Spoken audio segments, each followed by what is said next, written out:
Hey everybody, and welcome to episode 23 of the Deadly Gloomhaven full playthrough series. Here we are finally at the end of the main story mission. So in today's episode we go to The Void, which is the final mission in the kind of main story campaign, and then we go back to Oozing Grove to give it another crack. If you do enjoy the video, toss it a like and subscribe, all of that good stuff. But let's get in to this episode of the Deadly playthrough. Today then, first off, let's go for the final mission. We're gonna go do the Void. We've got a bit of gold to spend, so let's make sure that we're equipped to do this mission, because it's gonna be quite difficult. We've got 3 lower health mercenaries.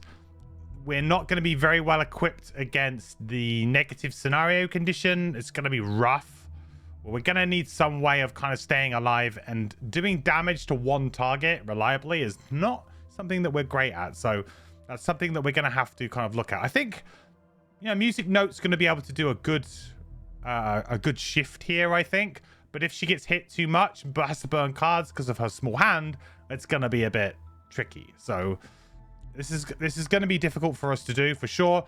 This is also not going to be the end of the Deadly series, as I said in the intro before. But for the YouTube video, this is not necessarily going to be the end of the Deadly series. We will still do a couple more episodes, probably unlocking the last 2 characters, 3 Spears and Cthulhu. And then we will probably play some side missions and stuff like that just to kind of finish off. Also, we'll probably have another crack at Oozing Grove today, because that kind of makes sense. And now that we've got Booming Proclamation unlocked, I feel a bit better about our chances about beating that one a little bit. You're about to go on a bike ride as soon as you knock out one last work item. Nice. Well, enjoy your bike ride. Go Dream Team. Here it is, the Dream Team. The meme Dream Team. Thank you, Val. I really appreciate the sub. Your Prime Gaming sub. 3 months, buddy. I really appreciate the support. Thank you. Welcome back. The quest continues, my friend. Thank you, thank you, thank you. Okay. Hype train as well. Look at that. So let's take a look at the shop. Let's take a look at some enhancements. Let's see what we can do to kind of buff ourselves up a little bit before we go into this. We need to make sure that we got the right cards, of course. For this particular scenario, Disorienting Dirge is probably not great, although Blessing our allies might be okay at some point. But he's going to be immune to that curse, so that's going to make it significantly worse. Lower initiatives are also going to be really quite strong. Could make an argument that Power Ballad is really good here too, just because we're only attacking one thing over and over and over again. So Power Ballad is actually just, you know, the same as anything else that we would normally have. Twinny Killer gifted a tier 1 sub to Daedalus007. Hey, Tweeny. Thank you so much, buddy, for gifting a sub to Daedalus. Make sure to thank Tweeny in chat. That's very, very kind of them. Thank you so much, Tweeny. I really appreciate it, buddy. It's very kind of you. Daedalus, welcome. The quest continues, my friend, for you. Time for our theme song. It's just another Deadly Monday. Oh, I wish it was Sunday. But yeah, Community Save Sunday is definitely a bit more chill. So Power Ballad could be quite good. Change tempo, probably. I mean, maybe going late here or there might be a benefit. This is only an attack 1, but then all allies within range 3 may perform attack 3. Could be a good nuke at the right kind of time, right? So perhaps that would be useful to have.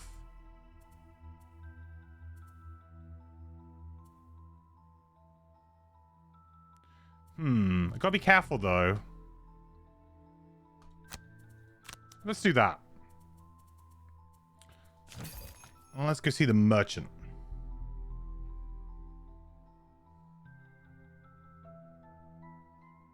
Having not played the final mission yourself, are there any major spoiler surprises? It's a good question. No, I don't think so. I mean, it's the last scenario, so depending on like how you feel about what it is, you know, I've sort of already alluded to what it entails. Beating one really big boss. So, And there are unique mechanics for the scenario which make it harder than just that. So, but yeah. Skylord, thank you for the bits. Very kind of you, sir. Treasure for the quest. Appreciate it. Very kind of you. All aboard. Okay. So we've got 49 gold. In terms of our item slots, we've got a spare hand, but that's really not going to do too much for us. Studded leather is probably not going to be very good here, to be honest. But then, is it good enough? Just because of the, like, we don't want to take any negatives or anything. I could just rock something like an Inferno Blade too. Are we going to create a lot of fire? Or a lot of sun? I guess we are going to create quite a lot of light. Because we have primal duality, and we don't really use the light for that.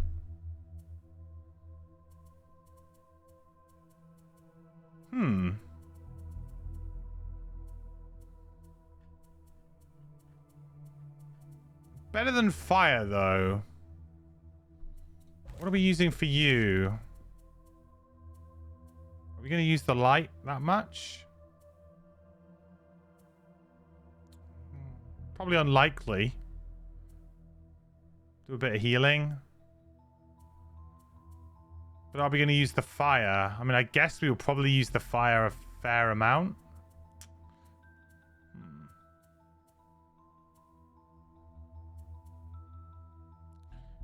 Well, the fire doesn't do anything there, really. Let's get the, Skylord Skews gifted a tier 1 sub to Mangasaurs. Let's buy the brilliant blade over here, I think. And Skylord, thank you so much for gifting a sub as well. I really appreciate it. Mango Sours, make sure to thank Skylord. That's incredibly kind of them. Welcome to the Adventuring Party, Mango. Good to have you here with us. And thank you so much, Skylord. That's very, very kind of you. Thank you, dude. I really appreciate it. Thank you. Right. I'm making a decision.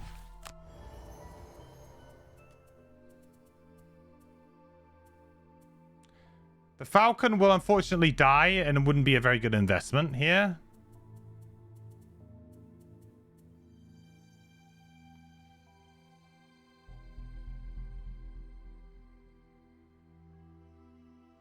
Moon Earring might be okay. Probably not, though. Maybe just a minor power potion, really. Well, actually, minor power potion is not a bad idea, considering that we are also going to be using Booming Proclamation, and that will be an effect that we want to use this on later. So it's a pretty decent item.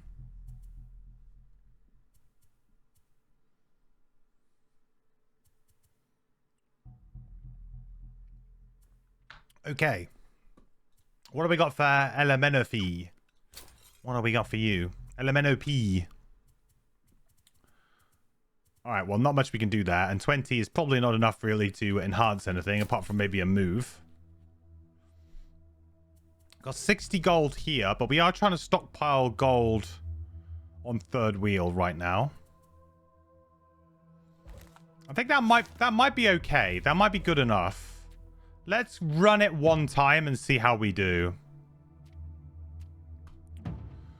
Let's see how we do. Okay, the Void.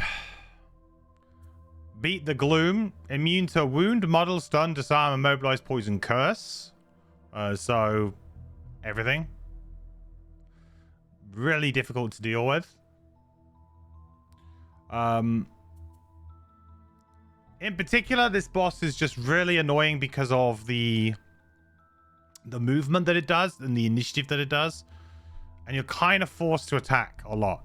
This treasure chest is one of the best treasure chests, if not the best treasure chest in the entire game. So even if we lose, we need to make it a priority to pick up this treasure chest this run through, so we don't need to like do it on the second run through if we lose. That's a big thing to think about. Oh, good. You have returned. Hale meets you at the door of the Crooked Bone with a dour expression.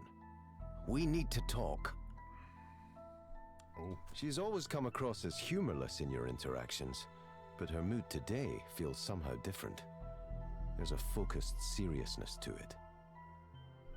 Ever since you've been traveling around the countryside, hunting down the corruptive influences affecting the artifact, I've begun to feel a presence I haven't felt in a long time. Bastian. The poor man always meant well, but... Hale's voice trails off as the ground begins to shake beneath your feet. It's nothing catastrophic, but the tremor is deeply disturbing. That was the strongest one yet. They've been occurring more and more frequently, and I fear the worst. Hale produces a handful of green grass and throws it up into the air with an elaborate hand movement. The blades fall in a curious pattern, flourish, fading to a dark brown long before they touch the ground. He's in the city, she says with an icy expression. Somewhere deep within the void. We all hoped... Hale is once again cut short by a violent shifting in the earth. Worse than before. He's here. Without end. The Aether ushers you outside, where you see a massive black column of smoke to the northeast. There is no time. She hands you a small pouch filled with what feels like sand and small rocks. This should protect you from the worst of the Void's influence. You must find him there and stop him from returning this world to ash. Hale refuses to say anything more, resolutely pointing you in the direction of the smoke. Here we go, chap. Think if I sell all the circles items and get a bit more gold, she'll retire. Yeah. Then we get 3 spears, nice and easily. It becomes clear that it's not smoke, but a whirlwind of black sand extending far into the sky. The tremors continue. I can sell back the enhancements too. The vortex as quickly as you can. Only when you reach the edge of the void. Noot, mother trucker. Dev's in the house. Hey, Devs. Hey, Craig. How's it going? 23 months in a row. Thank you so much for the support. Always appreciate it and everything that you do for the game. The quest continues, and we are doing the final mission today. You look around you at the other residents of Gloomhaven, staring up at the terrible black cloud in mad horror. No one else will end this. It's up to you. You clutch the pouch Hale gave you and step forward onto the black sand. Immediately, you feel a sharp pain across every point of your body simultaneously, as if you're being eaten from the inside out. The pouch fills you with a dull numbness, however, and you continue to advance, moving towards the center of the void to enter the whirlwind. Oof. The sand has been brushed away at the eye of the vortex. You're getting surgery on Thursday? Gallbladder removal? Ooh. Staircase Nice. You walk down the steps. Lovely. I'm guessing that means you're going to be on... you'll be on recovery for a little bit of time then. That sounds... You find yourself standing in a large stone room covered in odd runic symbols. There's an unearthly coldness to it, and the dull pain of the void persists.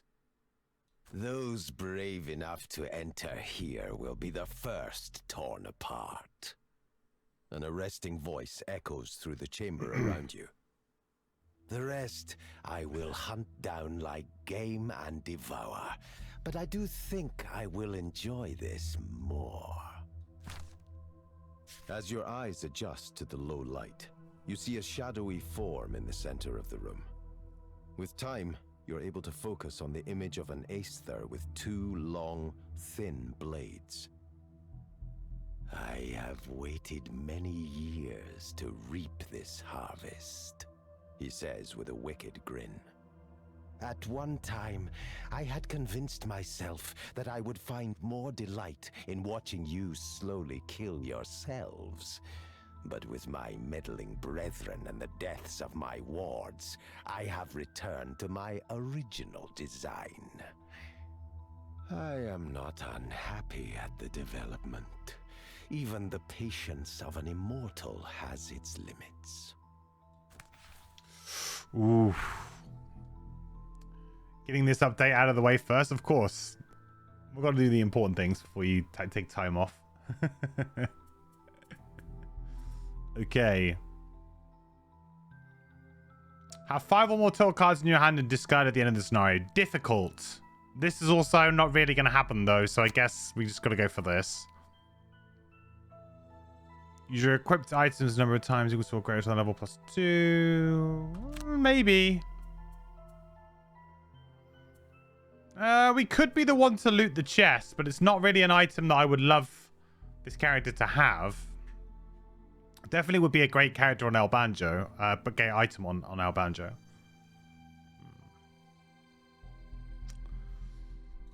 I guess we can maybe go for it if we need to. So one thing about like this scenario, and we'll see when we get into it.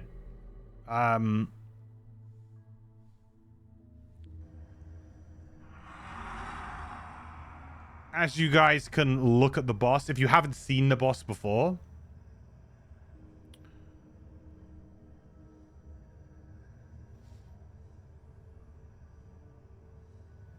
I could do Dynamo on the first attack, right? Yeah, we're close. Close.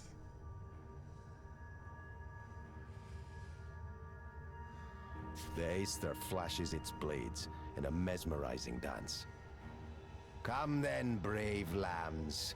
Who will be the first to embrace the gloom? So, for me, I don't know about all of you guys, but I was quite disappointed in Gloomhaven when I found this to be the final boss of the game. It's hard. 168 health is no joke, and its abilities are actually brutal. They will kill you in one hit. So in terms of like a formidable enemy, it's tough. But I always found it just a little bit disappointing that we were not fighting, I don't know, some like giant demon thing that was coming out of the void, you know, rather than... I mean, I know that the Night Shroud is basically everybody's, you know, mortal enemy, but it's felt a bit strange, right?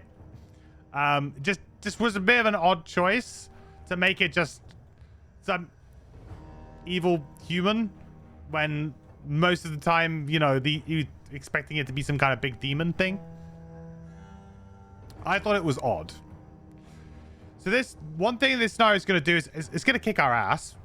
So 3 curses is pretty rough. We don't have immunity. I think some of these characters do not have immunity. So both Elementalist and Soothsinger do not have immunity to this condition. So that's going to be pretty rough. You also have this, which technically is not a scenario condition. It should be happening regardless. Now, I don't know if this has been reworked, fixed in digital. The last time I played this in digital, if you had ignore negative scenario effects, this did not happen. So we'll see. But this obviously is very bad when you only have this amount of health. And this guy will one-shot kill you anyway as well. So it's pretty rough. Humans are the real evil? Well, yeah, maybe.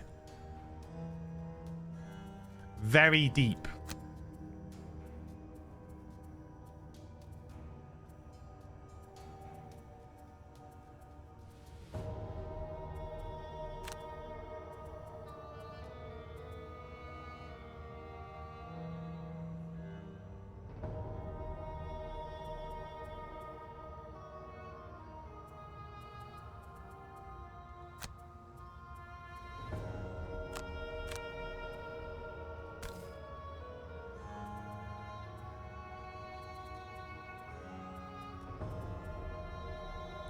Also, this means the summons are basically unplayable.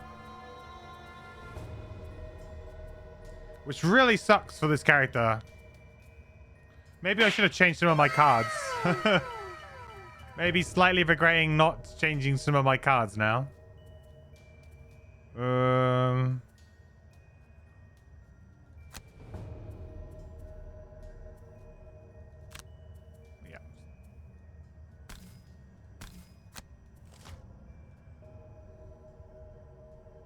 Oh, okay. So this is the other mechanic this character has, which is teleport. And it will teleport next to these hexes here. So I believe it's these ones, these patches on the ground here. And it goes in a clockwork pattern. So I think it will teleport up to this top one here first. I think.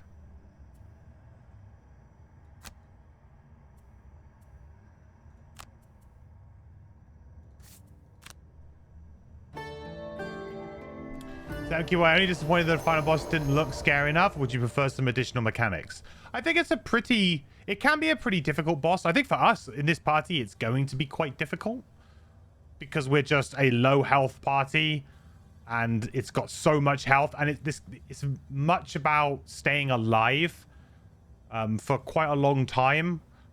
You know, 168 health is a lot to take away. Plus this guy hits you and you immediately basically lose all your health. So that's a problem too. He one-shots everybody. This mechanic here means that you don't have much time either. So it really punishes characters that have low health pools and small hand sizes. So Soothsinger is really not favored in this scenario at all.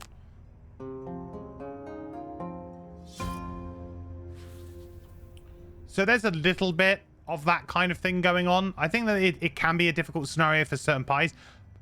Also, Summoner is really weak in this scenario because you can't physically play any summons whatsoever.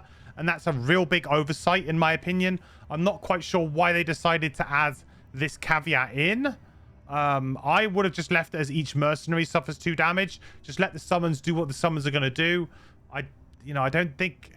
Like, it feels like an unnecessary nerf to 1 or 2 characters when there's much more egregious things going on. Like, why is it though that the Berserker can use Glass Cannon Resolute Stand in this scenario, but like the Summoner can't do anything, right? It just feels really obnoxious towards one particular strategy, which I think is just not that fair.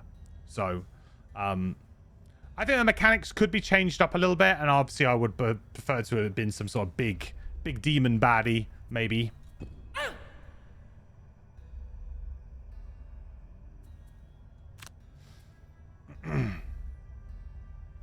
Maybe Circle's scenario immunity works for her summons too. It doesn't by the rules, but that wouldn't be a bad change. 2 damage. Progress. So I think it's going to go there. 1, 2, 3, 4, 5. So I think as long as I stay away, we should be okay.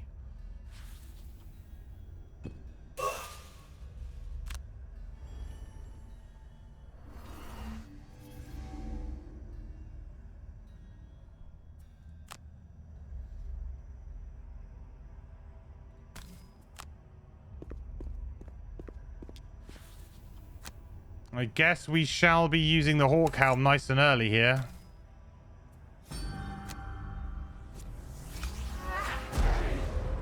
You know, you got to do your damage.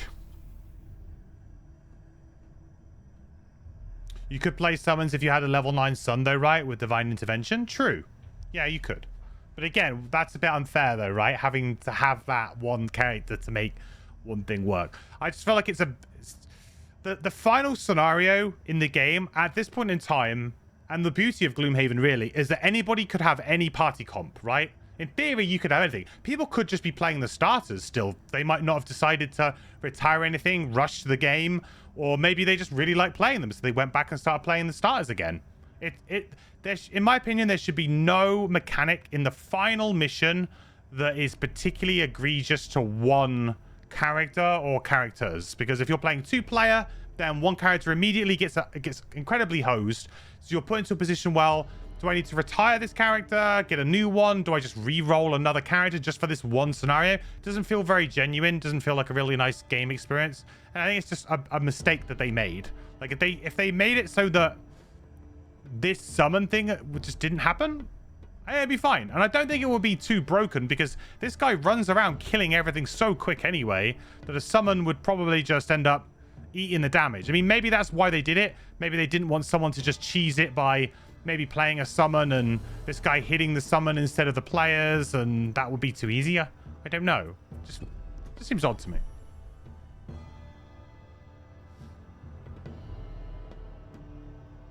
If you have a summon with 2 HP and it gets hit for 18, how much damage would Sun take? 1 or 17? Um...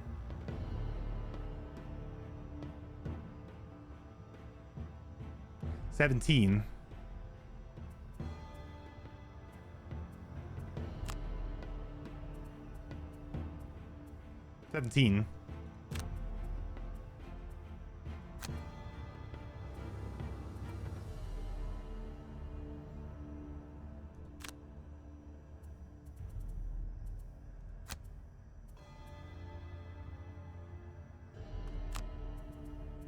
See if we can get a booming proclamation in here. It's unlikely, but if we go kind of late, maybe we can get something here.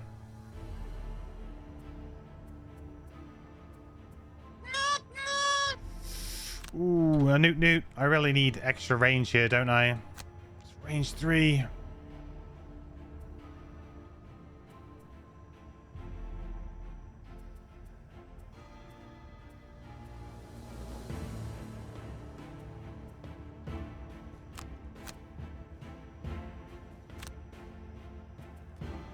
I feel like I want my summoner to be the tank in this scenario just because she's, you know, the weakest, if you like. Feels rough, but honestly, it's kind of true.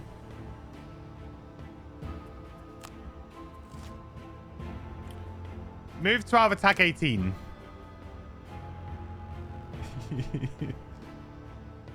You're off. See ya, Craig. Thanks for stopping by, buddy, and thanks again for the sub. Good luck with your operation. If I don't see you, if I didn't hear from you before then. And Matt, thank you so much for the follow. Welcome to the quest. Hope you're doing well. Welcome in. Good to have you here with us.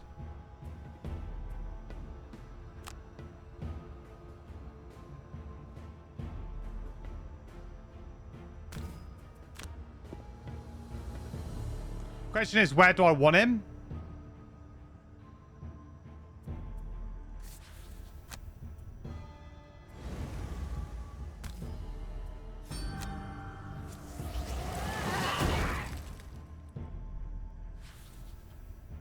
See, the move 12 means there's no hiding here. I mean, I'm gonna have to burn a card on the elementalist regardless here. So let's just let it go onto the summoner. Oh, I'll take that. Actually, a win there. I don't think there's many attacks that it can do less than that. But maybe I should just burn a card. Yeah.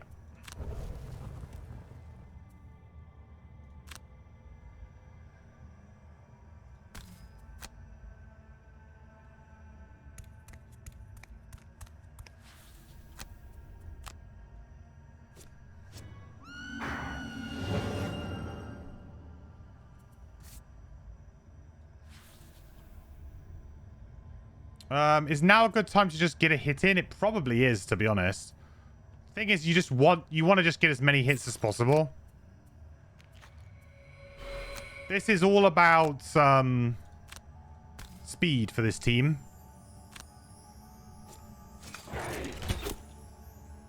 So let's keep things going nice and fast.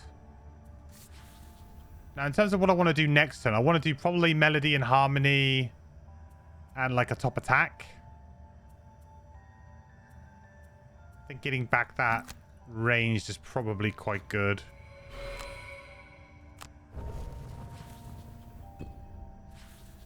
Having to take this 2 damage every time.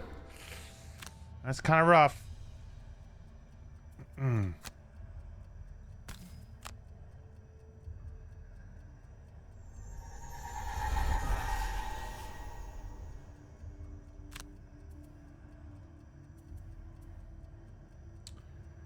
Let's take fire and ice.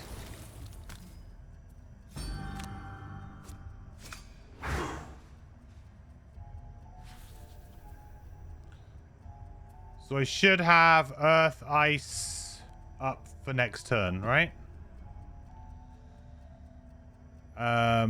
What else do I need really though? Wind, don't I? Do I need wind?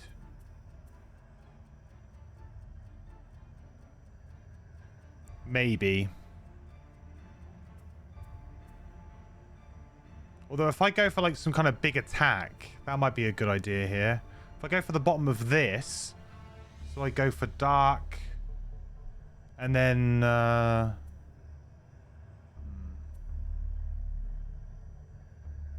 do I have?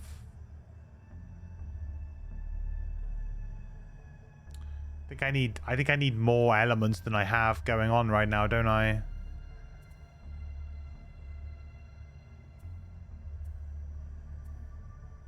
And you kind of need wind. Or I need dark. Let's make dark.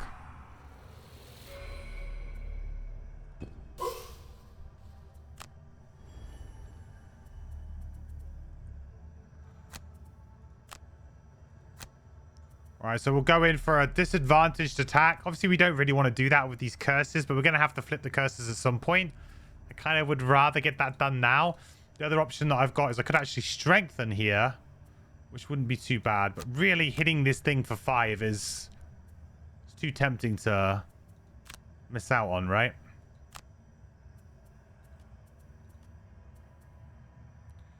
And then we go for the bottom of this. And then just potentially this as an attack 2. 52. Move to attack 8, range 3, target 2. Okay. I think that's okay.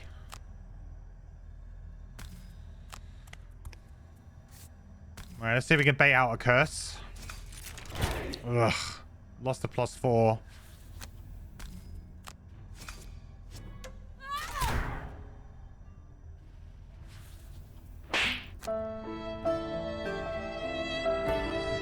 Nice try, Pelican.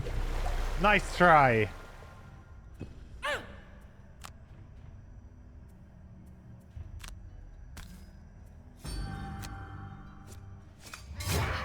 You know, so far we're doing a good amount of damage here. Trying to think of which way I would like to bait him here. Do I stay where I am so that he goes back?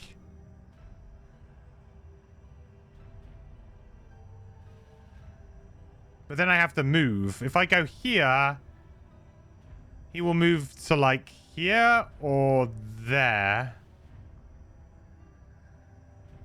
I think that might be better.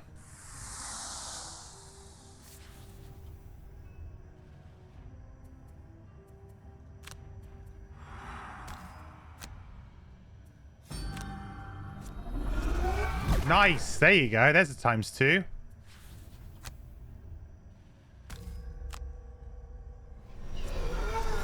And there's a curse. I'll take the ×2. The fight isn't really that interesting. It's just a big meat bag that can punch back with 2 extra damage per character per turn. Yeah, I think that's fair. That's fair. The boss fights in Gloomhaven have never been very good. I'll be interested to see how they improve upon that in Frosthaven, because boss fights are quite an iconic part of any role-playing kind of a, you know, adventure style game, right? They are a big part of it. People really look forward to them. And a lot of the difficulty of Gloomhaven comes from the fact that you have to manage a lot of enemies, or there's lots of elements going on, right? So it's, you know, prioritizing, let's get rid of this, let's deal with that first because that's dangerous, then we go over here. And also the length of scenarios is where the difficulty comes, because you run out of stamina, so then you end up losing before you get to the end of the last room, right? Whereas a boss mission, especially one like this, where you get dropped right into the boss room, like away you go, one enemy to kill, a lot of those problems go away that you have, which is, you know, have to worry so much about your stamina, all of that stuff. Now, it is a longer mission because of the amount of health that he has. It can be quite long, but a lot of those kind of issues start to kind of go away. And I do agree with you that it does feel like they just gave one enemy a bunch of health and just said, like, this is going to be difficult to kill. But really, if you have a couple of good damage dealers and you're just really consistent and you play pretty smart, you can usually beat this guy, especially once you know what the worst kind of actions that he can pull out are.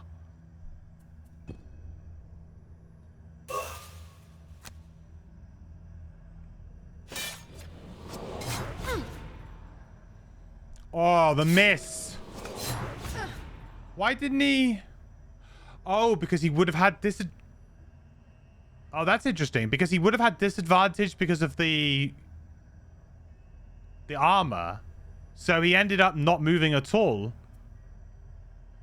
Which is strange because he would have maximized, I think, there. I don't know that. That seems a bit strange to me, but I'll take it. That was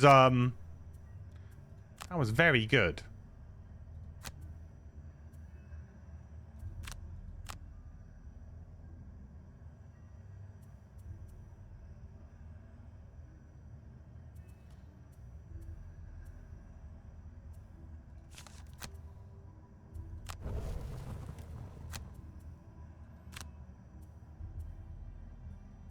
Keep hitting him.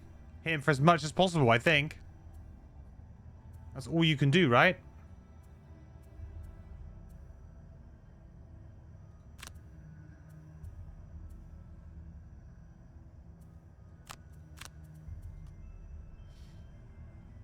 Forgotten Circles has one scenario that plays better than any boss fight in the base game. Interesting.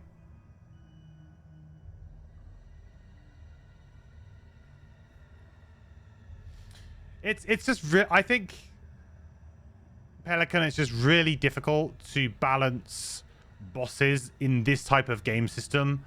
You know, the difficulty does not come from facing a single enemy.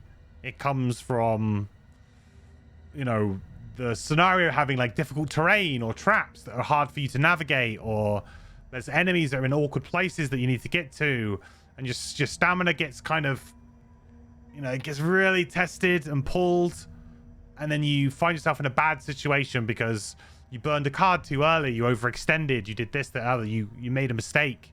It's very, in these ones, it's very straightforward. I also feel like maybe if the boss had dropped to a certain amount of health, maybe something else could have happened. You know, so once the boss gets to half health, maybe some other mechanic kicks in some way. Might have been interesting. But I get why they can't play around too much, because obviously this needs to be a beatable scenario for most players and most party groups. So they can't, I guess they can't be too hardcore with it, because if they were, then people would complain that, oh, it's unwinnable with this character or that character. So they must have had to have played this scenario many, many times with different party groups and different characters to try and ensure that it was difficult, but it wasn't, it was beatable for most parties in most situations, right?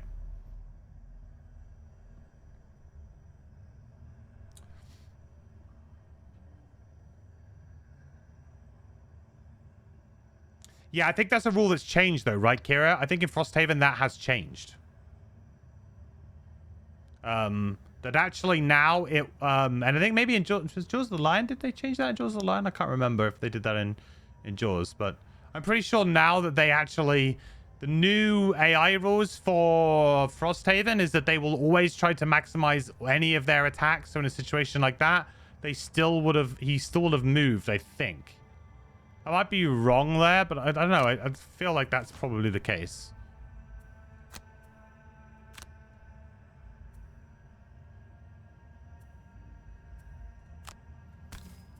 I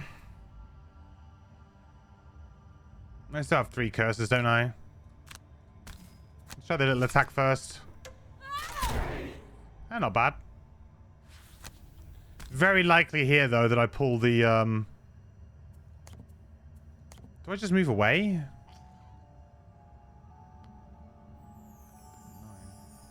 No. Yeah, well, we knew that was coming at some point.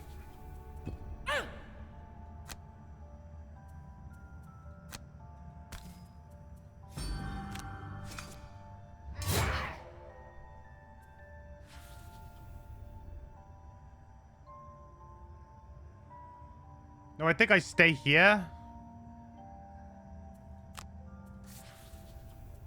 It's just a good spot to be in.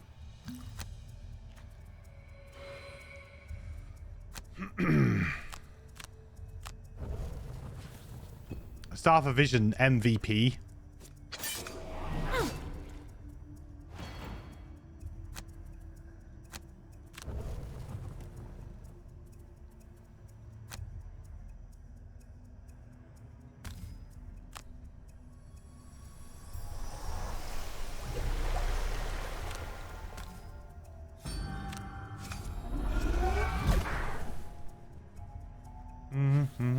You think it's Jaws it changed? I know it's changed somewhere.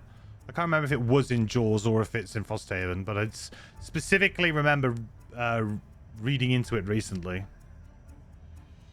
In D&D, you could always make it walk through a huge amount of terrain fighting minions until you're exhausted and finally get to the boss. That can be made up.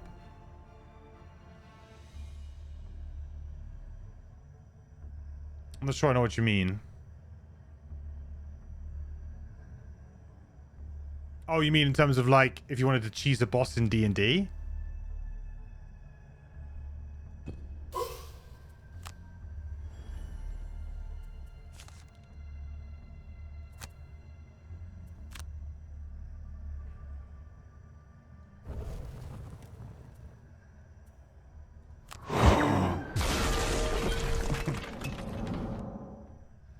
Well, I'm glad you think so, Zupa.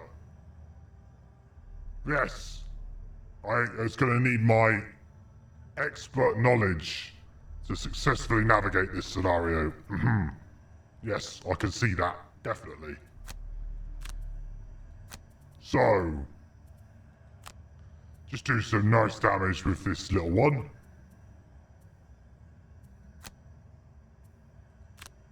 Yes, I think so.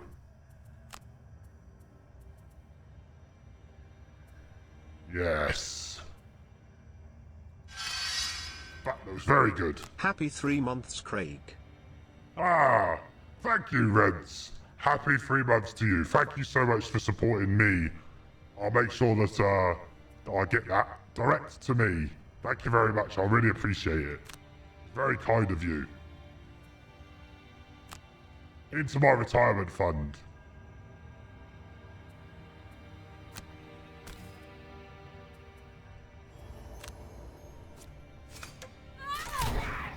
Wow, 8.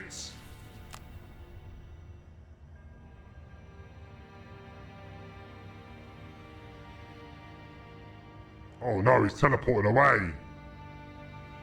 Over there.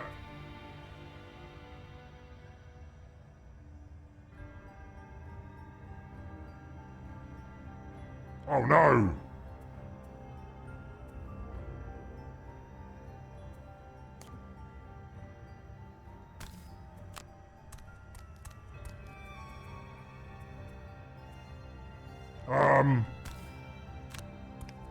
That's a bit awkward.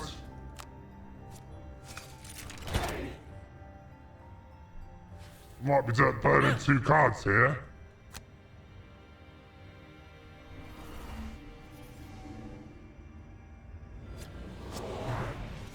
Oh! Not even close.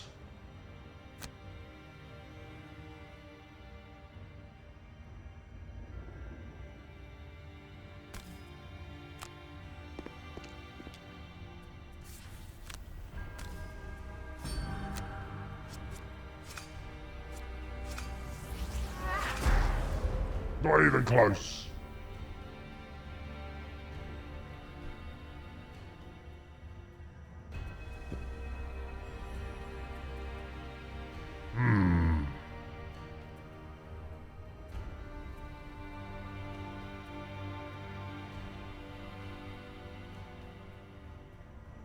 One, two, three, four.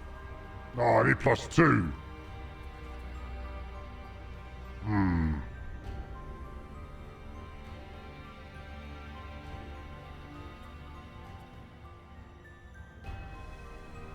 It's quite tempting. Now, do we go on the offensive here, or do we play it safe?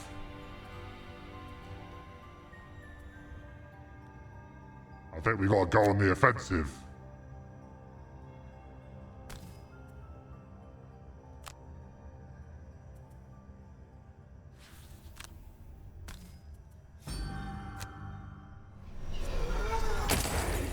There we go. Right, that's about half, right? He should be able to do it from here. I did all of that, all the way down to half, you see? That was all me, really. So, if he messes this up from here, There's no helping him. Thank you so much, Craig, for your help. In definitely only doing one round.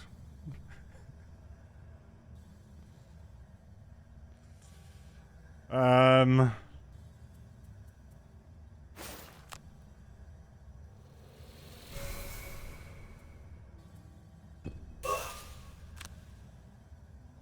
need invisibility here.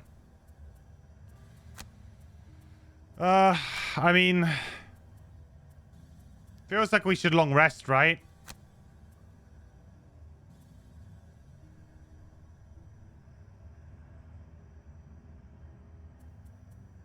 I mean, it sucks, but there's nothing we can do, and I'd rather just remove this poison and this wound.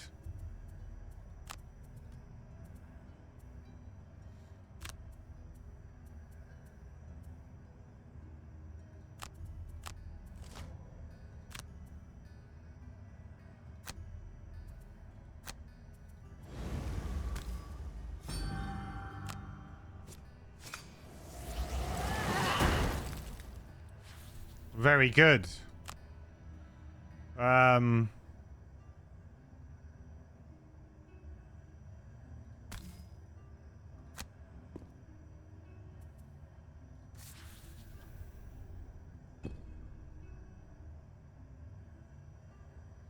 I need anything? Air, fire?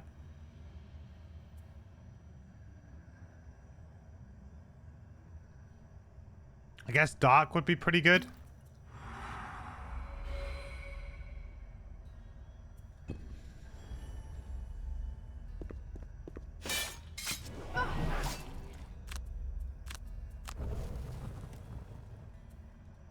I can kind of pseudo tank a little bit, can't I, with unending dominance? Burn 4 cards, get them back, right? So next turn I was going to use the top of Shaping the Ether, I think, and the bottom of Pragmatic Reinforcement. I guess Crystallizing Blast is just really not a very good card, although the move 4 might be useful at some point.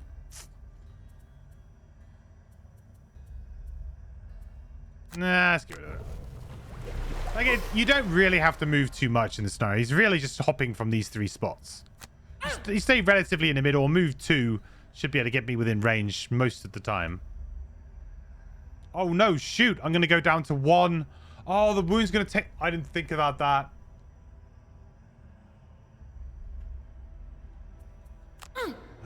I'm losing a card here.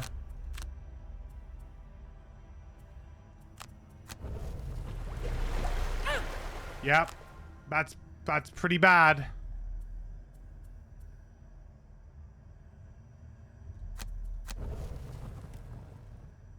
That's pretty bad.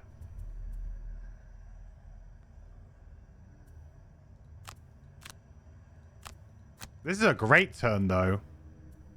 Boom, boom, without being disadvantaged. I like it.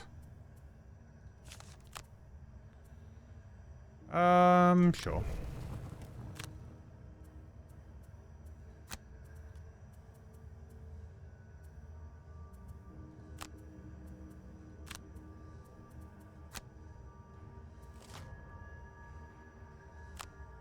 Okay.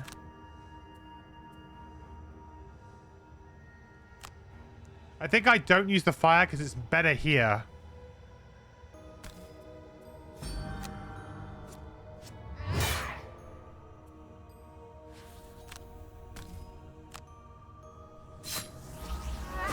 I mean, that's one way to draw a blast, right?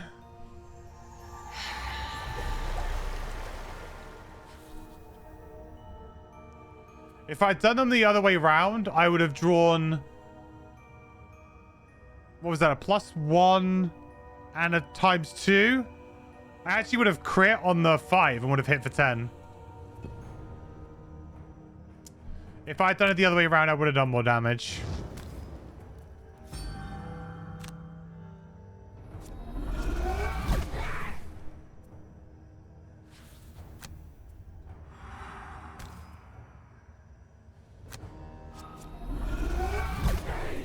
Oh, 10.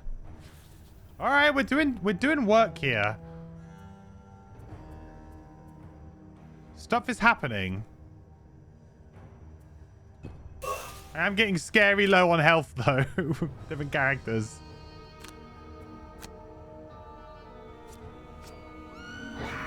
Alright, that's fine. I'm going to be burning a card again because of my 2 health.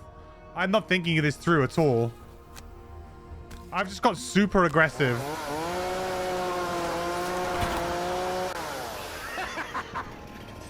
Now that's a lot of damage!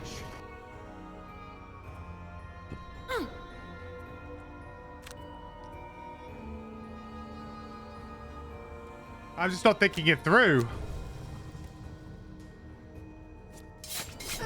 Yeah, that was a big mistake. I completely forgot again about this passive 2 damage thing. I'm now just... I'm done. We got a lot of work done, though. So... I mean, I can heal. Maybe I just need to start going ham. Time to go ham. Right?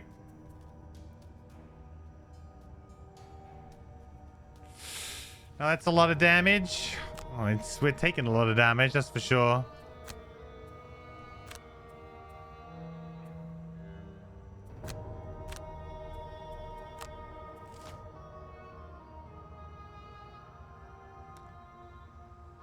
We go there.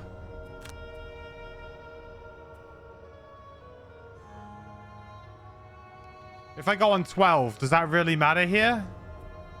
No, in fact, I don't. Well, hang on. He's going to attack me for what? 8? He's going to stun me.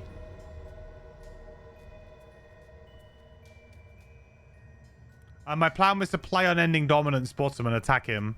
So I think I do have to do it. It's probably better to just do a non-disadvantaged attack for 2 right now.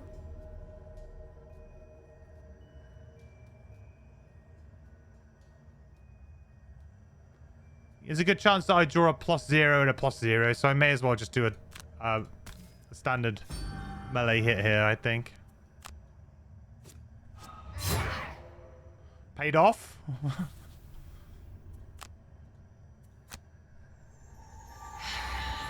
We are gonna need some cards to burn.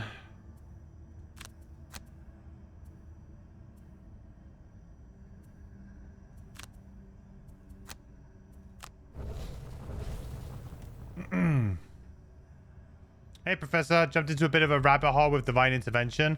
There's still no definitive answer in your head. The card states, when ally suffers damage, you may suffer that damage reduced by 1 instead. The main question is, what is considered suffered damage? You would have said that you cannot suffer more damage than HP you have. What's your idea about summons being a good option for this ability to use with? Can I trust me on this call?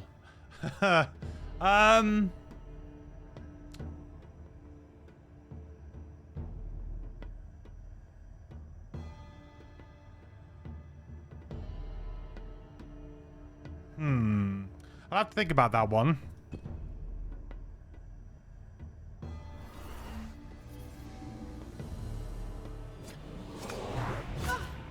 You are right. The suffer damage wording is quite specific. You know, it's kind of saying that whenever you have to come to take damage, you can then redirect it, right? That's the kind of the theme of it. That's how it works. And obviously, you can't take more damage than health that you have.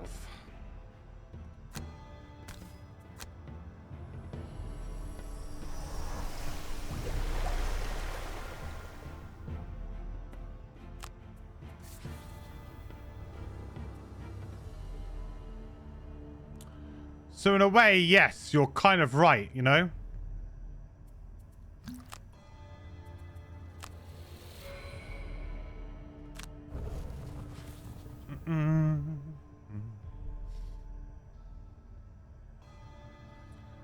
This is like many boss fights. Some might die, but if you do just an S and a damage, you're fine. Well, yeah. You can...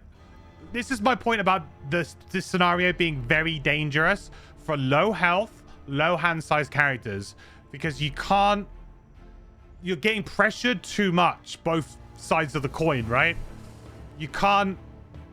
You want to burn cards for damage, or you want to be aggressive to do damage, but you take hits, you're going to end up burning cards to damage, you're going to end up burning cards to the scenario effect. It's just really harsh for those types of characters. Whereas if you're just like the Tinkerer rocking in here, you're going to have so many cards that you probably... Like, the Tinkerer could just tank. Tankerer in this scenario would be really reasonable. You just run in, burn a card every time you get hit. Does it matter? You'll probably kill it within 12 rounds.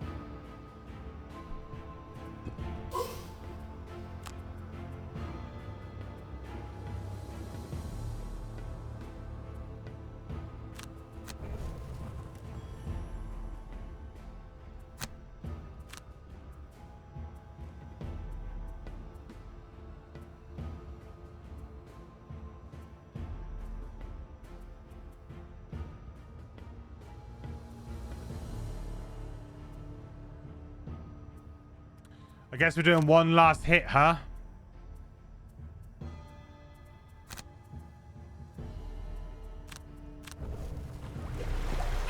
We can get 2 attacks off and then we're done, aren't we? And that sucks, but that's all we can really do.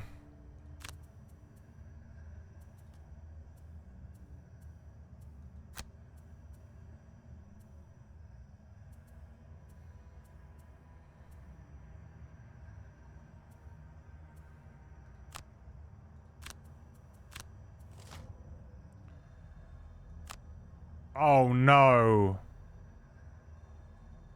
Oh. Hang on. Oh, that's really bad, I think. It's gonna attack here, right?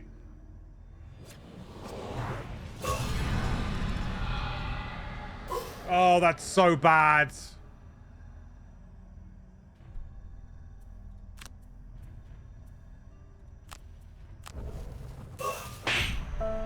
Oh, I'm just dead.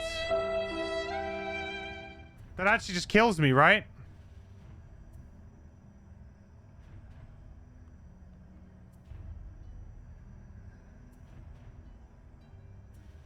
I can't heal. I'm gonna take 1. I'm gonna have to burn 1. And then an additional 2 next turn. Potentially. To the damage. I can't heal. This is really bad.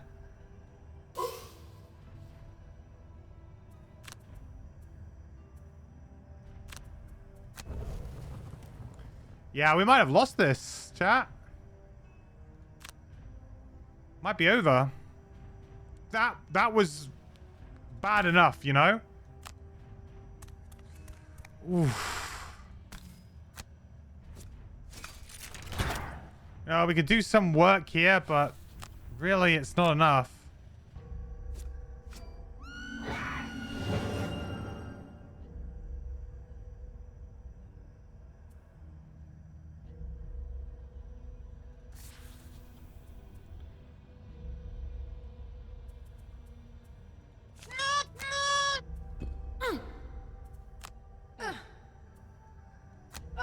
Oof. I don't know if we've got enough cards to do 34 damage between just these 2. I don't know if we've got it.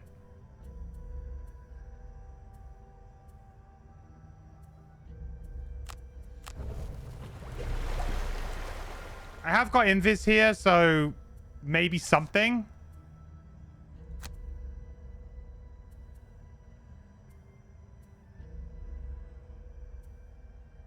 Redraw and hope I hit Power Ballad.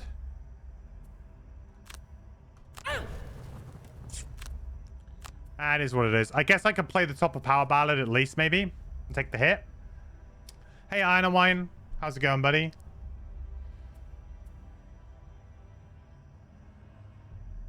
Yeah, you're thinking what happens if he draws that card? Well, we're in a lot of trouble here. I guess I kind of have to short rest and just take whatever I get here. Okay. Brutal. We just got to go for it now. That's it. We just got to go for it.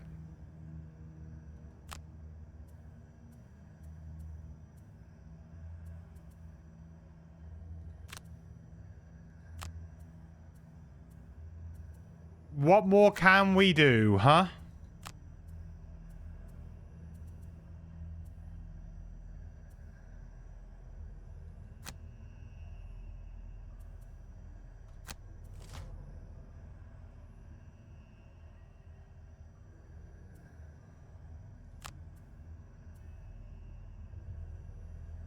So that's going to be on to notes.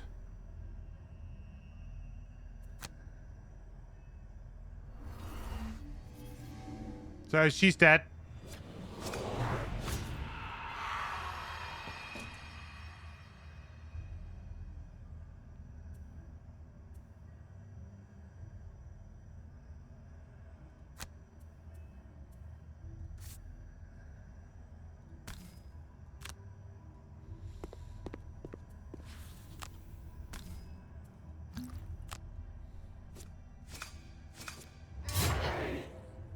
Just keep hitting it now. Is it time to go invisible?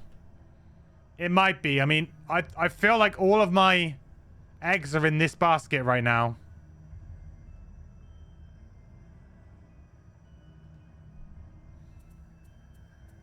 Because I'm gonna heal and I'm gonna have to burn one more card. Yeah, I'm dead basically here, so I may as well protect my summoner.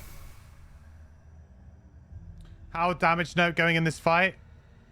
Not great, but I did make a few mistakes where I forgot about the 2 damage tick at the beginning of every round, and that really hurt us.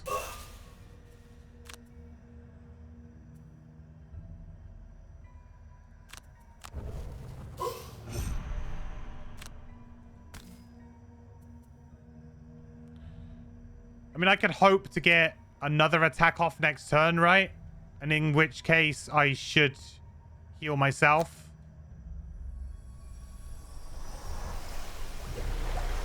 Oh no, it's not going to make a difference because I'm going to take 2 damage from the friggin' scenario effect. We're just lost. I don't think it... Well, maybe it will. I don't know.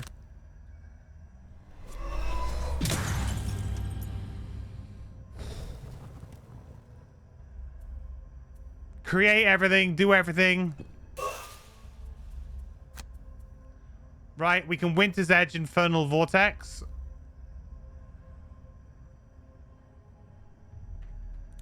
I mean, a 17 initiative doesn't beat anything here. So I may as well just go on the 56. Oh no, hang on. I'm going to burn this and then... Yeah, I'm dead. Doesn't matter. I'm dead. Right, it doesn't matter.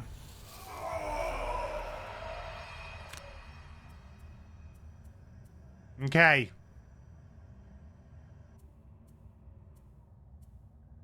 It's suddenly gotten really quiet.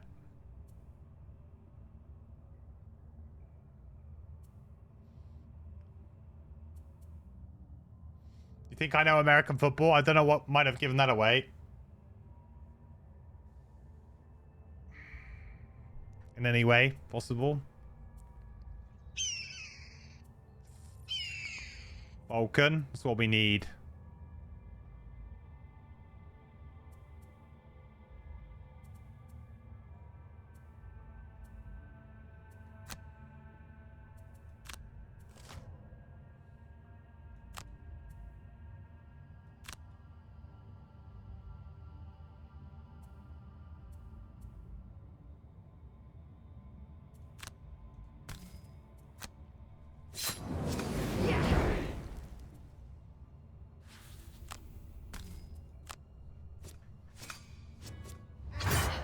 Oh.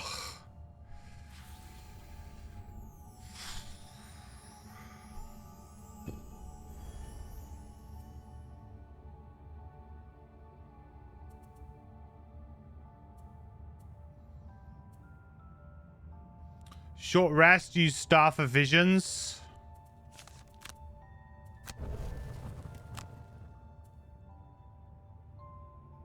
This will allow me to go on 7 with my boots.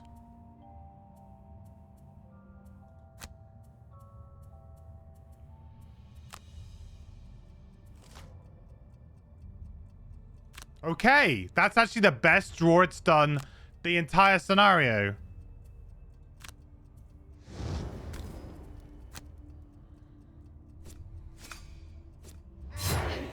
All right, down to 9.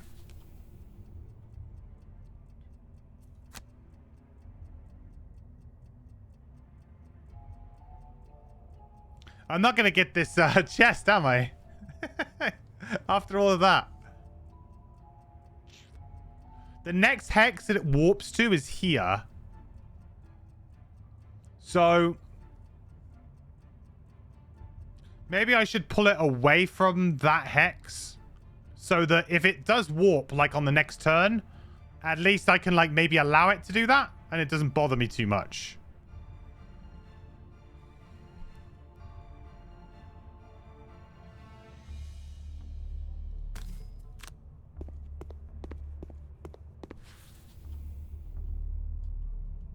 Time to bail and get the chest. It's on 9 health. There's no way that I'm bailing here. I feel like we can get this.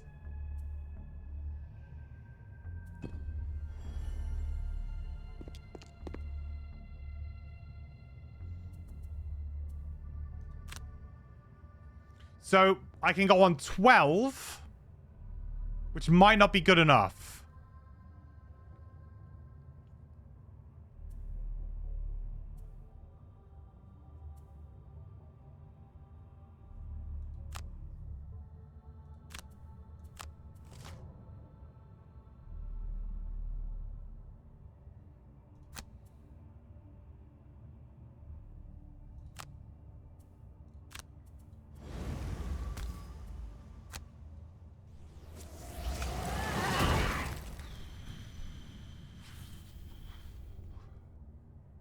It can get me wherever. There's nowhere that I can go where it can't get me.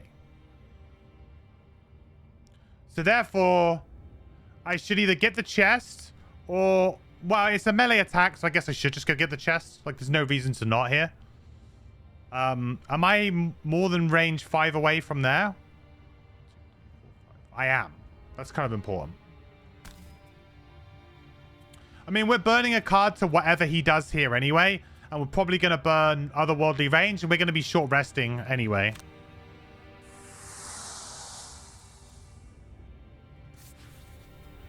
Right, best chest in the game. Can we use it right away? Please. Frosthaven rules. Come on.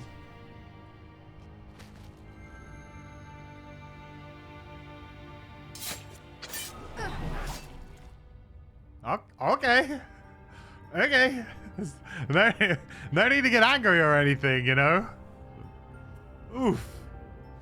So the question would be here that if we were to use divine intervention, would this be 35 damage or would it be 4 or whatever it was? No, that's a lot of damage. Oh, that's a little damage.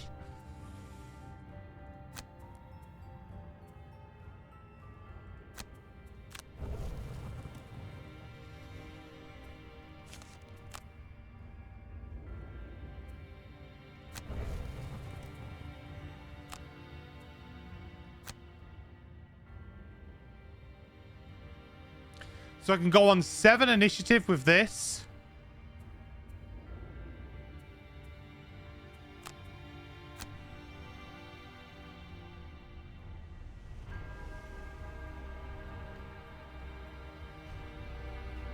Which he can't beat. And then I can do the double attack. You know, try and bait out the miss. You know that the game's going to throw another spanner in the works. Bait out the miss with a disadvantaged ranged attack, and then bang, hit him with the Staff of Visions. Right?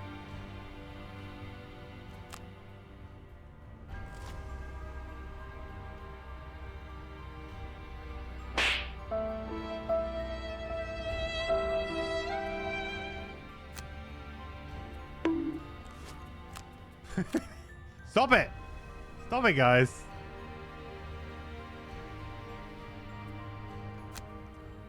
Right, bait out the miss.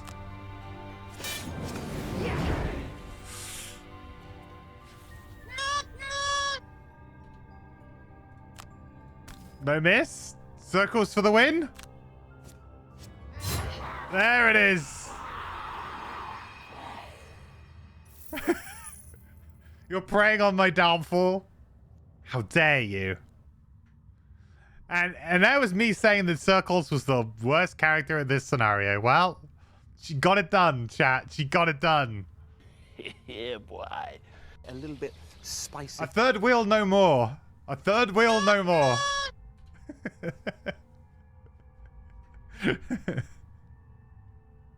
The non-summoning summoner. Who would have thought? Who would have thought that right here at this point we'd be thinking about that? That would be playing that character, and that would be who would have the win. And when the dust settles, there's only one character left. And it's the summoner. Nerf Circles immediately. 2 swords fall to the stone floor with a sharp ring. The Aether stands limp, a look of shock on his wounded face. I'm just as shocked as you are.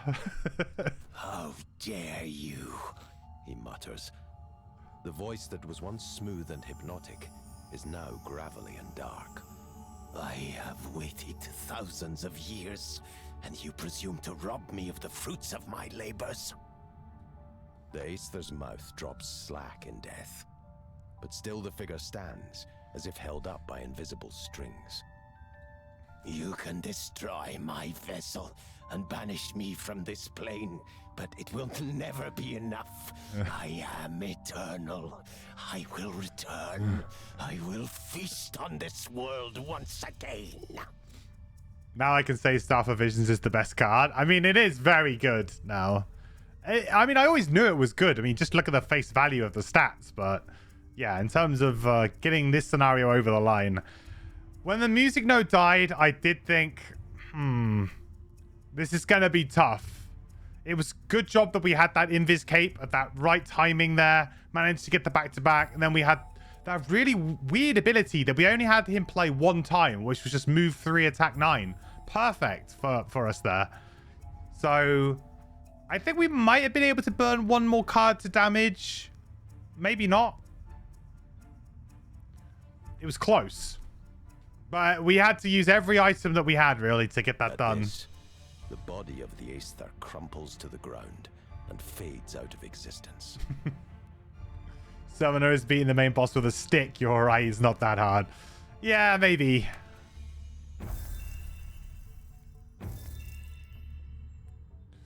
MVP, look at that. 81 damage done as well. Singer not even close. To be fair to her, she was stunned once or twice, and then she kind of just died very quickly. The Elementalist was sort of similar, not far behind, right? Look at the amount of damage she took. 28. It goes to show you as well, the bug is still there. The bug about taking that 2 damage is still here, because that is not a negative scenario effect. That is a scenario effect. So we might have lost that scenario just because actually the summoner should have been taking 2 damage every single turn as well, and she wasn't. And that was probably what led to her being alive at the end. So I'm grateful for it, and I think it's a pretty common way that people play that rule. But it is in the way that the rulebook is written. We can check the rulebook. I think we did this last time we were here. I might quickly check the rulebook. Let me get the tool sheet up and quickly check it. But the way that it is written, nice. In this particular scenario, it does not kind of have it as a negative scenario effect, just as a scenario effect. Or is it just the glue? What's it called? The void. Scenario 51. Yeah, so if we check this out. So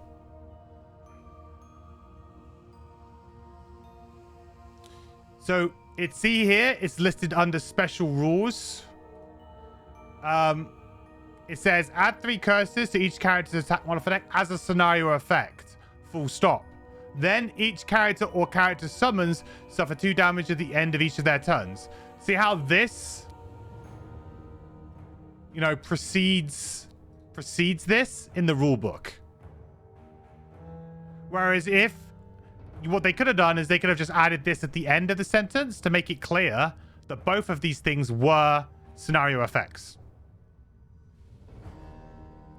So that's like why I feel like it's not quite right in digital, and it should have been a bit harder there, and we might have lost. Who knows if we'd had to take 2 damage every single turn. It could have happened. We had to, I don't know how much health we had at the end there, and we certainly took a couple of hits with her, so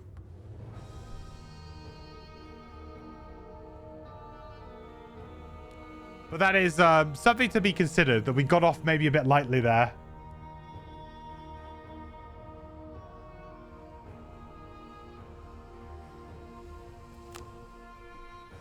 But still, I'm not complaining. Summoner can retire now if we sell all the items. Ooh. The thing is, though, is we're about to head into The dull pain subsides, and you ascend Oozing the Grove staircase again. to a bright, clear sky. Considering I couldn't summon, it evens out. True. It does that scenario does hamper her character quite a bit. So anyway. So if there was one character that benefits maybe from that and it's not so unfair, probably her. Because she's already being done dirty anyway. Another character though that would have like ignore negative scenario effects, like the Mind Thief, for example, that absolutely makes it so much easier on the Mind Thief because you just go invisible, you don't have to worry about taking the damage, and you can just avoid it at all costs. So there are certain characters where it really makes it too easy for them. Scoundrel as well. Does Scoundrel have ignore negative? I think she does actually. So her, you ignore that too. The tremors and vortex of black sand are gone, and all those gathered around the void look very relieved when you emerge from the confrontation. Where are we coming from? Thought we were in Gloomhaven. You let the people know that whatever calamity had descended upon them has now been averted. They cheer and celebrate your strength. You return Thank to you, Hale, thank you. and she offers her heartfelt thanks, but refuses to speak more on the issue. I overstepped my oath in a moment of panic, saying what I did. Please, the danger has passed. Let us speak no more of it. What are you holding out on a sale? What you got? +5 prosperity, +5 reputation, 18 experience points. There you go.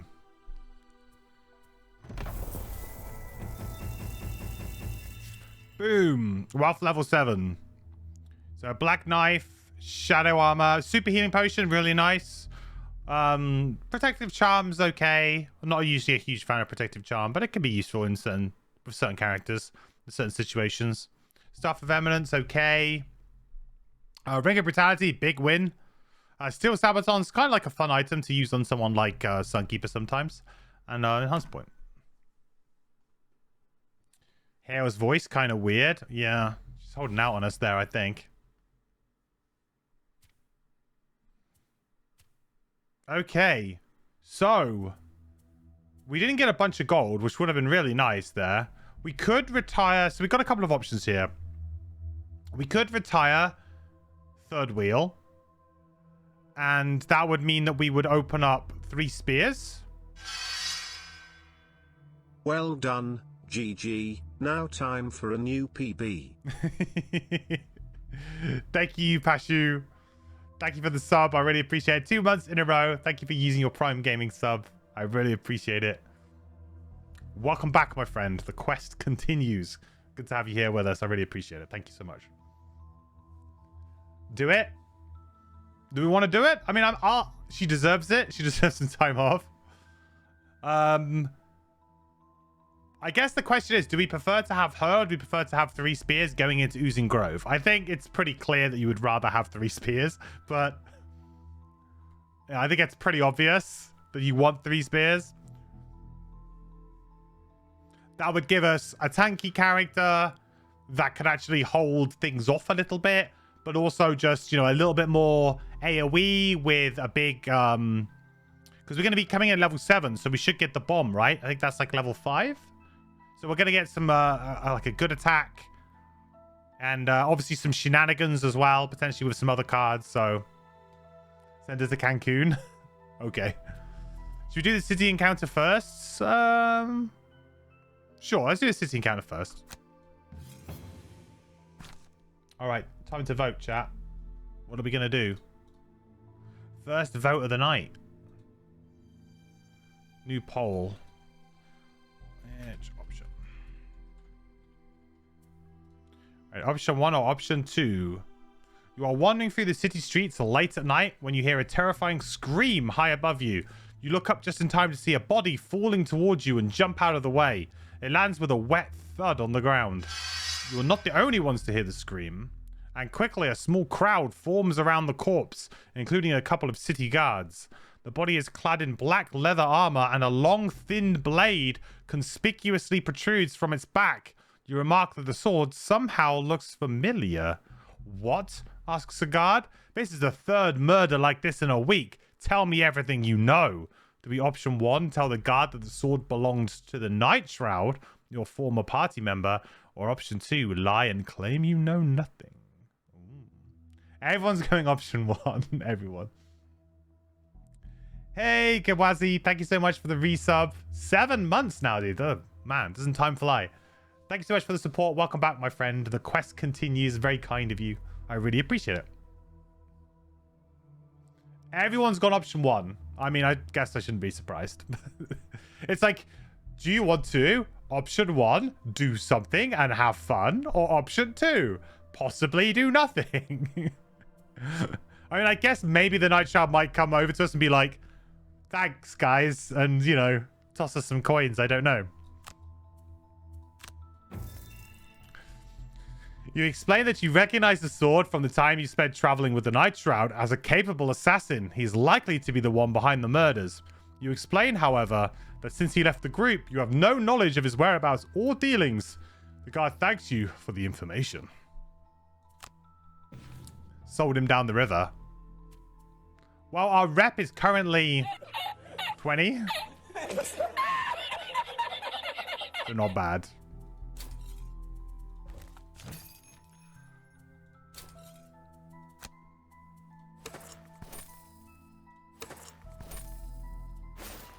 How much gold are we aiming for here?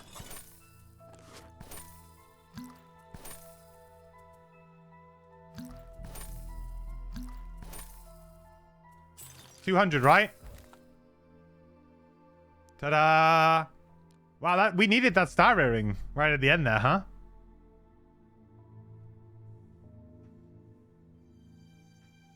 Snitches get stitches. Well, let's hope he doesn't come back and find us, huh? Might end up as a body in the street as well. All right, retirement. Third wheel. She has done well. She's done very, very well by us. And fittingly managed to beat her arch nemesis, which isn't even the boss. It's actually physically the scenario.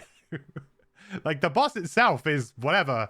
But her arch nemesis and the final boss for her of the scenario conditions in the final main story mission, she has overcome. So good for her. Finally, the other mercenaries' desires of helping each other. Oh, did we gonna retire too here? Oh no, I'm thinking of my community save. We've got helping hand on a community save one. Okay, no, I was getting confused there.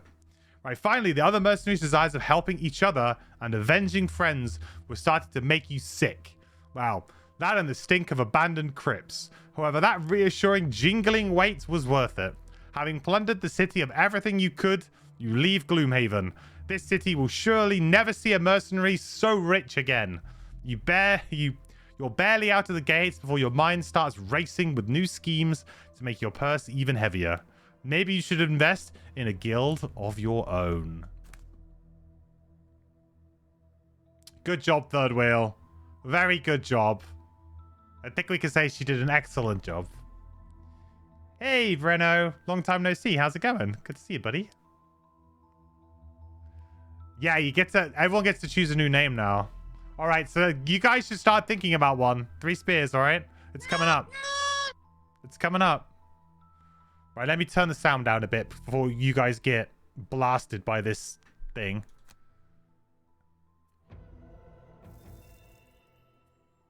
All right, we ready? Here we go. 3 spears. Yeah, I've turned the volume down. Hopefully it should be okay.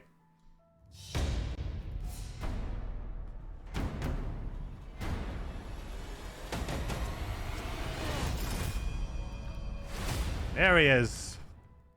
The quartermaster.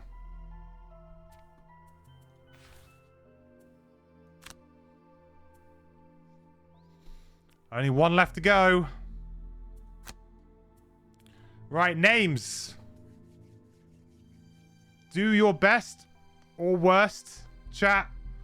What are we calling our quartermaster? What's it gonna be? Just the tips. All right, off to a good start. Britney Spears. Pretty good. Coin bastard. What? Cheat code. Ah, that's kind of true. 3 spears to the wind. Trying to go. Right, I need to start writing some of these down so we can get a poll going.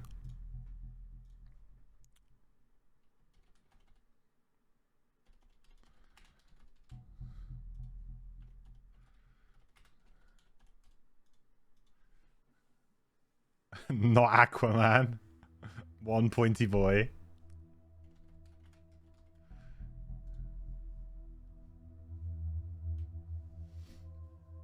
Kaladin item blessed. Very specific from SA books. SA books? What's SA stand for? I am horny. Lester B. Spearson.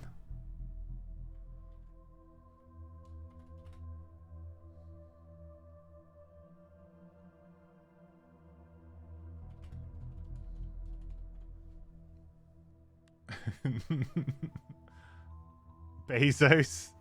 He has got all the gold. That is kind of true. Spears Bronson. Material Boy. I don't think I've got like an actual normal one here. So far they're all just comedy ones.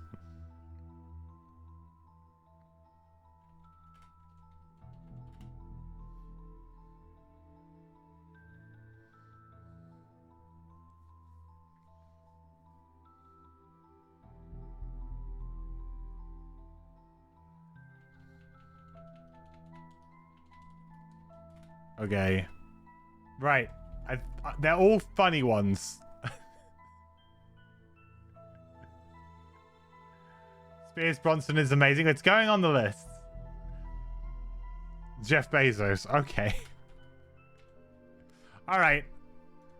I'll give you a little bit more time to vote on this one. You got 2 minutes to vote. There you go. Make your choice. Unlimited falconry. We can do that. We're going to start with quite a lot of gold. We might be able to get the falcon.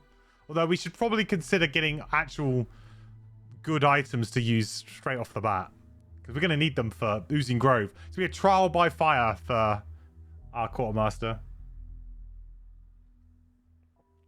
Jesus. Spears Bronson just went out to a huge lead. Straight away. It's not even close.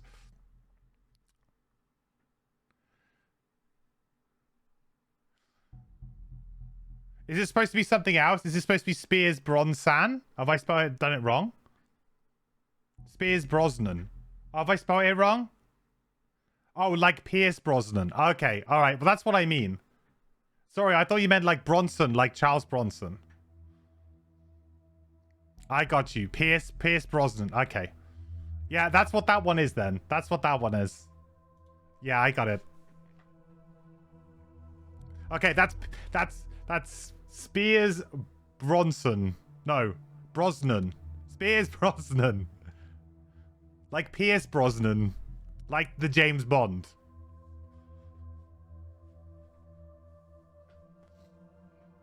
Like the... Is he like the worst? He's not the worst James Bond. He's a pretty bad one, though. I don't think he was... He's not remembered very well. Those James Bond films, I don't mind them because I think they came out at a time when, you know, I was kind of like, I was like in my early teens. when they were kind of coming out. And I remember that the PlayStation games were pretty fun. I don't know if they were very good, like by today's standards, but I remember them being pretty fun. Wow. Easy. Sweep. What a sweep. Right, so I need to make sure I spelled this right. Spears. Brosnan. Like that? Is that right?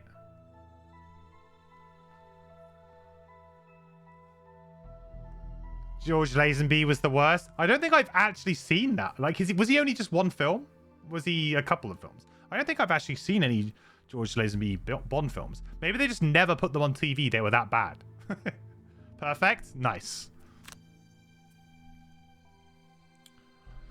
Oh, we're down to the dirge, though, in personal quests, aren't we? Forest imps. I mean, to be fair, we're going into a scenario with forest imps. Nice.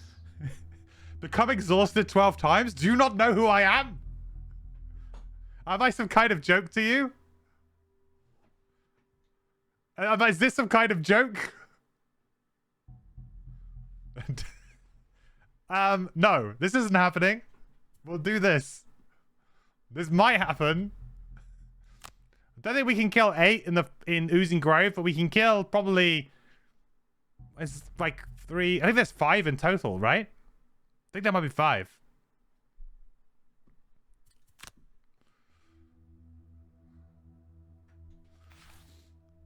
Sword Edge with Jaws incoming. Oh, yeah, that's true. That's a good thing. I think for Jaws, though, I'm going to start a brand new save. I don't know. I don't think I'm going to tag it on because it feels a bit cheeky to have all of my Jaws characters start at like wealth level 7 or 8 or whatever it is we're going to end up being by the end of this save. It just seems... What I'll probably do is I'll probably use this save to do my guides so that I've got everything up to level 9. But I don't think I will...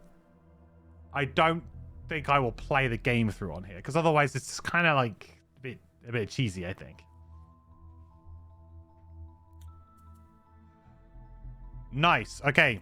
Well, now what kind of build do we want to go with this character?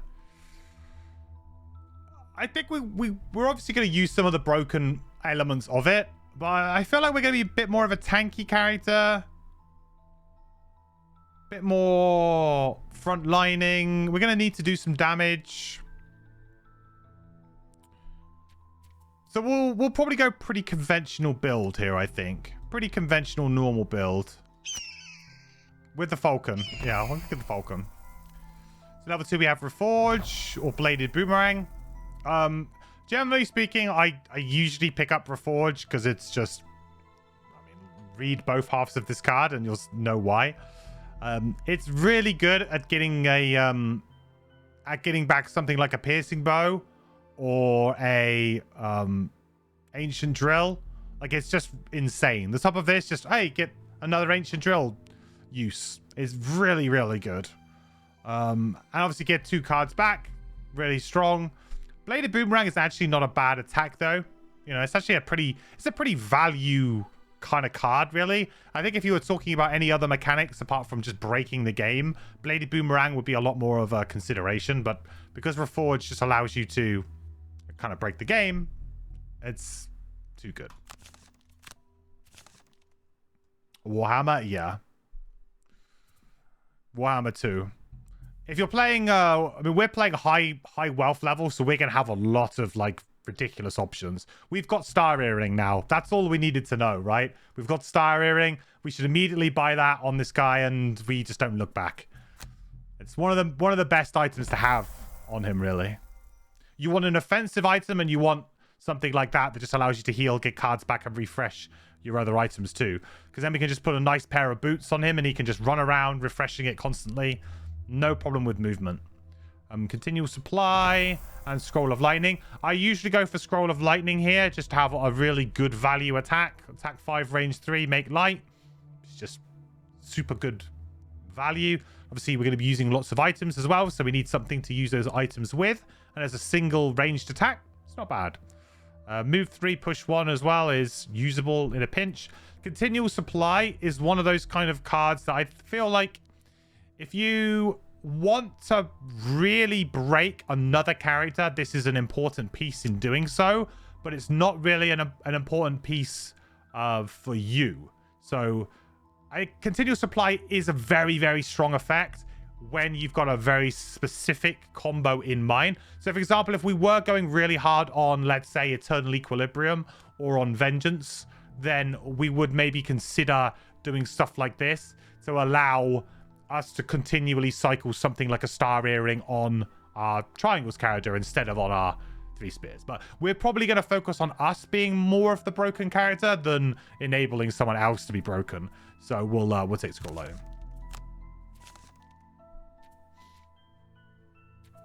Pairs well with Brilliant Blade or nope. Yeah, it does. That's a good point. Level 4, Side Pouch. One adjacent ally may refresh all of their spent and consumed items. Again, this is more of a, let's help somebody else get broken. Move 3 loot on the bottom. I don't think we need to worry about loot, so I'm not going to be taking any cards that really do that. Giant Club is similar to Scroll of Lightning, just a really good value attack. Attack 5, use a good item with it to stun them, like a Warhammer or something. Or, use the bottom for a double attack on something else. So, yeah, it's pretty hard to pass this up. So we'll be taking Giant Club. Oh, me used to playing Guildmaster there. Reinforced Steel and Scroll of Judgment. Scroll of Judgment is just nuts value. You do have to be a little bit careful with your initiatives on this character, I will say. I have often found that I lean towards some of the later initiative cards and then kind of forget to take some of the early ones. But, I mean, to just move 2 and stun something, I mean, that's, amazing, right? You play that all day, every day. The top is you and all enemies within range 4 suffer 2 damage. Really good, actually, in this scenario that we got coming up, because it's going to go through shields. So Oozers have shield, Imps have shield. So this could be an easier way for us to maybe kill some things. And, you taking 2 damage, you don't really care. It's not that much of a downside. However, I do feel like Reinforced Steel for both the initiative and the bottom effect are actually pretty damn good. And I do think it's quite playable. If you're playing a tank build, this is absolutely the card that you want. So it's close. I think level 5 is quite close, right?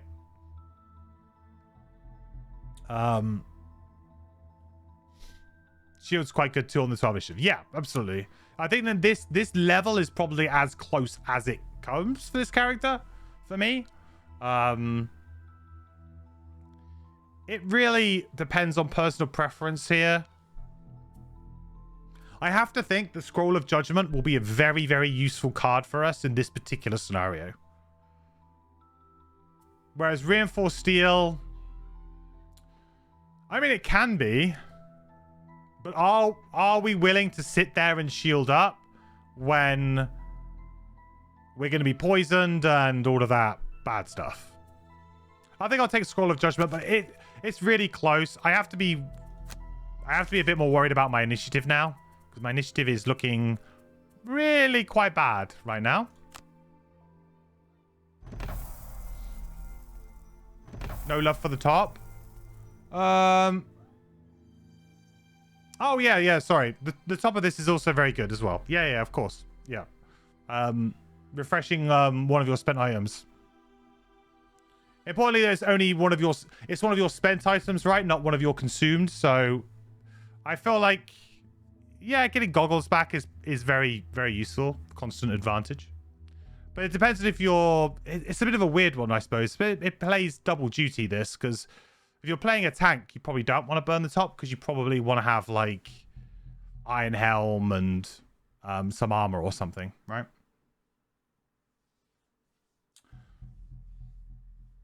Yeah. So, Quiver of Arrows or Catastrophic Bomb. Now, this is the decision between if you're playing physical or if you're playing digital. So if you're playing physical, Catastrophic Bomb is insane because of the way the rules are written to do with power potions. It's nuts. I still think it's very strong in digital because you just get to draw a bunch of cards and you probably have a good chance to be able to draw a refresh item modifier, which is really what you're trying to fish for. You're trying to fish for that refresh item modifier that you can get. So I think it's still good, but it certainly is less good. Quiver of Arrows is another one that kind of just sets somebody else up. I absolutely love Quiver of Arrows when I play like with Cragheart or something like that. Get Blind Destruction plus Quiver of Arrows. Oh, so good. Plus then, for example, if you have backup ammunition as well, it's pretty crazy. So another one that can be absolutely broken, especially if you have stuns as well. So the top of this could actually be really, really good for giving us extra stun targets on the Elementalists. But if we want to be a bit more aggressive, which I think we probably do want to be a bit more aggressive, we could maybe look at Catastrophic Bomb as well. And we could use potentially we could use Piercing Bow with it as well.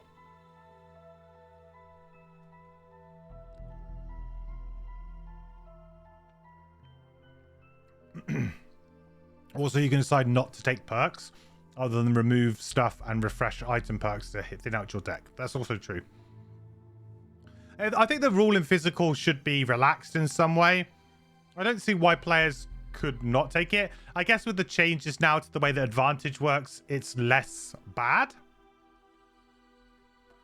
But yes, in this particular scenario, it's still, it can be awkward. So yeah, I think that's fair. That you can definitely make sure you reliably hit it in digital. It's close. I think it's close here between both of these, but also, like, as people have said, Reinforced Steel. I'm now thinking maybe that would have been a good pick. I do really like the bottom of Scroll of Judgment, though. It's just so consistent.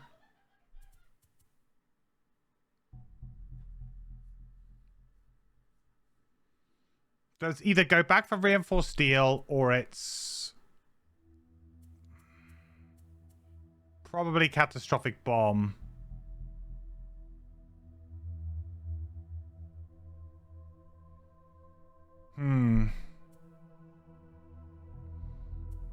Let's go Catastrophic Bomb.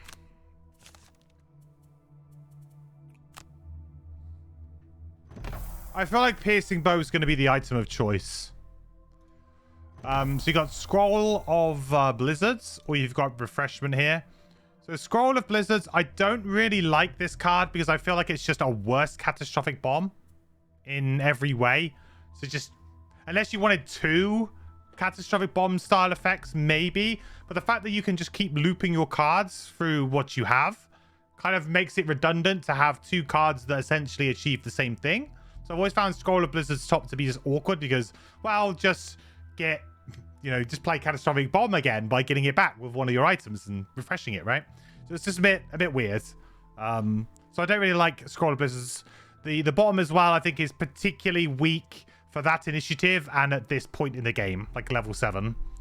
Refreshment. Each time you long rest, you can refresh one of your consumed items.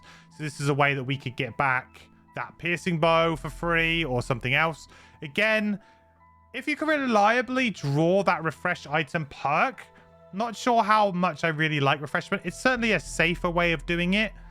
And if you are maybe playing a non-attacking build and you wanted to refresh some sort of item that was, not to do with attacking, I guess Refreshment would get it there for you.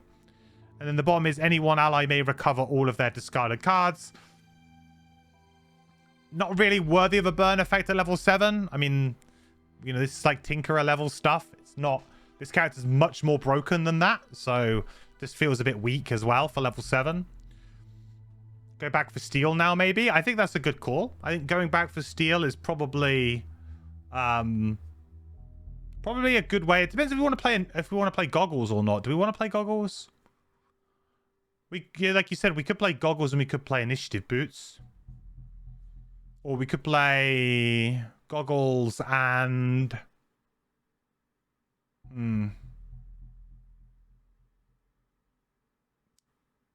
Goggles and any kind of movement boots. We don't have rocket boots yet. Steel. It's not adjacent ally.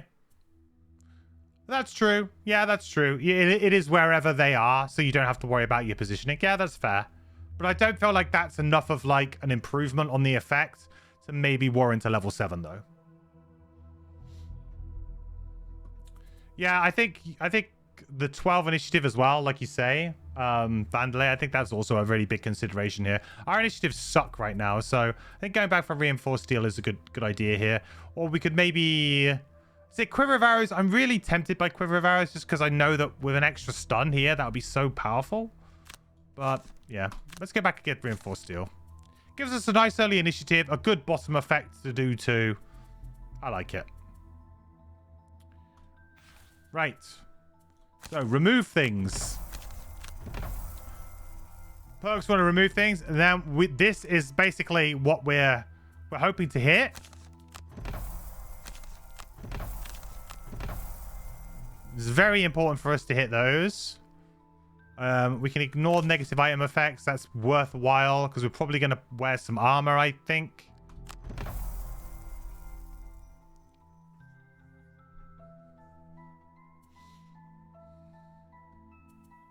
Remington Steel. Oh, yeah, right. That's the name of...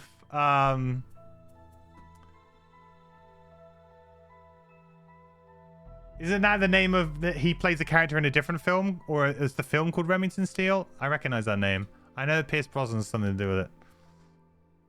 Well played. Well played indeed.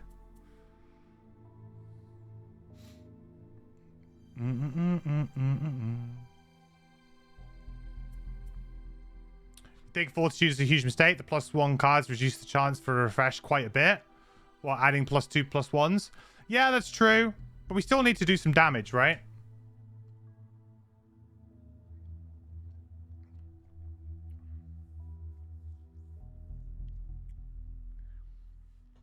And I think we're going to be playing this character more like a tank.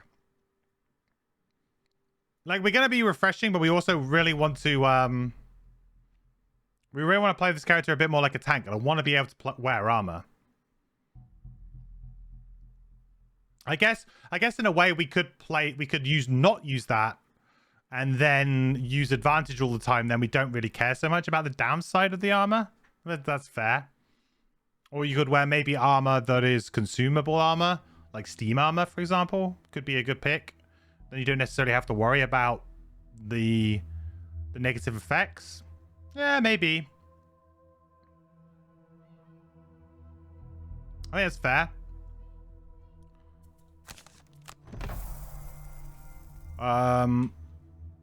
Replace 1 +0 with a +2.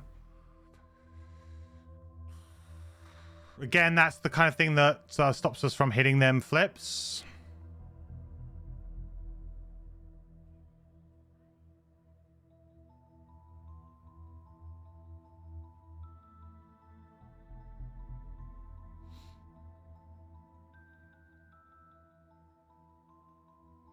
I think we can use rolling modifiers now too, right? Because of the way that it's designed. I think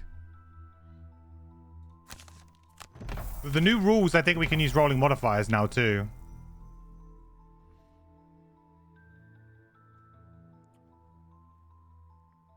What?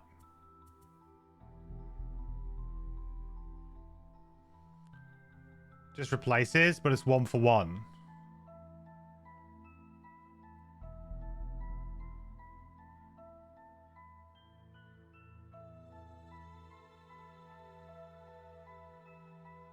For heighten. Yeah, it's the same odds for heighten. Yeah. Sorry. You guys know you're talking about heighten. Advantage. Yeah. So if you have advantage, and so this is the important part, right? If you have advantage, if the first card that you flip is the +2, then you flip the +0. You would take the +2. It's all about the ordering, right? So this card is technically does not have a numerical value, right? This is the thing. It does not have a numerical value.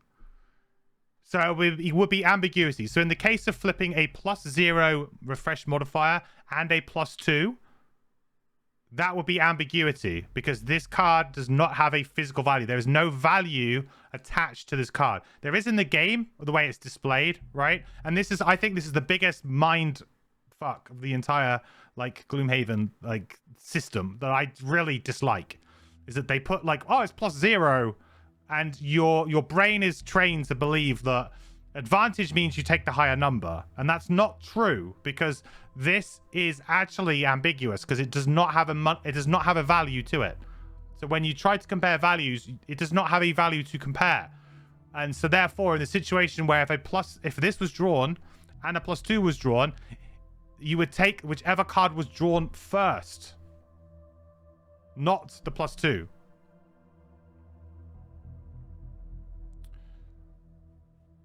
And that's a real screwy thing that it's really difficult to get your head around. And because they put +0 on a card and it makes you feel like it, right? But it has no value to it. Which classes have the best attack modifier decks beside music? No. Well, off the top of my head, Mind Thief's pretty good. Berserker's pretty good.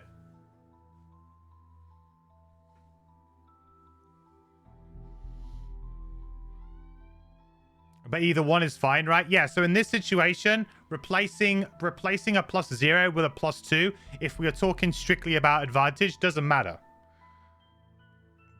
Because if you were to compare a +0 with the refresh, the same principle would apply. There's no numerical value to this card, so it will be the same situation. So there is no additional risk with doing this. Because of that rule.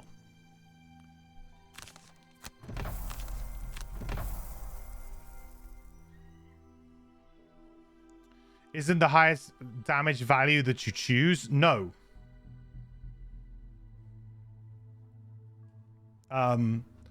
Because there is no damage value. It's basically an ambiguous decision. Like there's no clear winner because you're comparing to something else, right? There's no difference. Yeah, refresh an item is better, which is one of the main reasons why this rule was house ruled so much by so many people, because it doesn't quite work the way you think. And when you have advantage, the important thing is that you feel like you get to choose, right?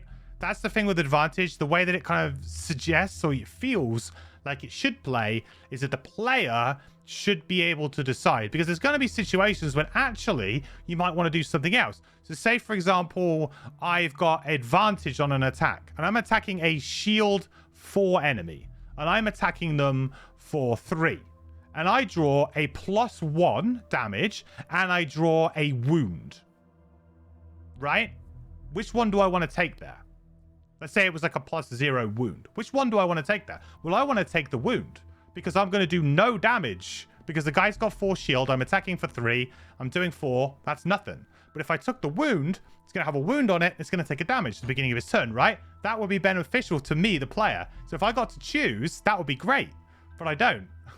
And that's it's one of these weird things. That's why so many people house ruled this particular rule, because it just doesn't make sense. When the idea is that advantage is I should get to do what I want. I should get to do the best thing, right? So it's really odd.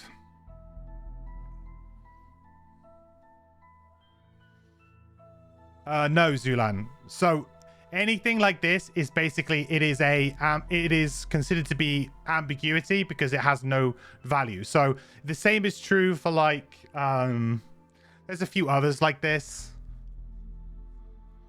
like the stuns, the disarms and things, right?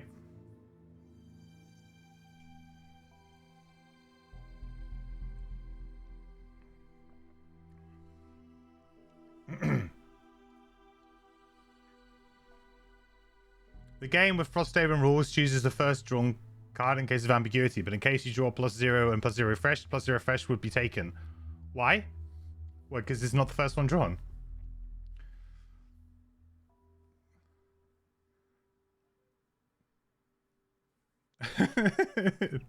But why? Unless it's the first card drawn, it wouldn't be taken, right? If a +0 was drawn alongside this refresh, it would be exactly the same as the +2, because basically it would be like, right, we need to compare this +0 against something that has no value. We need to compare this +2 against something that has no value. Therefore, it's ambiguous. Therefore, we have to go fall back on the ambiguity rules.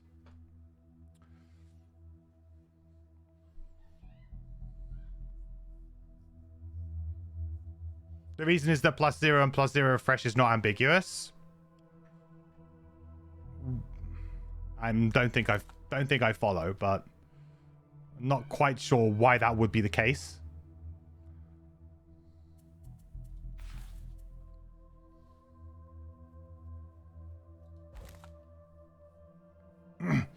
Refresh is numerical undefined value.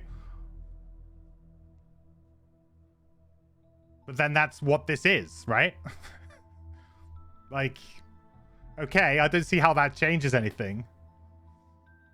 Is it a greater than 0 undefined numerical value? I don't think it is, right? You say it's a numerical undefined value, but it's not greater than 0 numerical. So maybe it's like -1, right? Positive value. It's greater than 1, but so it's greater than 0, but undefined. Okay. Well, that, I mean, I'll be honest, I'd have to reread the rules because I don't really know if that's really the case. But obviously the rules are a lot better in the Frosthaven rules. You don't have, I mean, you still come up with this, but it's not as bad.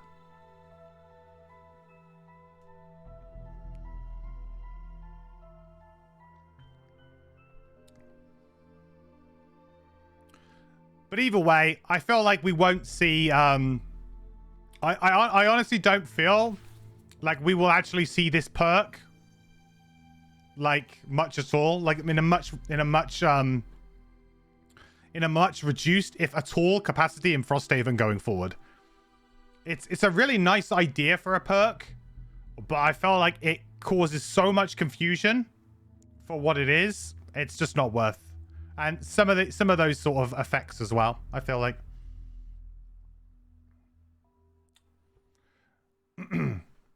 You're sure in Jaws rules it states in certain advantage situations the player choose their best outcome. Yeah, there's a little bit of rule, there's a little bit of text that's written in every single Gloomhaven and Frosthaven rulebook, right? We can even look in the Frosthaven rulebook and it's written as the very first bit. Let me get the rules up for that quickly. And it definitely stands true here. Let me find it a second.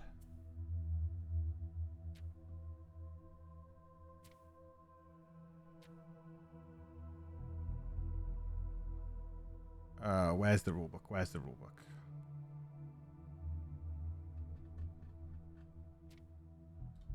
Let me just find the rulebook a sec. Here we go.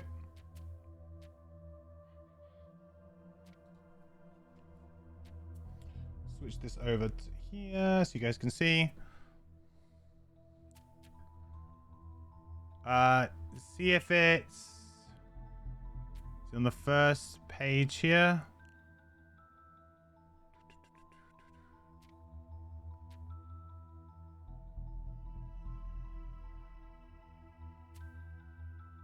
Here.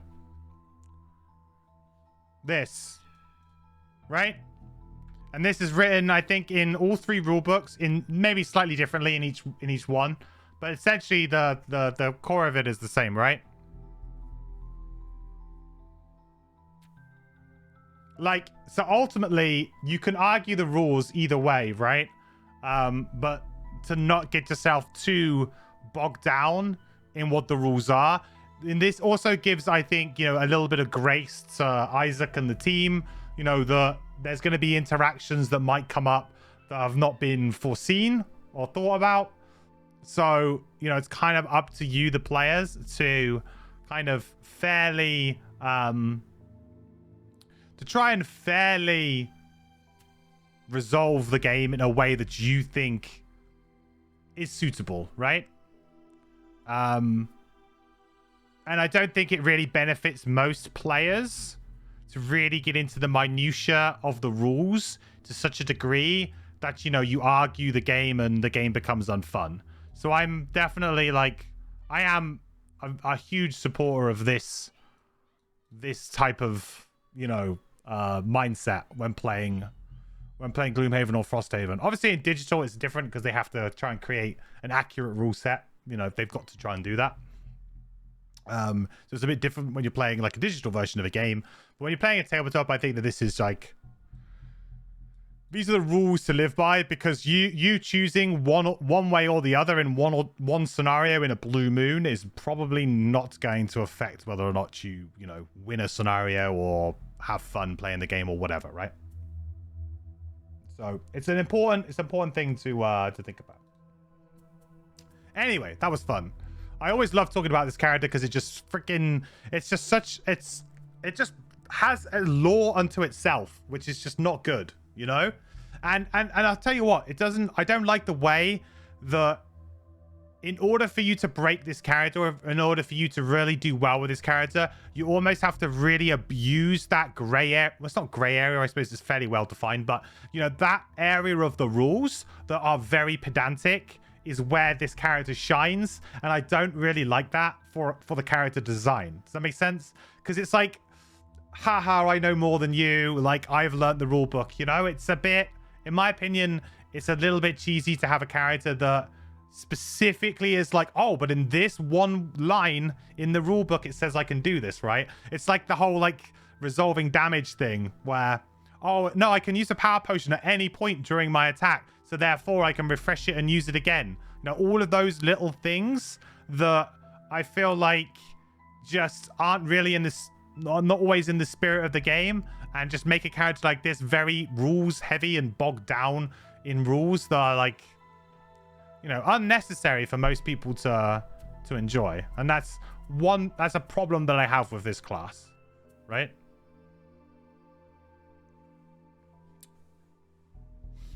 You remember that in Jaws, when ambiguous, a player chooses. Did you skip some essential parts? No, not at all. And that's it, really. But I think the reason is that when there's no, so like maybe I was using the term ambiguity incorrectly earlier. Like I shouldn't be saying that it was ambiguous, because what I should have said is it was a draw between the two, essentially. But it's weird that they say, hey, players should always choose ambiguity, but then sometimes, maybe that's me, maybe I misspoke, I shouldn't have used the word ambiguous there, but there's, you know, that area in which, oh, what do you do when there's a draw? You know, how do you resolve that? Because in some situations like monster focus, players decide, but then maybe when there's this involved, when you're doing attack modifier flips, there is actually a chain of resolution, right? So it's not ambiguous. There is a chain of resolution. Ambiguous would be there is no clear result, so the players must resolve it, you know, their way, or they choose the way that it is resolved. Whereas there is actually a chain of rules involved there to say this is actually how you resolve this correctly. Like these are the steps you take and this is how it works. So it's not really ambiguous. But yeah, so maybe I shouldn't have used the word ambiguous there, but I think it's pretty common hand for people to use ambiguous in that terminology in that setting as well. So yeah.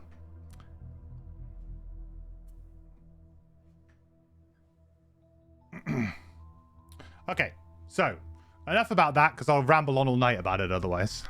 I'd like to give Oozing Grove a go. So let's look at some items to buy. I think that's really what we want to do.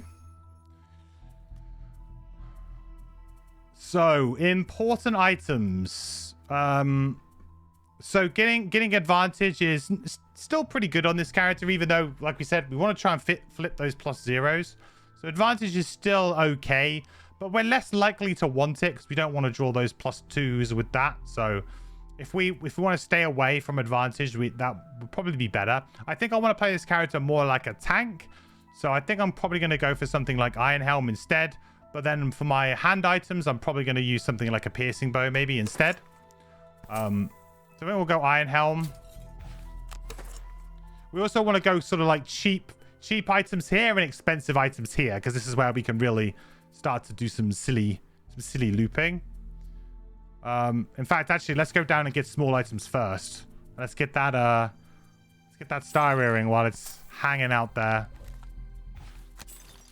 Absolutely broken item. It's now down to 50 gold.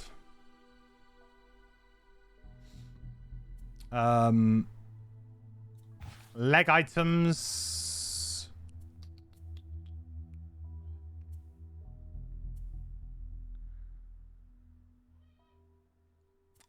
I do like the idea of going for something like a initiative boots here, but it's going to be a bit awkward for us, right? Because it's 30 gold. It's quite a lot. That only leaves us with 20 left. I'd really like to get a body item and a hand item here. Let's go for body. So that's 50. So how much is the bow? Like 20 or something? 25. Ooh. So then we have 25 left for the chest.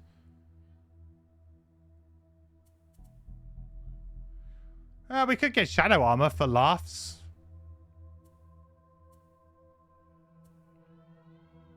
Or instead of getting the bow, perhaps we go for...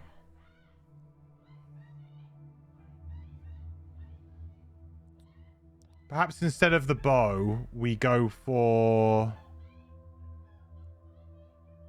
a nice chest slot item, and then maybe like just a stamina potion or a power potion to begin with.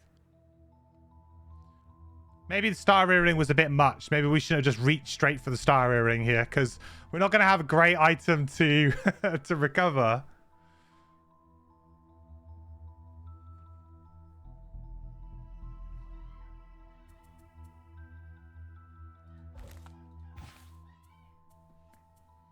Probably sword edge armor is better for this character, actually. Because then we're going to be able to get the retaliate charges. And we're going to be refreshing quite regularly, so...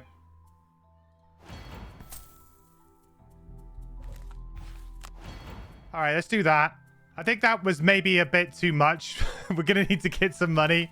I didn't really manage that money very well. But it's okay. We'll figure it out. Okay. Might be a good time to bring obsidian shards in, actually. I know I was lacking in movement, wasn't I?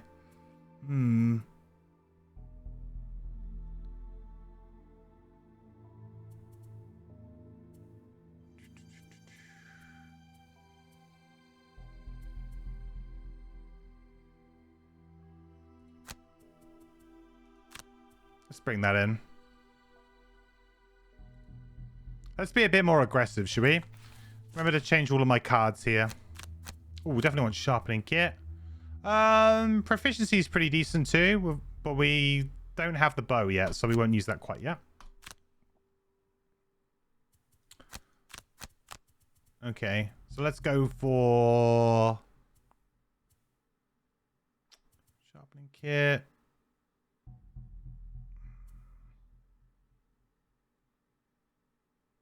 Restock's not really what we're about. I usually use like impaling spear, potentially iron bulwark. It's also a pretty good one on 19. Hasten step, of course, is like our main movement card. And we're probably onto everything from level 2 onwards, aren't we, really? Yep, I think so. Maybe we don't use iron bulwark.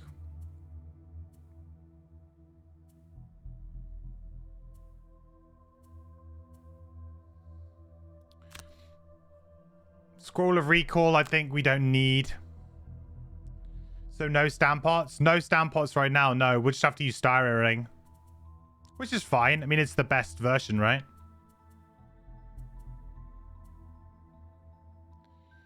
That's what I mean. I probably shouldn't have spent all of that money. I got quite excited on star earring, and I probably shouldn't have. I just took it for granted that I had like 120, and I was like, oh, it's fine. We'll be able to get what we want. Actually, yeah, we probably want about 200 gold's worth of items.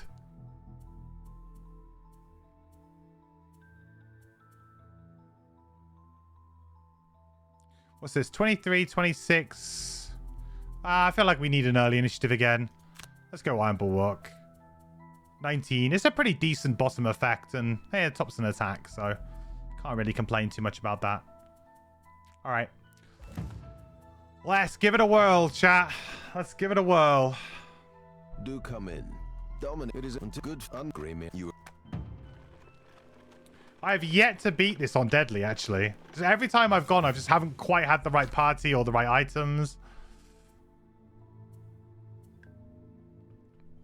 I had 5 for Miner. Oh, did I? Oh, I thought I spent all of my money. Shoot. I forgot I have the discount. I keep forgetting I have the discount. Let's do a poll.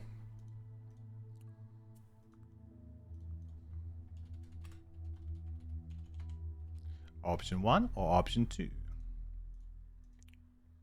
All right, place your votes, chat. It is something small that catches your eye. A button on the ground, glinting in the sun. A button in the shape of an oak leaf.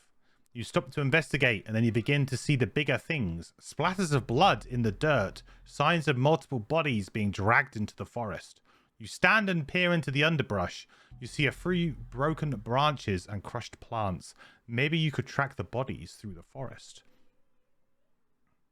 Is it Styrene Prosperity 9 or is it unlockable in some other way? It's in the chest in the final mission. Everyone wants to go option 1 here. Head off into the forest to find out what happened. Whose retirement one is this?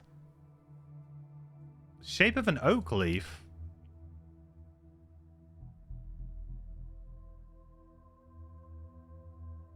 Sun? No. Oh, is this the... This could be the max prosperity one, right? Doomstalker? Could be.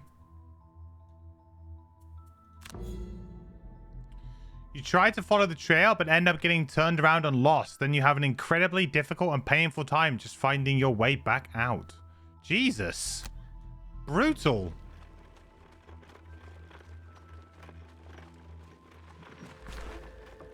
Expecting vermlings and the like. Okay. You're a little taken aback by the scene you find. Yeah, that was not cool.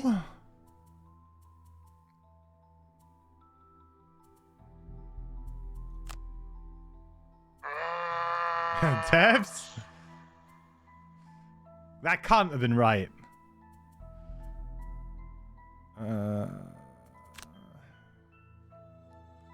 Maybe?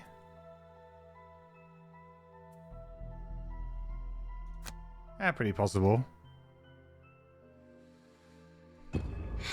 Okay, here we go. This should be fun.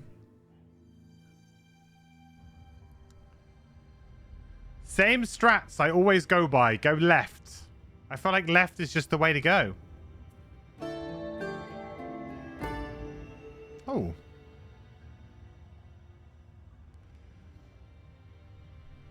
See ya, Pelican. Good to see you. Thanks for stopping by. Got to get rid of a card immediately. Well, that sucks, doesn't it? That really sucks.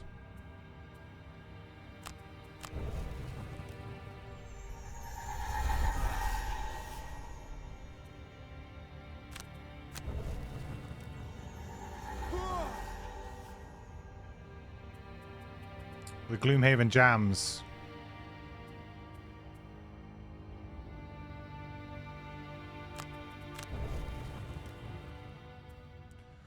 Right, let's figure out what we're gonna do then.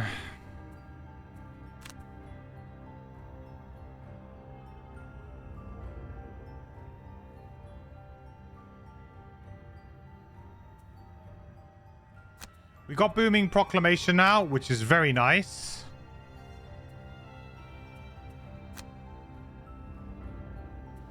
I've also got Ring of Haste.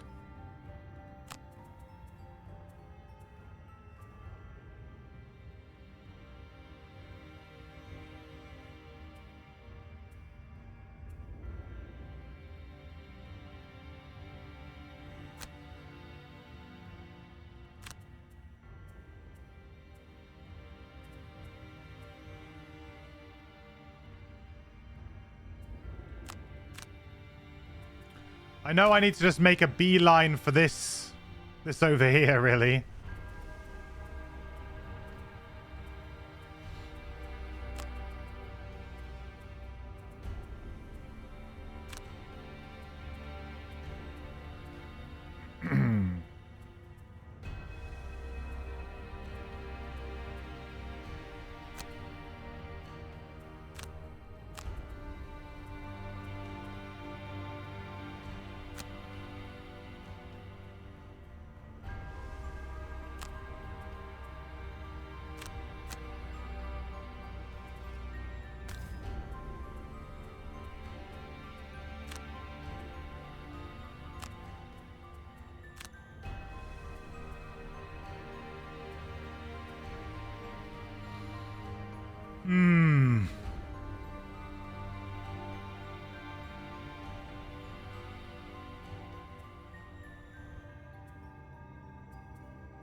I think we want to just run, like...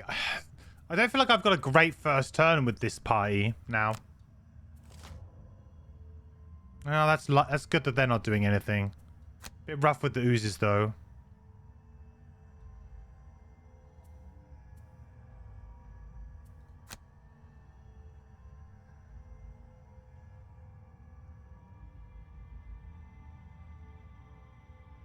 Could kind of muddle here, couldn't I?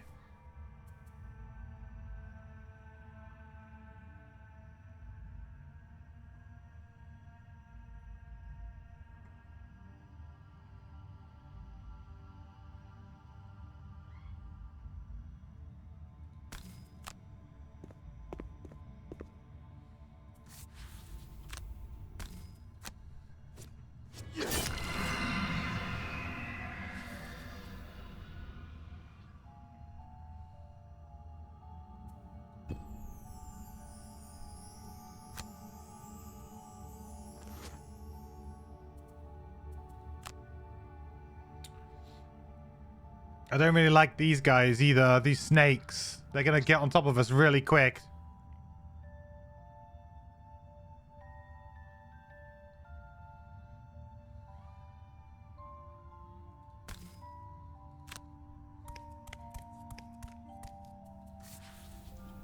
You know, I guess it kind of is what it is.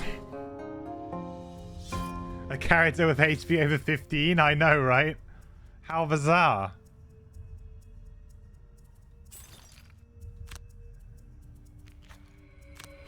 I figured it'd be a good time to just use this. You know, we get a good number of targets. Oh, I thought that was a snake there. That looks like a snake. Like from here, I thought, oh, there's definitely like a little bit of the snake poking out, but this is a rock.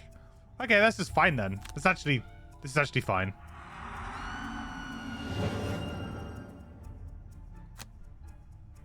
Probably don't want to be blessing this character. Oh no! Not again! Not again!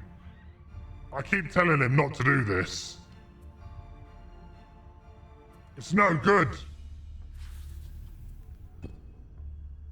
If I can't win it, no one can.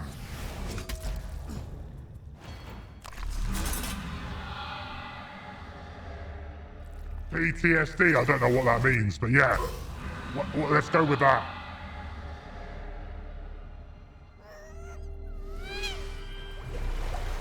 Oh dear. Why does he keep doing this to himself? And that gets me involved.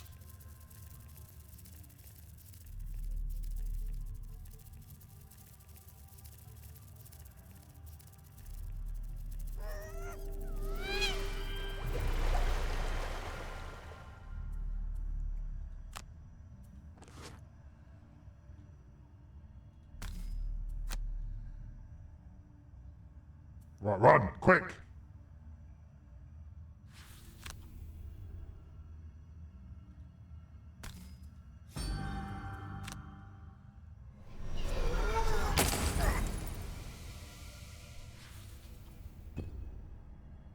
Wow, that was quite good. I'll take the credit for that, though.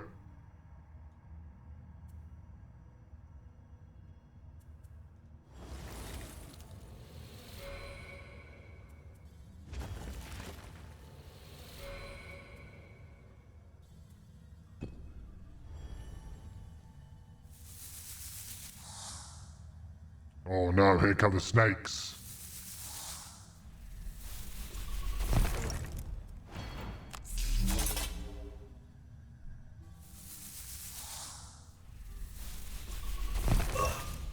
Oh, that's better.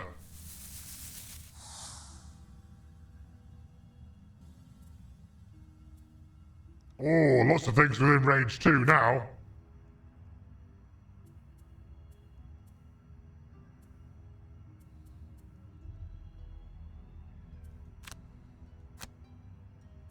Well, that seems quite good.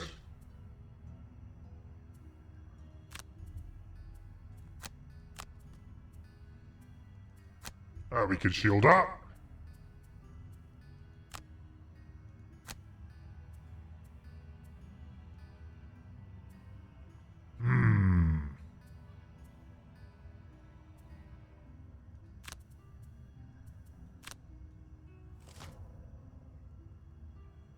Lovely, there we go.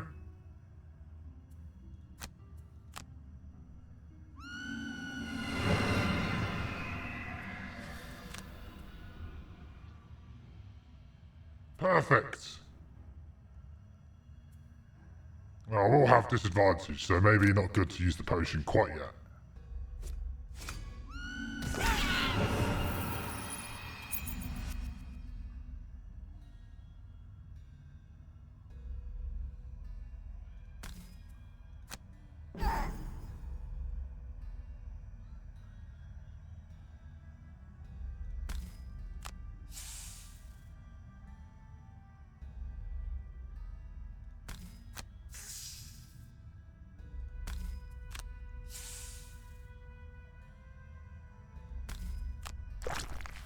Right, there you go. That's bought us a bit of time.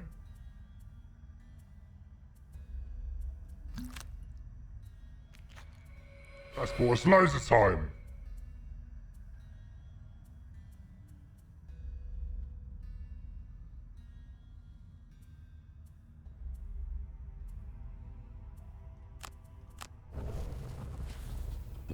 There we go. That's much better. I don't think he can mess this up now. Surely not.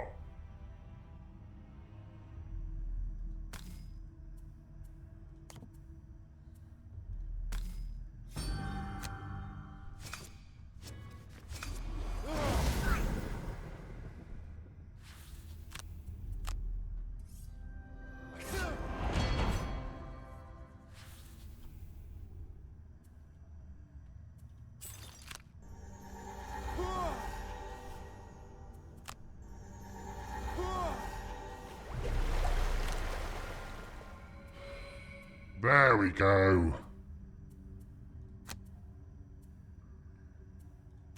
Much better.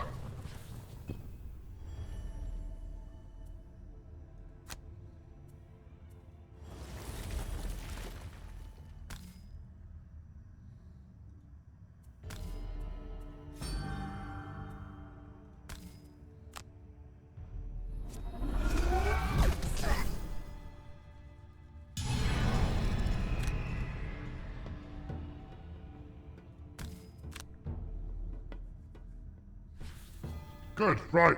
I think I've set him up now. No excuses, MQ. None at all. Thanks so much, Craig. He actually had a really good turn there. He's contributed quite well that round. This is a nice start to this scenario so far, chat. This can go badly wrong very quickly, but so far, not too bad.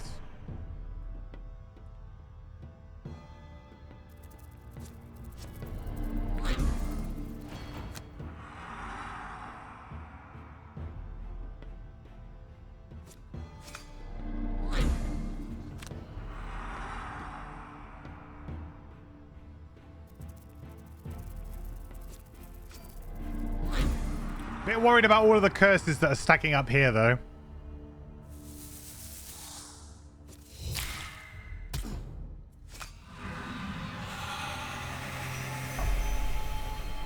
But I guess that's kind of the quartermaster's MO, isn't it, really? You kind of just got to stick it out.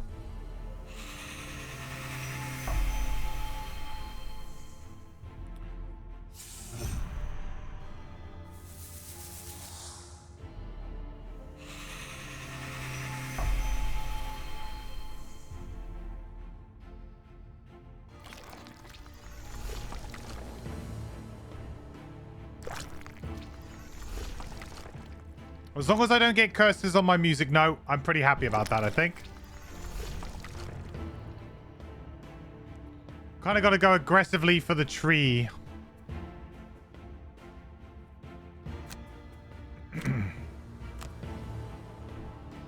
Start working the tree.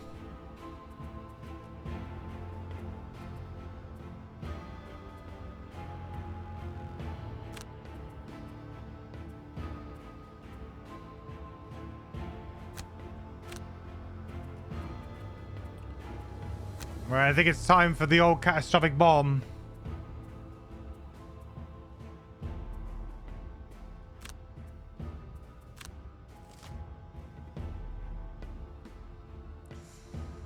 Oh, not going before the imps is a bit of a troubling development.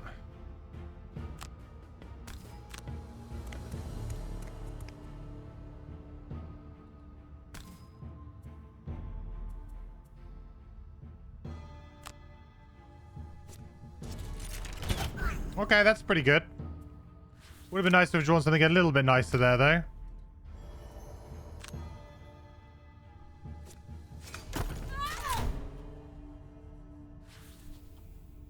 Maybe should have attacked the tree and then killed this instead. You know, done it the other way around. But I was kind of confident that I could maybe do something with obsidian shards here.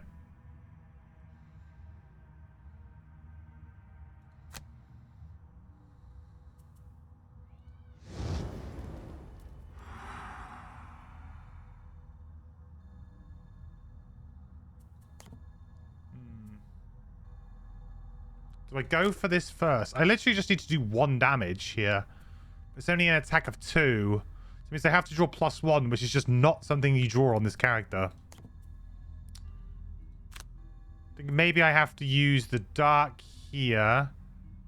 It just feels like a waste when it's on 2 health. I guess I'm just going to have to take an attack of 4.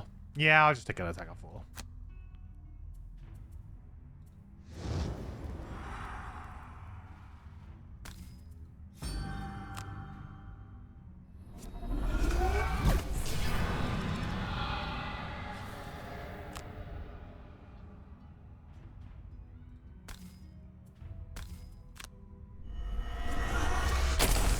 Oh, just never done this scenario. Do the trees spawn anything or have any effects? Yes. So they spawn an ooze in alternating order. So it's this one, this one, this one. So it goes this one, this one, this one.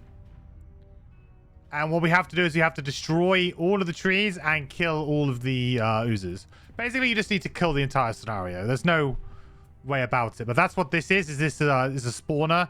So an ooze is going to spawn here at the end of this round. Which does suck for us.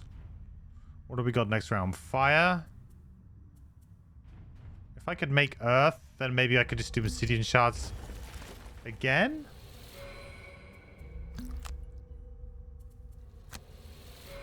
It's going to be good here.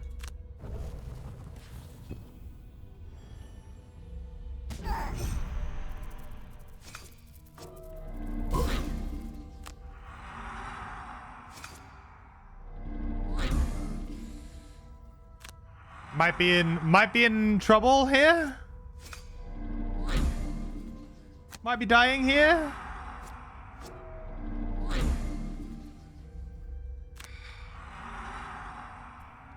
This is kind of the problem.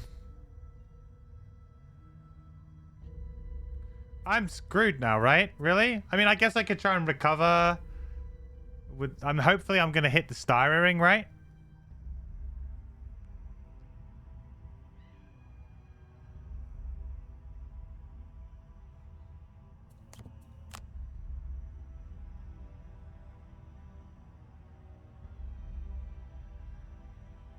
1, 2, 3, 4, 5, 6 versus 1, 2, 3, 4, 5, 6, 7?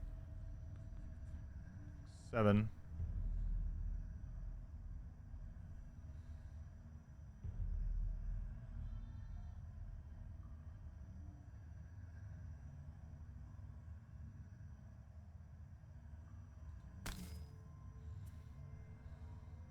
It's still 6.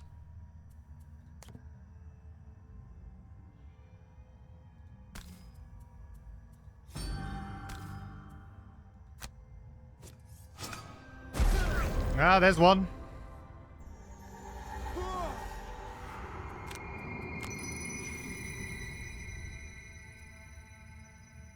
The question is, do I just stun this snake?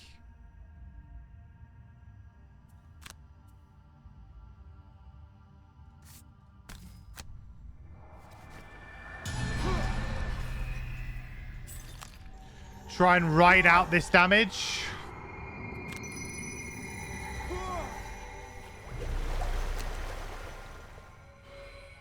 Probably not great.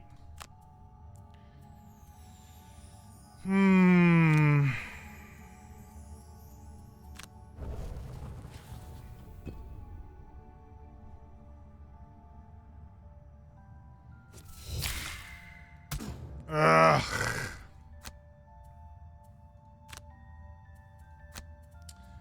Yuck.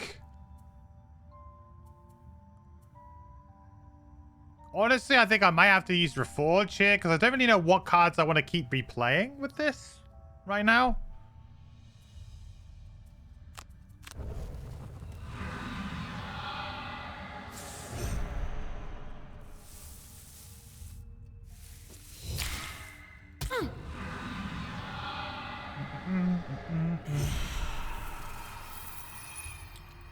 It's just it's so rough. The main thing, and I've said this before about this scenario, it's the tempo of everything is like really quick.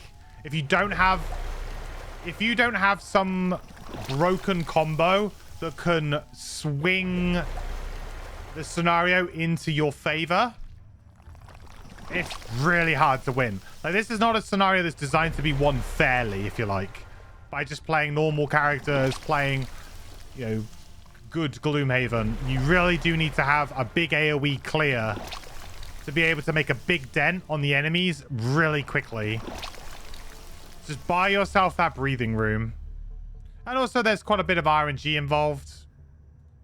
You know, you don't want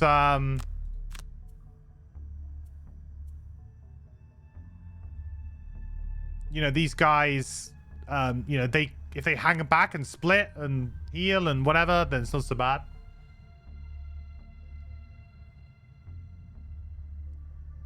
Could really use an imp non-attack turn. Yeah, that too. Yeah, that too.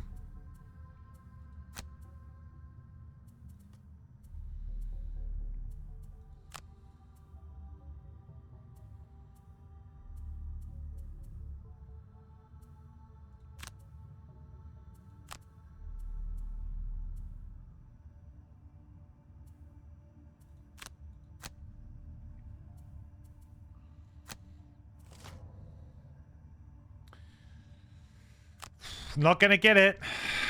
Not gonna get it.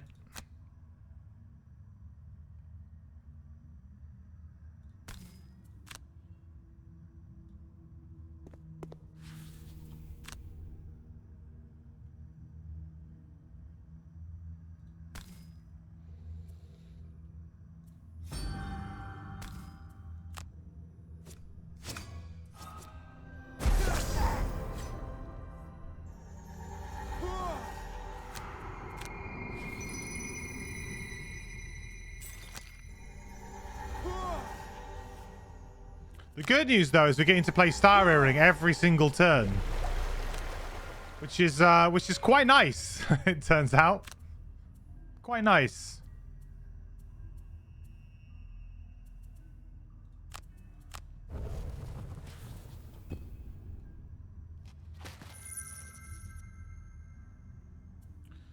But, you know, now we're in a really awkward place. about dealing with all of these guys.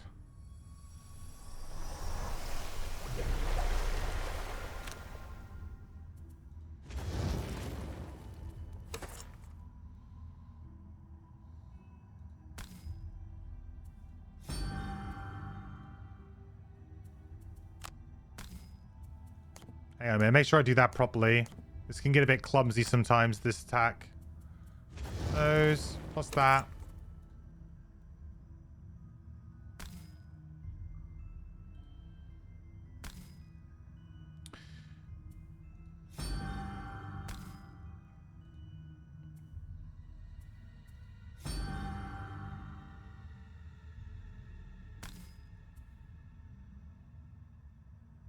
It's doing it there.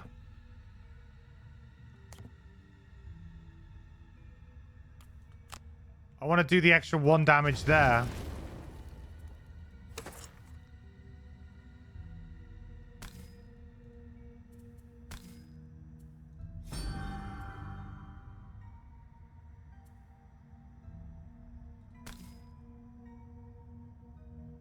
There you go.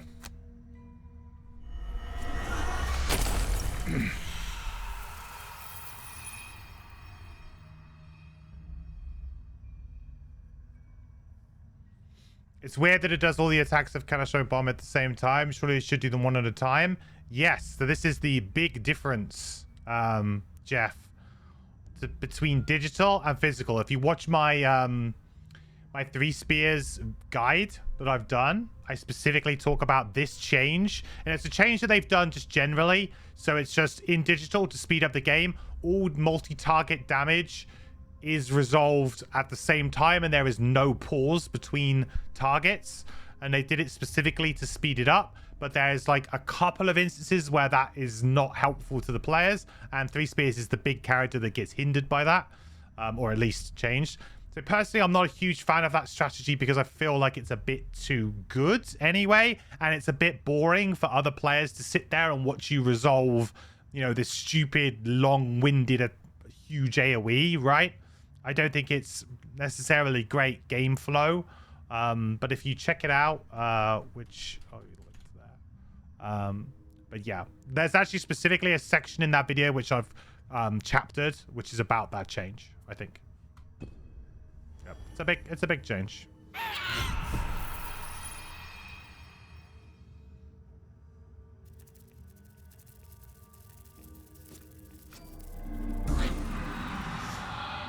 Finally.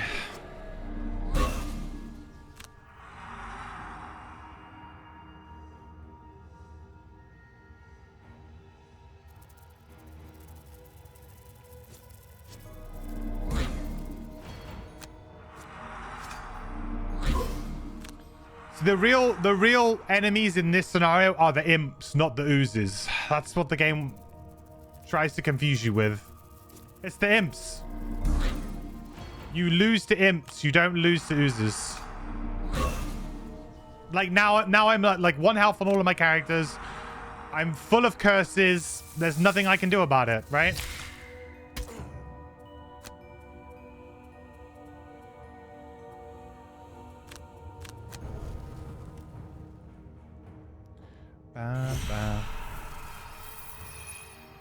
Agree, it was super strong, so probably better for everyone. Yeah, I think so. Like what I said earlier before we came to this scenario, I don't like that this character often lives in the rules minutiae of the game, in which it's like, ah, well, we can do this and do this. Like, it feels like a Gotham type mechanic sometimes, where maybe a player who would play this character, who maybe doesn't know the rules as well as somebody else, would actually have a worse experience because they don't understand that gray. It's not a gray area, it is the rules, but doesn't understand that area of the rules that the character operates in. And I don't think that's good design, to have a character that one player can just be like, oh yeah, I can do all this and the other. Another player never sees it, never understands it. You could make an argument that, yeah, that's just playing the character well, but I think it's also just a bit broken, and yeah. I think we've lost this scenario now anyway. Personally, like, I think we've just lost it. There's nothing we can do about this.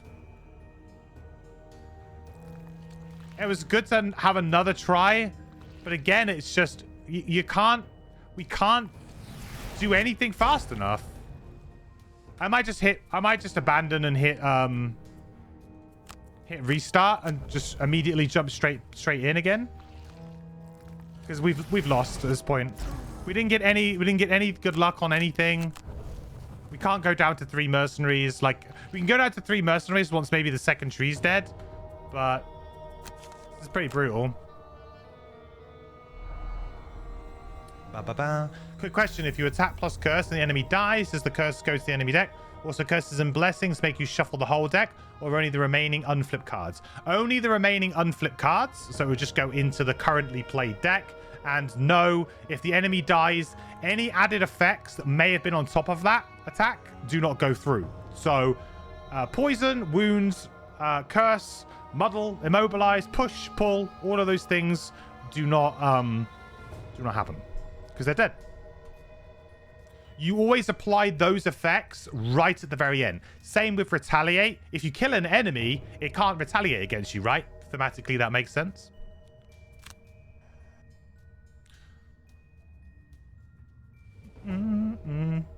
I've actually been playing wrong the whole time. I wouldn't worry about it too much. It's a fairly I think that's a fairly misunderstood rule, and also I don't think it upsets game balance too much. I mean, maybe you end up getting a bit too many curses going, but you know, you're probably still putting a fair amount of curses in playing, you know, not killing things too. Finding out you've been doing something wrong is part. Yeah, I mean, like, you know, I still do things wrong all the time. It's a very complex game, and it's very easy to forget small rules when you don't have to play with them very often.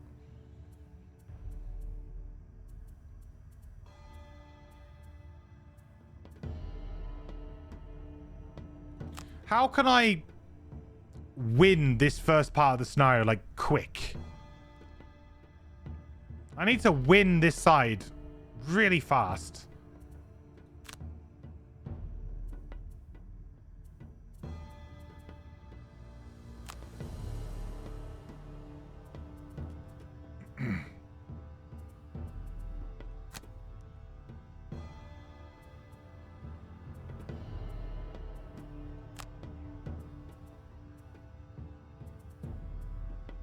I don't think Power Ballad was really that good.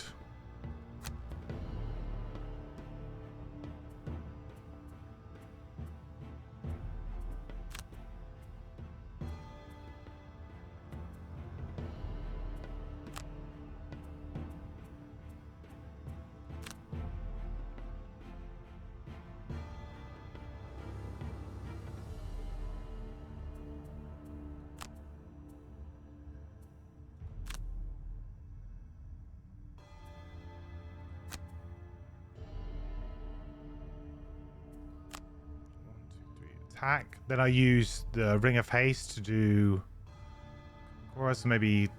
Yeah, that sounds okay. I need to like get something going super quick here.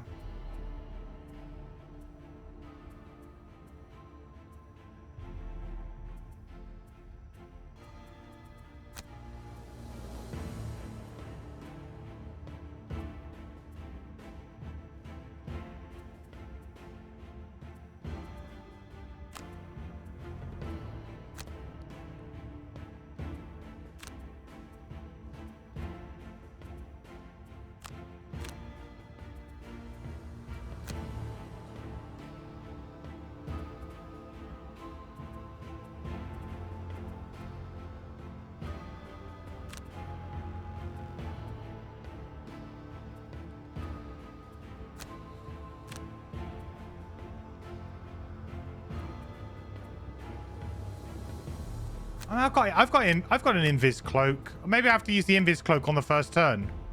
Maybe that's it. Maybe it's just as simple as that.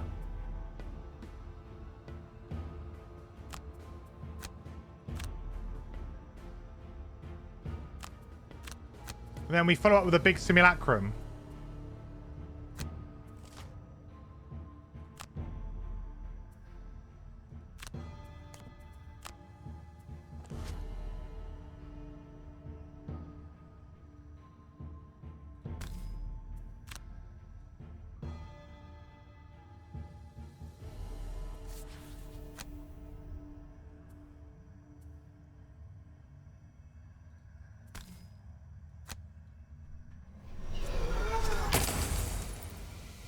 I didn't flip as many modifiers as I might have liked, but... Invisible. So we've got fire, I've got ice. So really I just need earth. That gives me a really big stun. Could try burning duality top with my power potion on the imps. Yeah, that's not a bad idea. I feel like we need something like that, right? We're just a little bit shy of what it is that we need right now.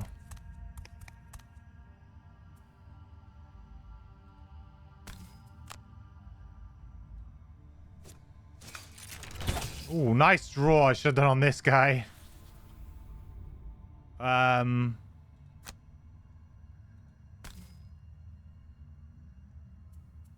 Could just do a big attack here instead.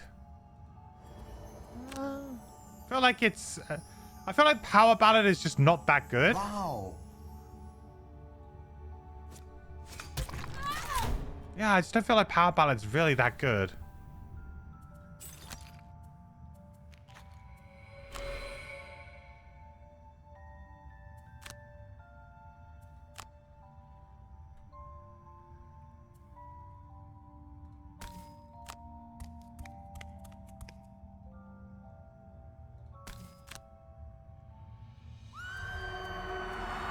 This way I'm in a nice position to deal with this guy and anything else that comes my way next turn, I think. Have I thought about trying to play 2 songs at once? It's too it's too much. I mean, for this build too, we're playing the damage note build, right? But even when you're playing a support, I think it's it taxes your hand too much and you have to keep changing them anyway. And because you go early, it's a bit, I don't know, I just feel like you kind of want to get one song out and then you want to kind of just, maybe there's two, maybe 3 songs you want to play. Like if Whistle Wounding is good. Disorienting Dirge, once you've got enough curses in, is good. And then you've got like either Power Ballad or Captivating Performance, whichever one you want to kind of go for, depending. And sometimes the plus move and the plus range occasionally, but really you're just going to keep one out for quite a while and then maybe switch into the other when the time's right. So there's really only going to be 2, maybe 3 songs you actually want, and having more than one up at the same time I don't think is hugely beneficial.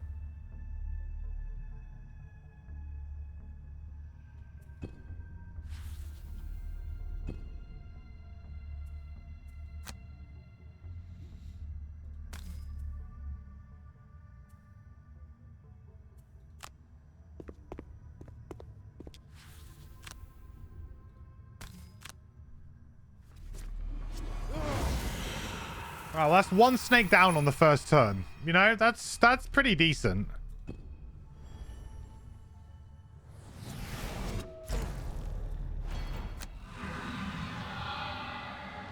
Being immune to poison on this scenario would also be actually really good.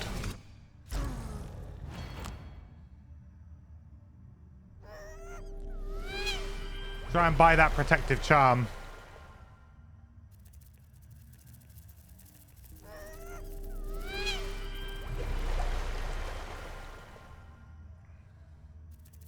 By the way, the imp shouldn't be able to heal the tree. That's a bug that really annoys me right now because it makes this scenario even harder. But the trees are not enemies. They're objectives. So they cannot be healed because they're not considered to be like an enemy or an ally, for example, to them. It's a really annoying really annoying bug. I don't foresee them ever changing that either.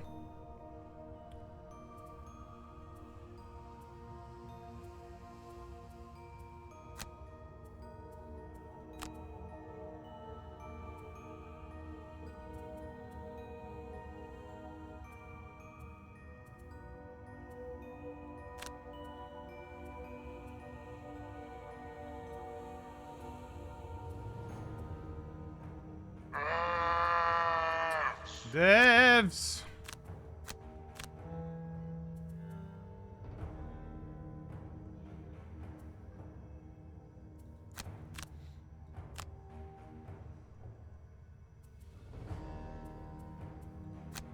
Maybe I have to do a bit of a cheesy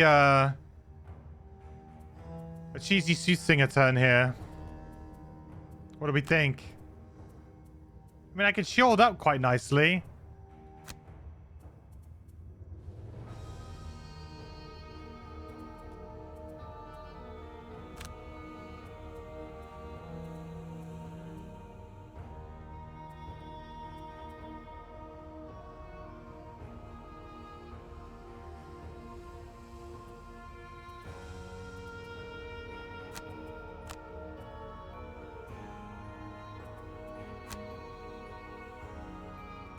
Bit nervous about our elementalists here. We need to go late, but we need to get away.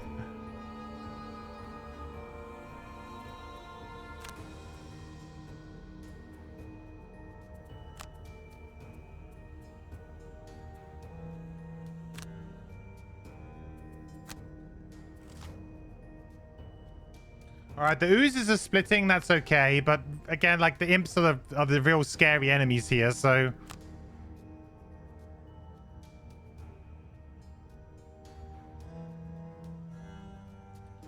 That's kind of like whatever, really.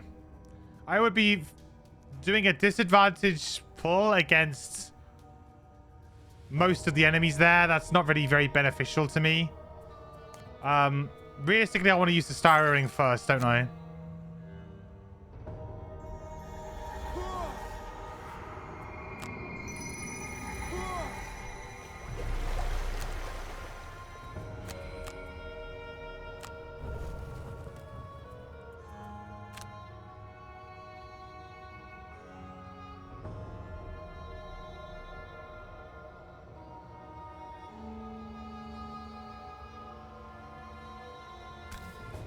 Guess we go for those three then.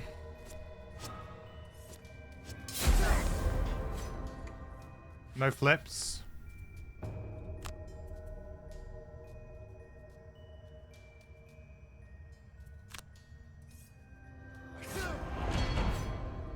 Problem is shield 2 doesn't really do much against like this attack 4, you know? This guy's hit very, very hard.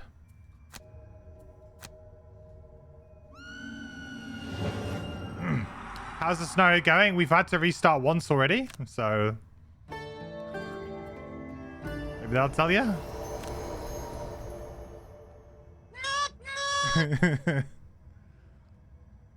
Maybe that tells you.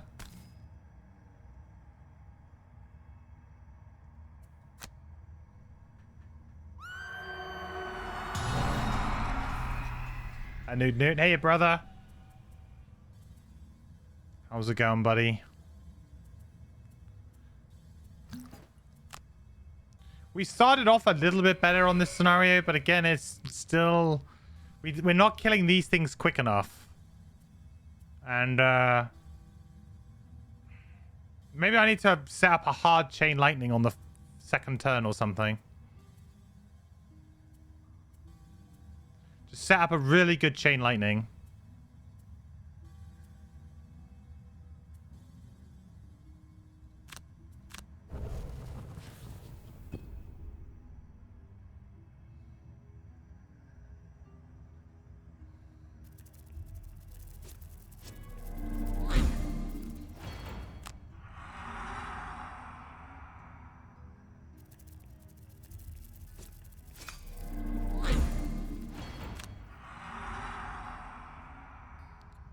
Just gotta kill these imps. So important to kill these imps.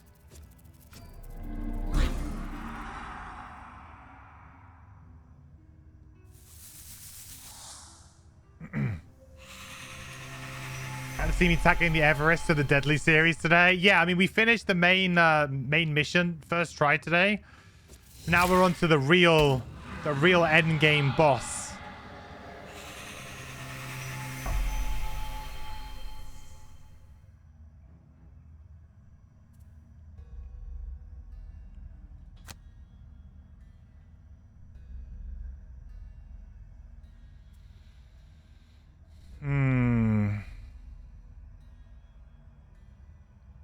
Maybe I should, if I could go for Chain Lightning next turn, do you think? I mean, it's possible, right? I think I have Well, I was going to go for the stun.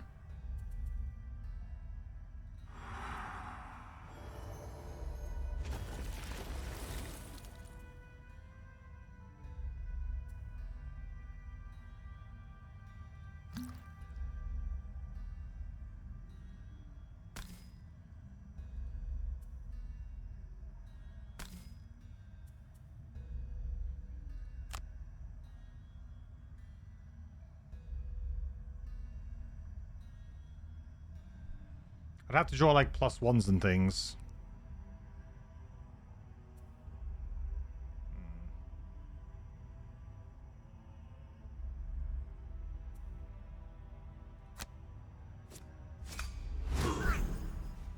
Well, there's the wind.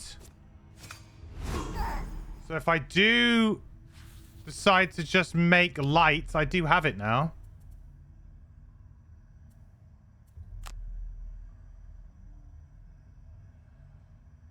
It's kind of interesting.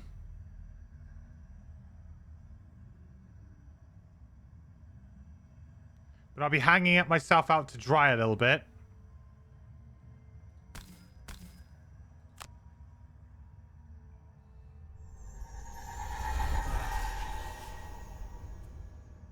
Oh, I think I gotta go for it. I need something to go my way. I really do need something to go my way to win this scenario, and Chain Lightning is something. Chain Lightning is something.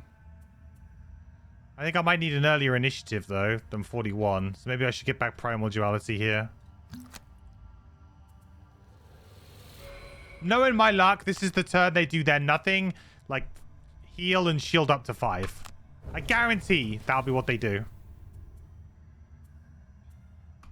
I'll put money on it. What about all enemies range 2? I think it's not a big enough attack. That's the problem. It hits a lot of things, but...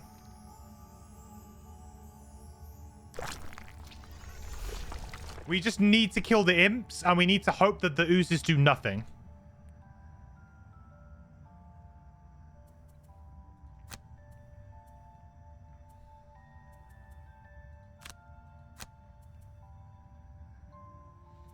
That is unfortunately kind of like the best we've got right now.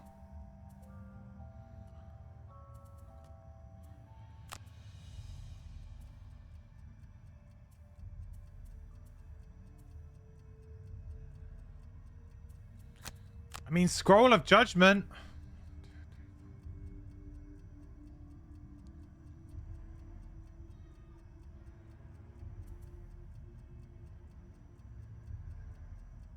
Thing is, I really need this guy dead in front of me now. I really need him dead. I could use Sharpening Kit before Chain Lightning.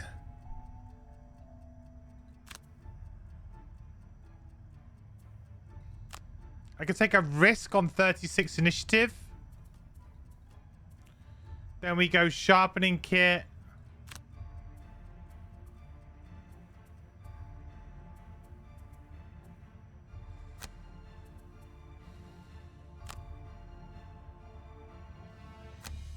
Maybe like Scroll of Lightning.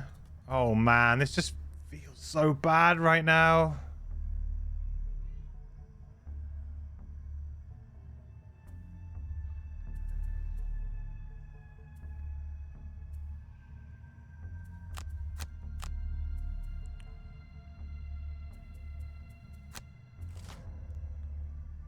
Oof.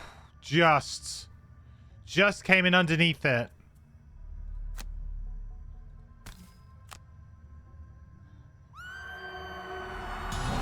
This is probably the round we die.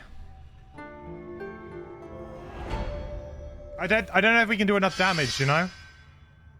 Good stuff, as always. Thank you, Connor. I appreciate it. Thank you so much, dude, for the resub. 3 months in a row. That's very kind of you using your Bezos bucks. I really appreciate it. Thank you, sir. The quest continues. Good to have you here.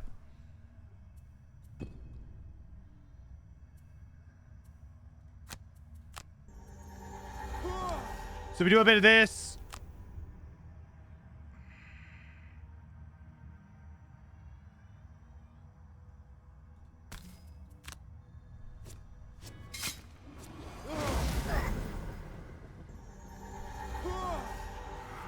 Okay. I mean, not bad, not bad.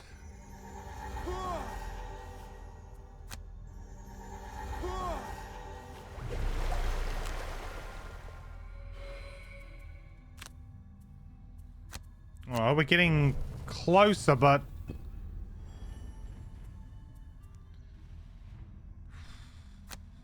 Okay.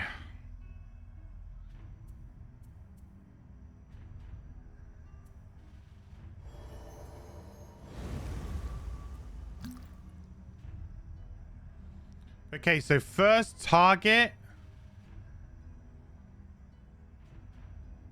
is like here, right? Next target is here. Next target is here. And last target is here.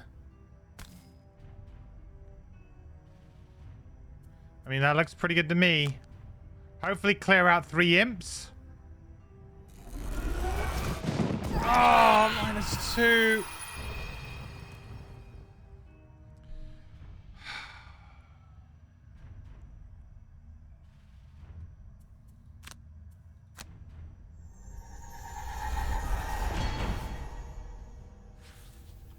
That just sucks, man.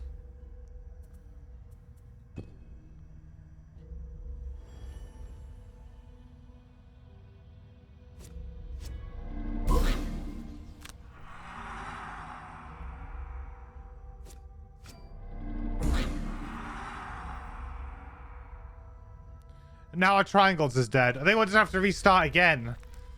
Man, like trying to do this without Eternal Equilibrium or any of those types of cards really is bad. Maybe we have to wait until we get level 9. Keep farming XP. Well, we've done it. I guess if we go back to Gloomhaven, we've got it.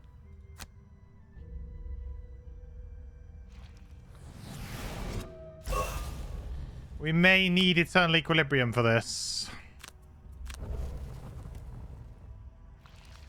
6 months of support and still waiting for a success in this terrible place. Yep.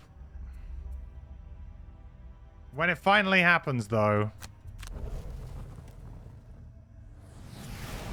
I mean, if I have to just, you know, play a crack card or something to get it over the line, I will.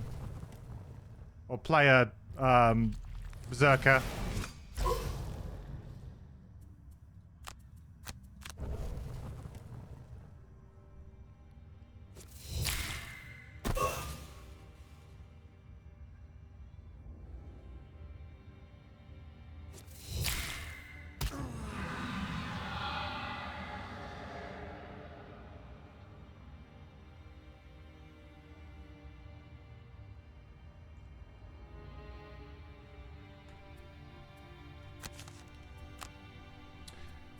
There's no point drawing it out. If we can go back and get level 9, I think it's worth it. Eternal Equilibrium will make a heap of a difference. Like a huge difference. And then we might have to just let our note kind of play a little bit more supporty.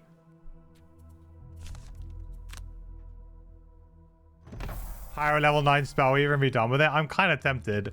I'm hopeful that this will be the answer to all of our prayers, though. Vengeance would have been great, but of course we're trying to stay away from playing the broken things. But I felt like Eternal Equilibrium could be the thing that makes a difference here. Huge card. Ridiculously strong. What I should probably try and do is get some support items here as well, just so I've got, you know, like a major mana potion or something, just to kind of get it going right from the get-go.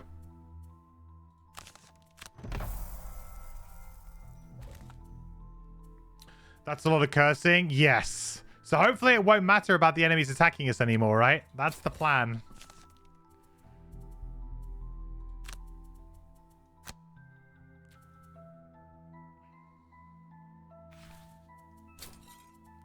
Okay, so maybe instead of the minor healing potion, we try and get ourselves some kind of mana potion here. Because I want to do it from, like, turn 1. If I could do it turn 1, then I can use Primal Duality, just make it again, and then we go again and again and again, and then we'll be ahead enough in the first couple of rounds. Sell that for 5. That doesn't get me to 25, though, which is what I need, right?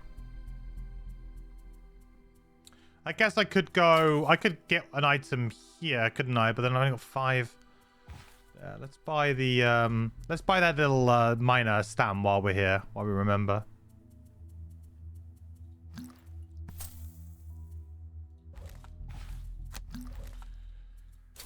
Yeah, so I really need to sell something quite expensive here.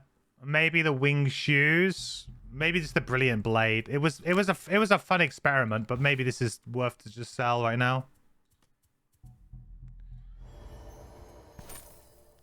We'll make the money back. It's a small loan. It's an investment. Although saying that was probably a bit stupid because I need to get rid of one here anyway, don't I? To actually fit it in.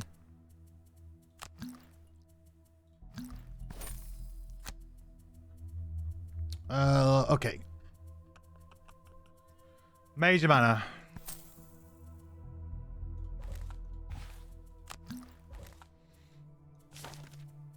And I think I want to change my cards slightly as well. Power Ballad might not be actually that good.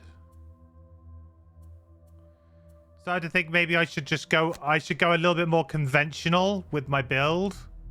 You know?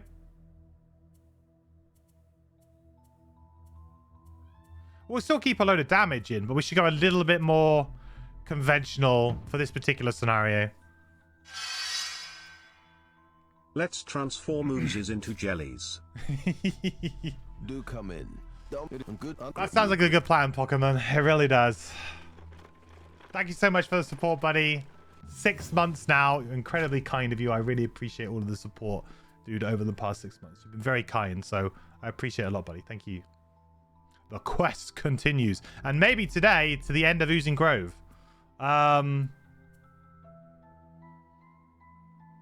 I mean, come on. I'm gonna take charge on this one, guys.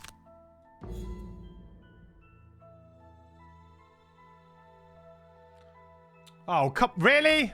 All right, maybe not.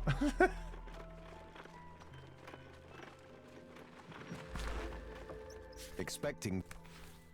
Bad idea.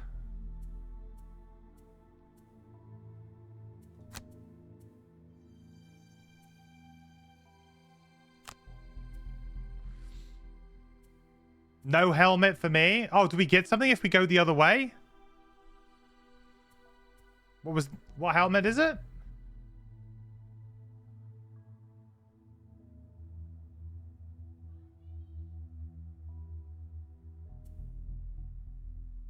I need to know what helmet it is. Probably not gonna happen.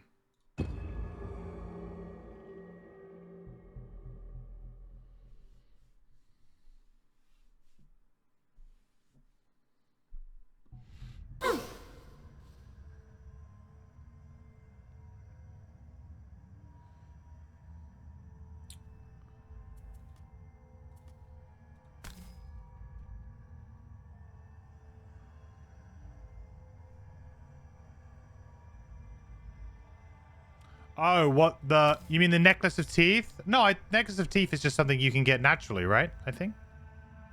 It's an Inox road event, but...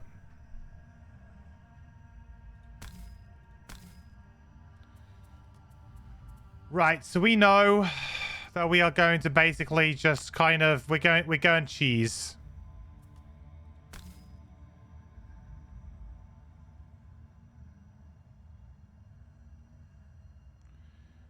To be honest, we're probably just gonna sit in the middle of this scenario and we're gonna go for it.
don't get a helmet, you get the bloody axe. Ah.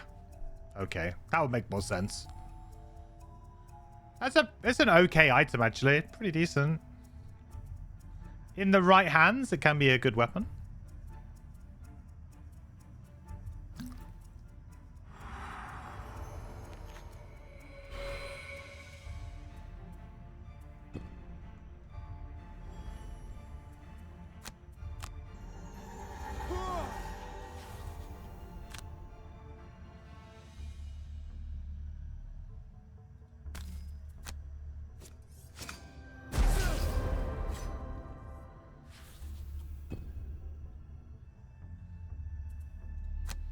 A little bit awkward there, huh?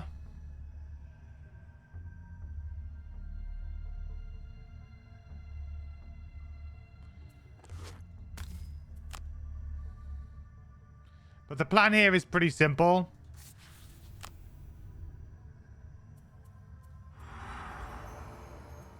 We'll get these guys to begin with, and then we'll just continue on. Like, we'll just... Next turn, we'll do it again, and again, and again. And again.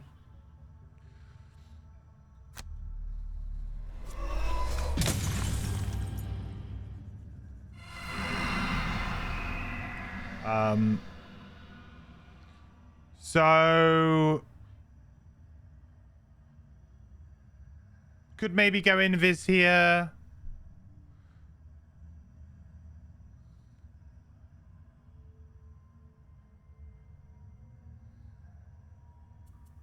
I don't think I need to. If next turn I'm going on...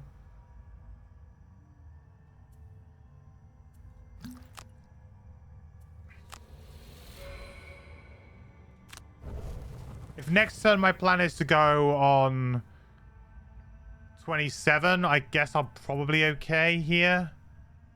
Or I could go on like 17. I think that's okay. I think I can take some hits this particular turn.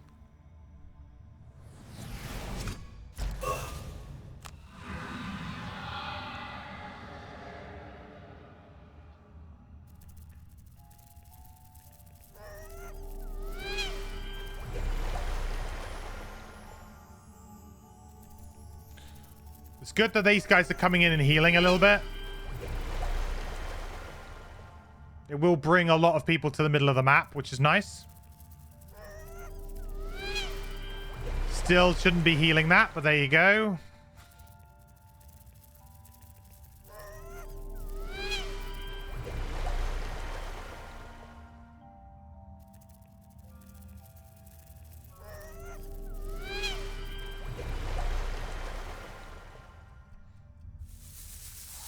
Nothing like making a scenario a bit harder, huh, chat?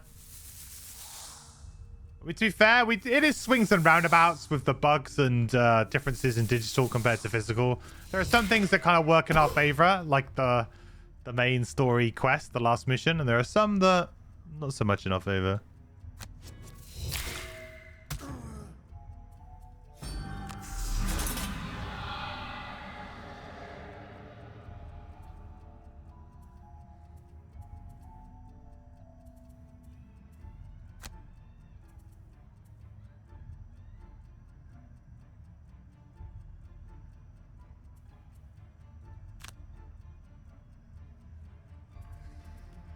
Right, so we're kind of in trouble again, as we know here, but I guess really I probably should have saved a bomb for this turn. Could use this, though.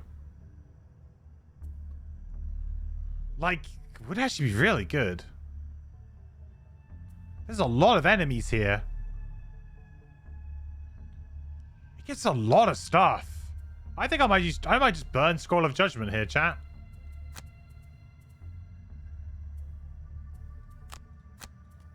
I'm going invis there. Oh, strengthening as well. Perfect. Really good.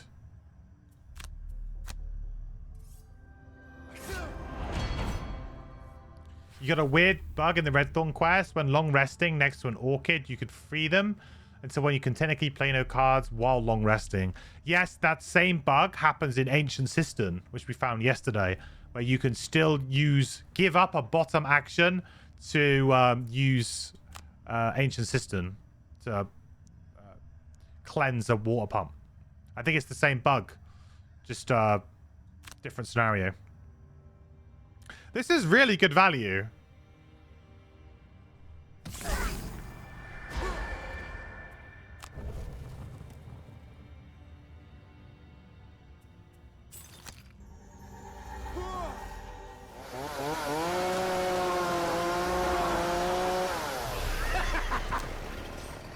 That's a lot of damage. It is a lot of damage. I mean, it might not look like much, but that was actually really very good. Right. The cursing. Cursing's starting to look pretty good.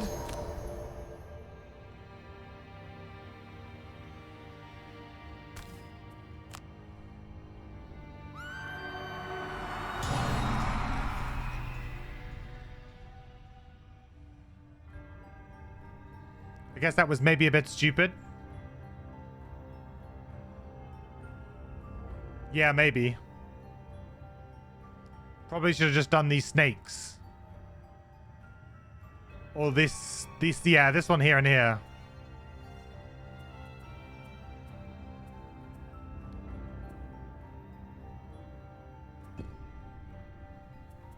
It's fine. It's fine.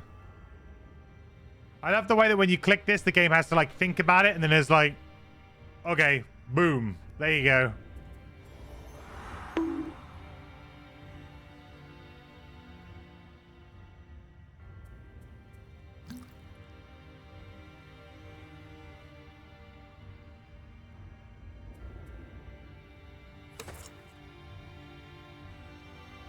May as well get the extra snake, right?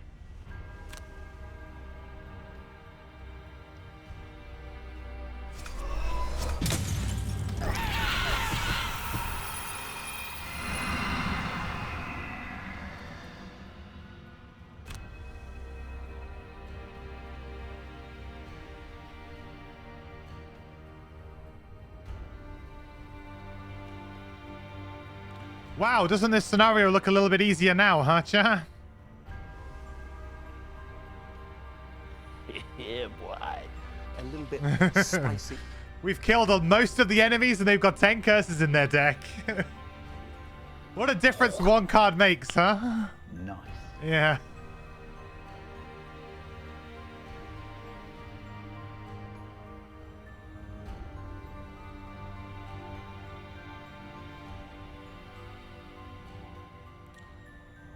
Question is, do I move this way now to try and stun this and this and go invisible maybe?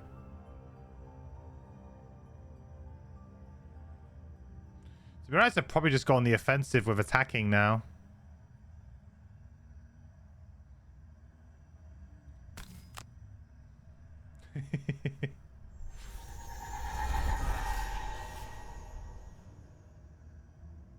They asked for it. Yeah, well, they weren't playing very fair, were they? So, you know, now it's my turn to play unfair. I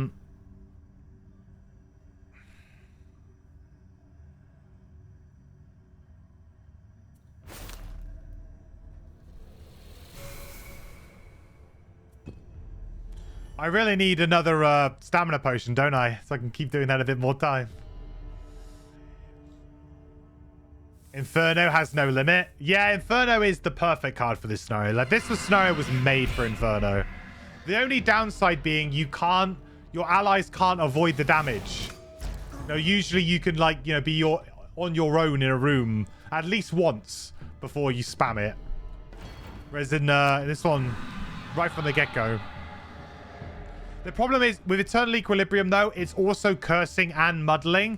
So the thing with Inferno is that you sometimes don't kill them quite quick enough unless you go for like a crazy combo like what I've done with Rings before. Like, you don't kill stuff maybe quite quick enough with Inferno. Whereas at least with Eternal Equilibrium, you also don't kill them very quickly, but they're all cursed up. So you kind of feel a lot safer to then just spam it again the next turn.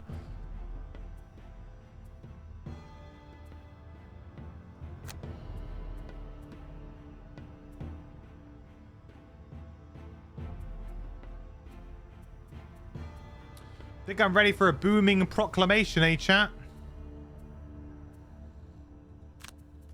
What do we think?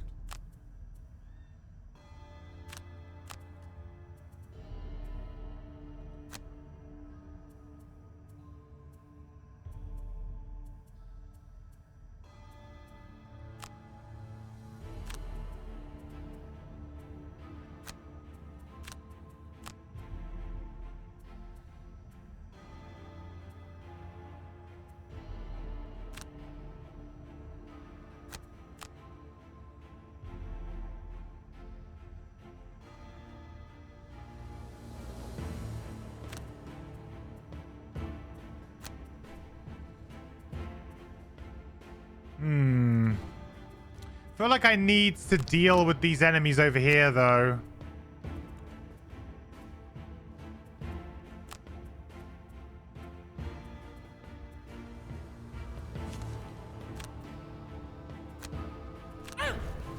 That's a shame. I really wanted both of those cards.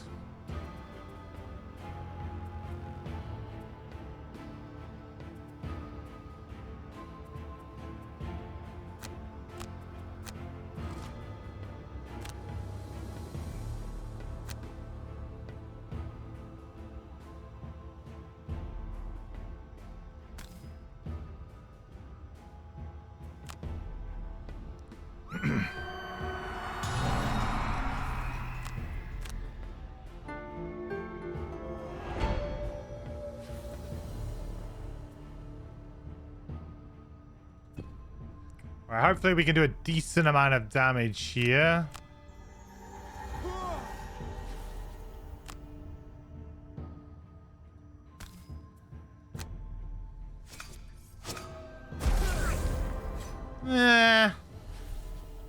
Guess that was kind of okay.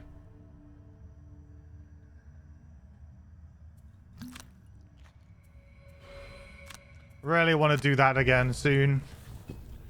Gonna have to tank a little bit in a sec. Guys are just healing, aren't they?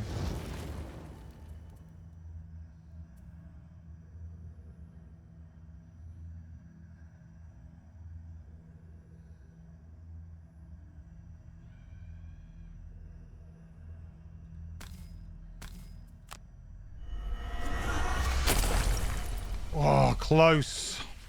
Very close.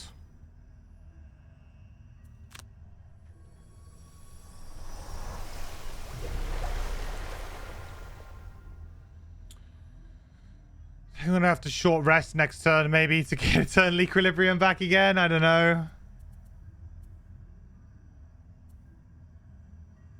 Could make dark, short rest and do it.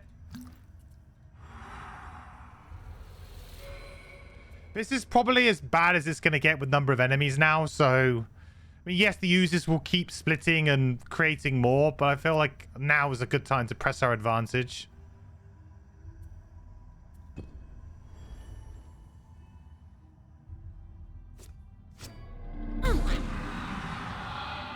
We'll take that. Here come the curses, hopefully.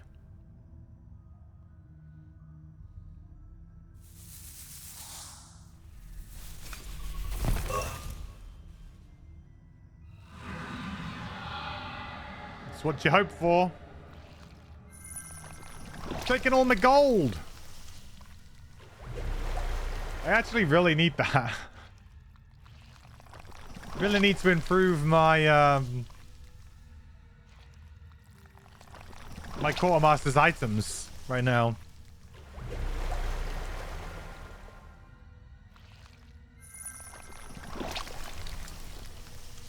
Damn you.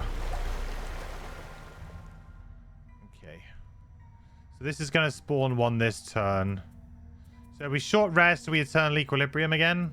That seems quite good. It's a shame to lose that. It's a very good card.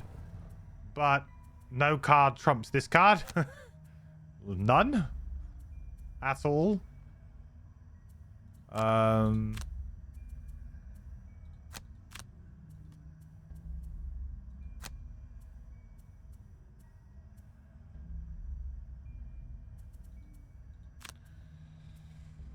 Could do with killing this guy, really.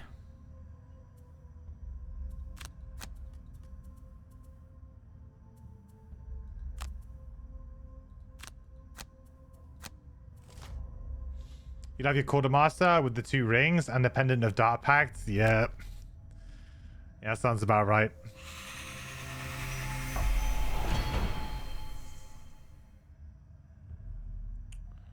That's kind of annoying. I hope he misses. Oh, yikes. Alright. They haven't quite rolled over and given us the win yet.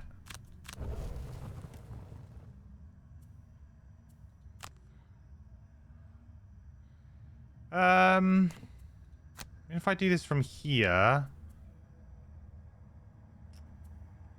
miss out on quite a few things, don't I? Am I doing disadvantage there?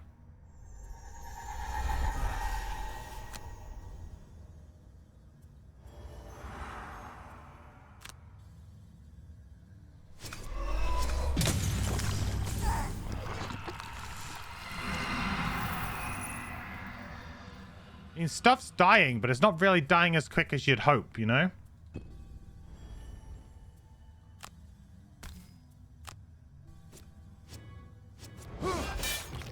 Ugh. Die already.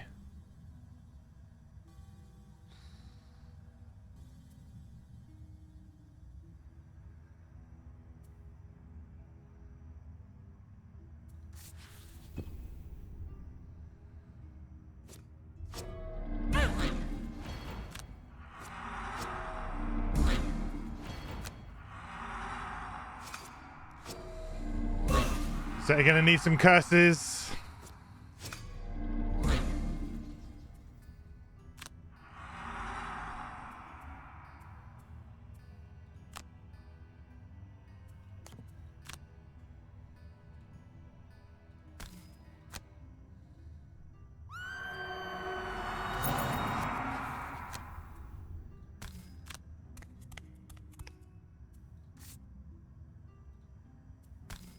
Come on, good draw. Nice. Oh, I needed that. Yeah, boy, did I need that. Okay.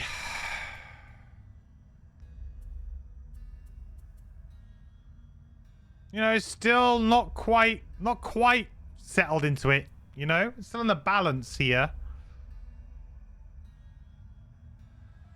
I really wish these guys were dead, but they're not dying very quick.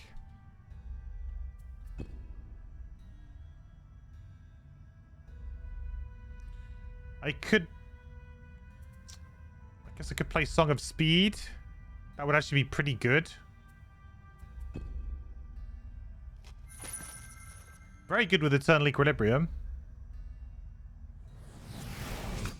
Oh my god.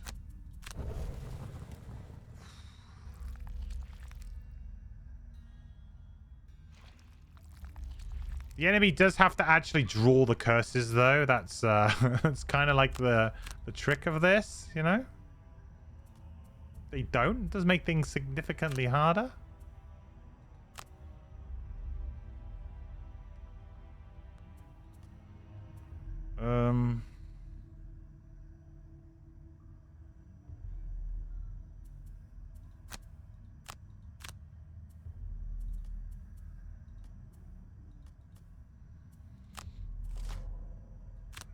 Okay, they're healing. Don't really want that to happen, if I'm honest.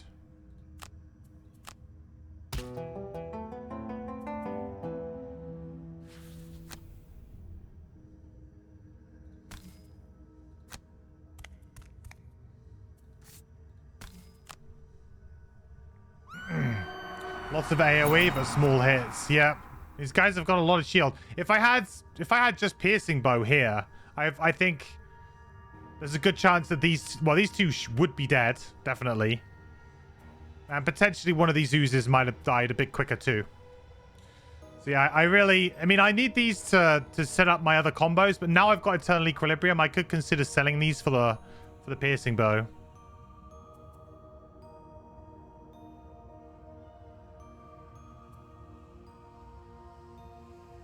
Or, of course, just the light and dark ones as well would be better.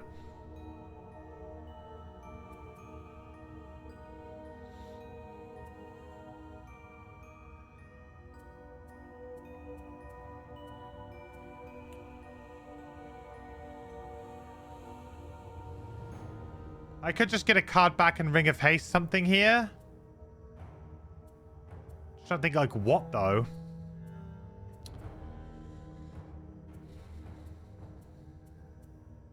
It would probably either be Crippling Chorus to, like, disarm this.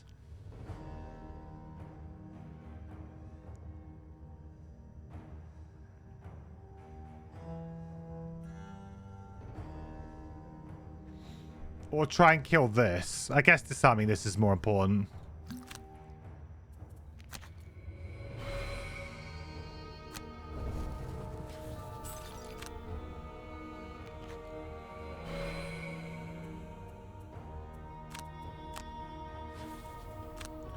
Go here, or this.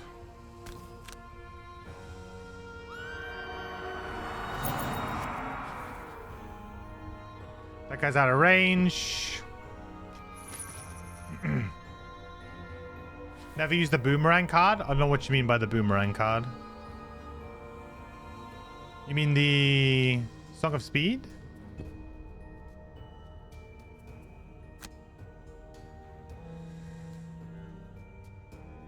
I just don't want this guy to get health back, to be honest.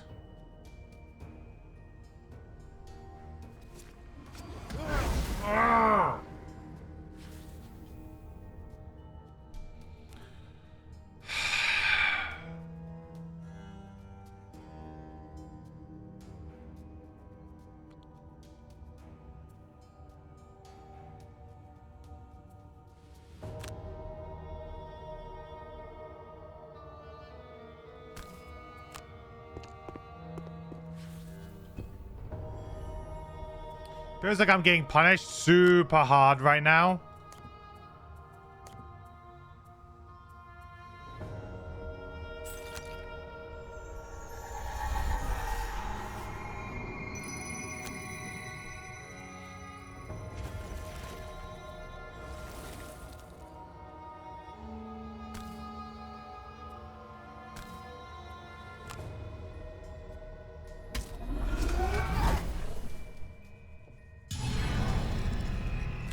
Right, get rid of them.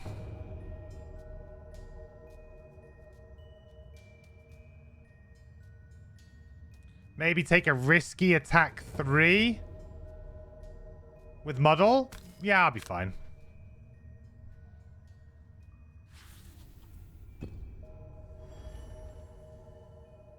Or at least they should be fine.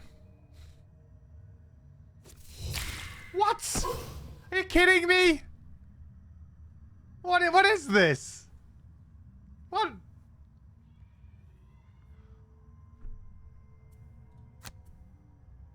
What are you doing to me?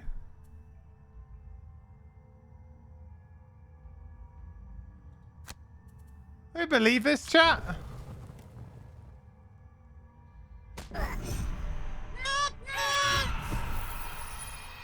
This game's trying super hard to make me lose again. I mean, I know that the odds are, like, not bad, but... Still feels really rough, right? Someone had sweaty hands when shuffling that deck? Apparently so.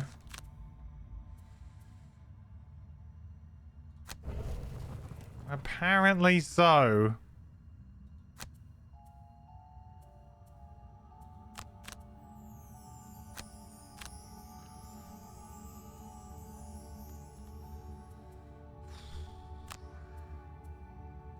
I'm just desperately trying to get a foothold in this scenario right now. Like, I felt like I had it, and now it's like slipping away again. Like, we started really strongly, and then everything stayed alive a little bit too long. And now it's slipping away again. I can feel it slipping away again.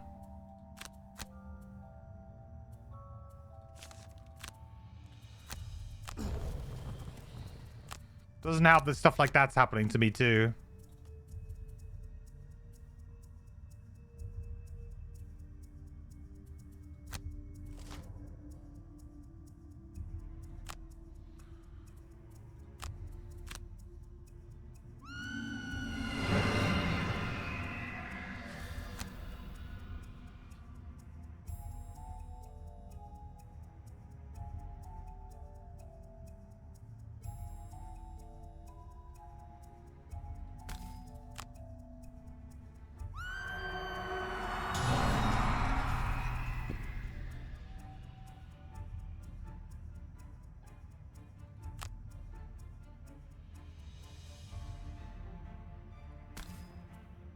I kind of want to flip some curses here.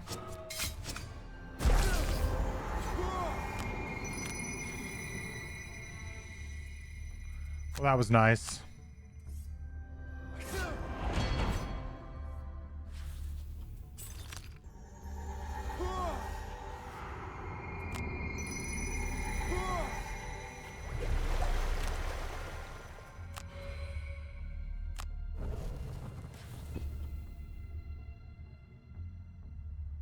All right, here we go again. Come on. Oh, Booming Proclamation. Yeah, it's not a very commonly played card. It's more so that we're playing the melee Soothsinger, like the damage build rather than the support build. Yeah, but it's not a super common card.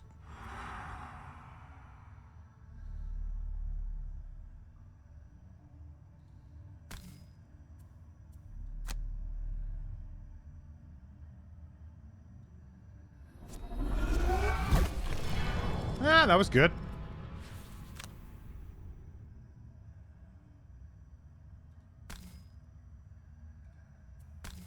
Ah, just attack with disadvantage.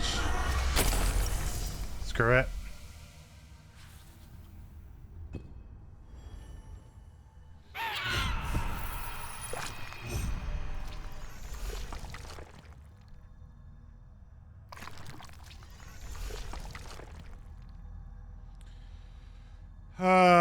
Here we go again, huh, chat? Here we go again.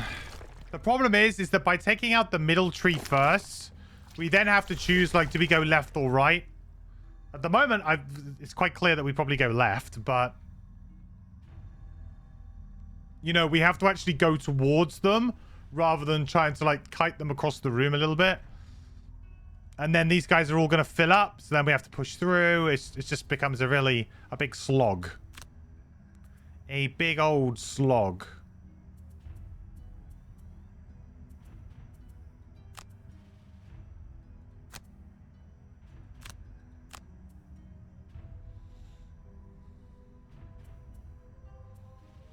Might be an okay time to actually play Booming Proclamation here.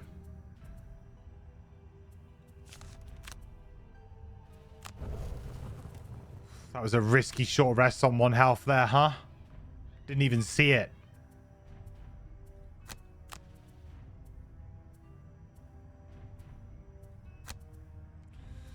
Yeah, we're starting to get low on cards again. I don't know. I think we might have scuffed this too. I was feeling pretty good for a little while back there, but now I just feel like we're back to, like, scrabbling around, hoping that these guys split.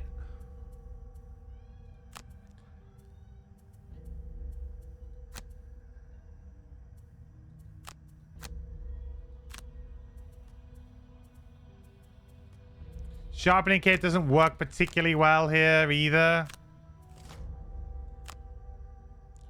These guys aren't splitting.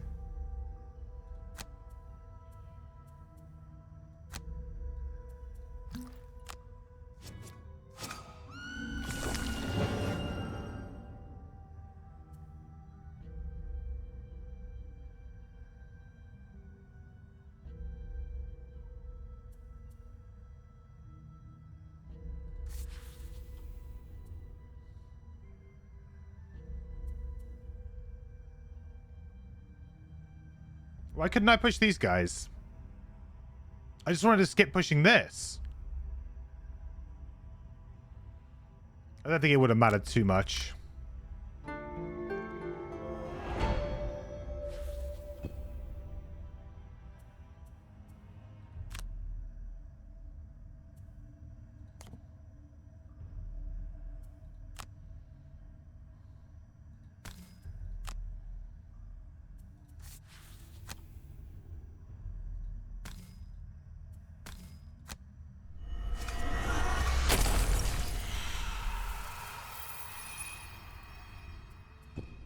I'm just dicing with death here, like massively. No.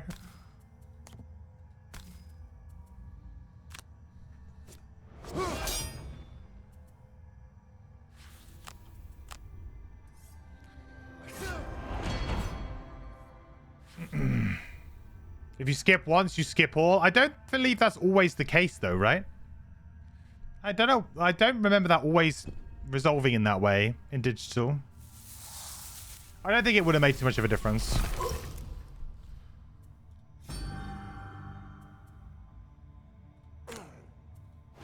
Oh, it worked. Thank God. I thought it done it in the wrong order. Oof. Well, that's something at least.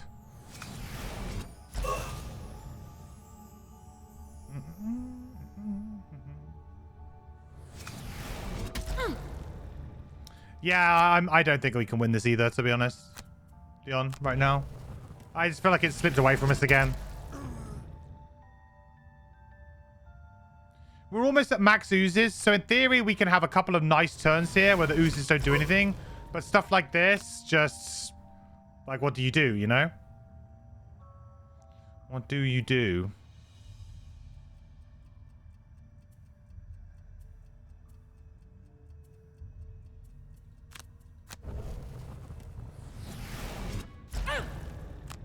They have not drawn that many of the curses. I mean, I've just gotten unlucky with that, I would say.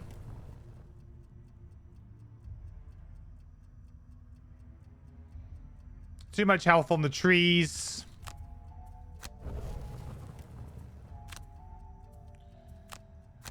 Yeah, it was a decent attempt. I think we got close, but we probably should just run to the left rather than trying to take the middle of the room. It was a good idea in theory, but I don't think we pulled it off. And also, my quartermaster just feels like a hindrance more than a help right now. I don't know what it is. He just feels really weak. Really weak. Like, it feels good. Like, oh yeah, I'm resetting my armor. I'm getting my star earring back. I'm playing it again and again. But how is he actually contributing to winning the scenario here? I don't think he is at all. Literally just dead weight. It's doing nothing.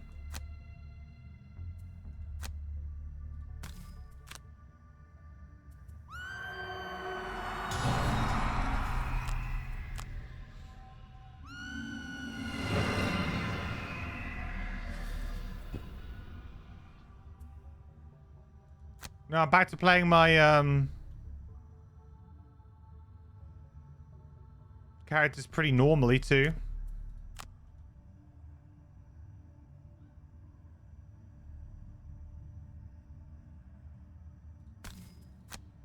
Let's try to make sure we don't have disadvantage on everything, shall we? Maybe a couple more items on 3 spears would help. Maybe. I'll just... I feel like this scenario, you are pressed so fast that actually 3 spears doesn't thrive particularly well, because, you know, 3 spears likes to outvalue the enemies, right? They're trying to attack you, and you're like, oh yeah, well I can shield up, I can refresh this item, I can do it again and again and again. Like, it kind of allows you to play unfairly like the enemy does, in the fact that you can't have unlimited stamina and you can just have unlimited items. But when the enemy's constantly attacking for more than your shield, as giving you curses as well, that kind of your ability to be able to operate really clogs up and slows down. And then you're just doing like, oh, I'm attacking one thing for 5. Like in a scenario like this, that's really not going to cut it.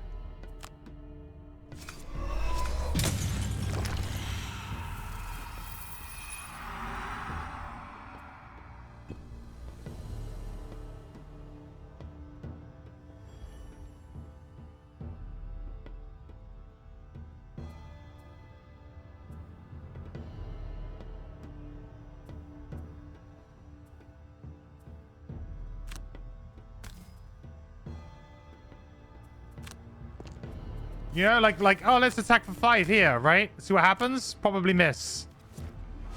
Oh, all right. Well, that was a bit of luck.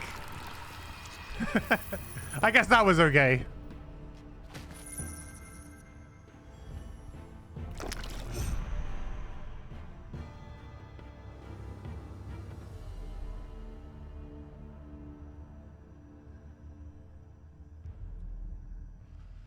Proved me wrong.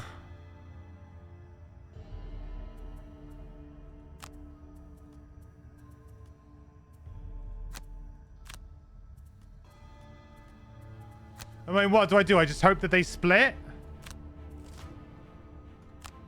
Gotta play to our outs.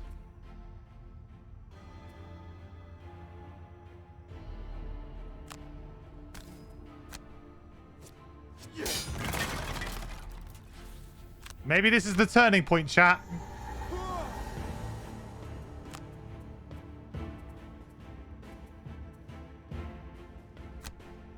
Maybe this is the turning point.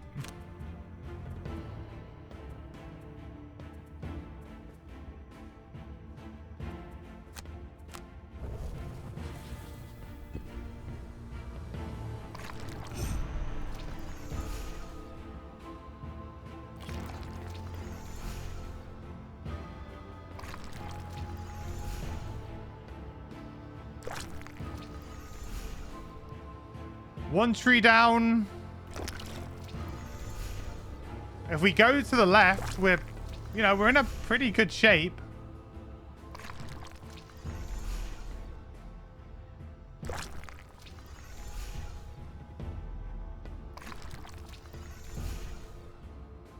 Yeah, we definitely don't really want to do much damage to these guys. We want to start spreading the damage around. Getting a bit of damage on everything. But I have no idea if we're going to be able to do this now. Look at it. It's looking pretty rough. I mean, we got one turn here. I mean, what do we do with that?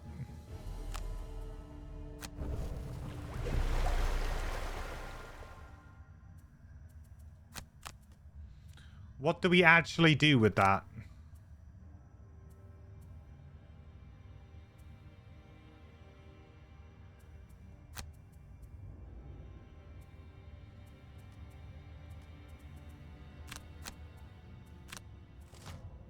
All right, we lost.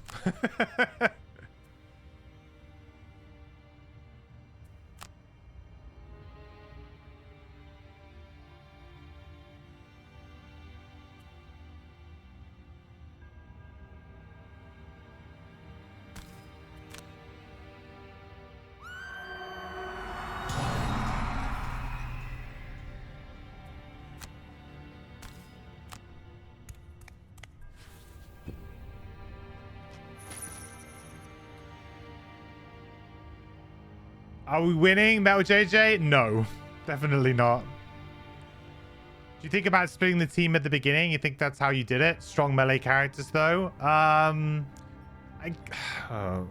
It's possible, but I guess quite, like you said, quite dangerous.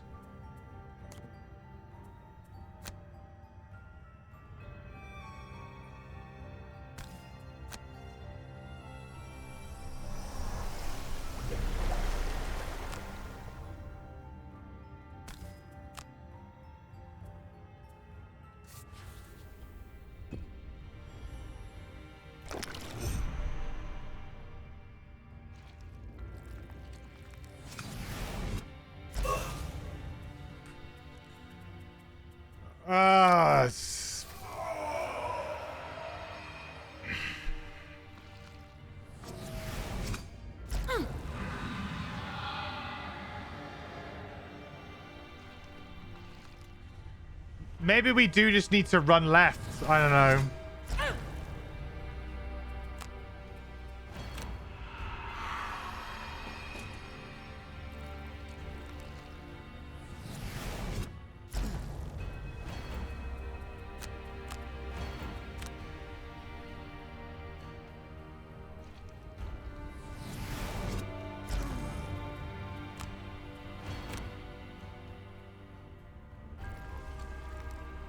We run left at the beginning. Maybe that'll give us enough time.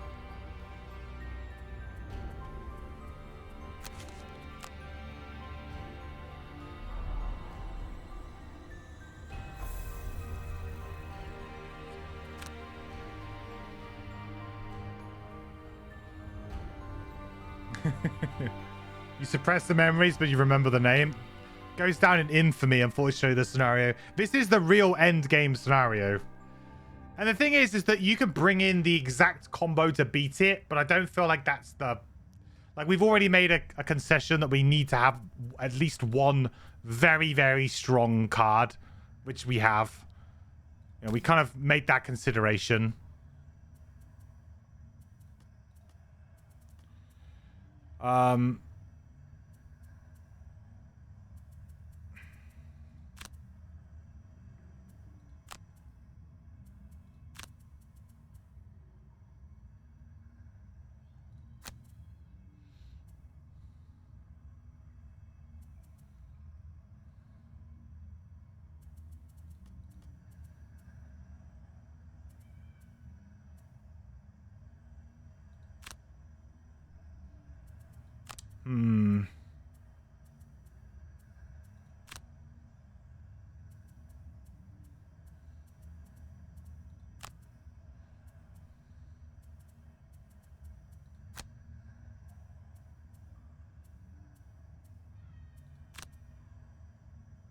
I think that works quite nicely.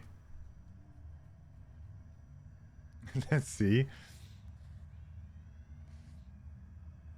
Who cares for the glue when you have replicating oozers? Yeah, pretty much the case. Hey, Quentu. This is one of the hardest scenarios in the high. I think this is the hardest. Maybe not across the board. Like some character parties can beat this scenario much easier than others. But if you're playing the tabletop game, it's unlikely that you've assembled, like, you know, Megatron being able to go in there and just be like, we've got it all. Here you go. Take all the damage. It's unlikely that your party will be in that position when you decide to attempt it. And certainly playing it on Deadly, although at this point in time, Deadly is not really, you know, like we've already capped our level, but it's still pretty hard.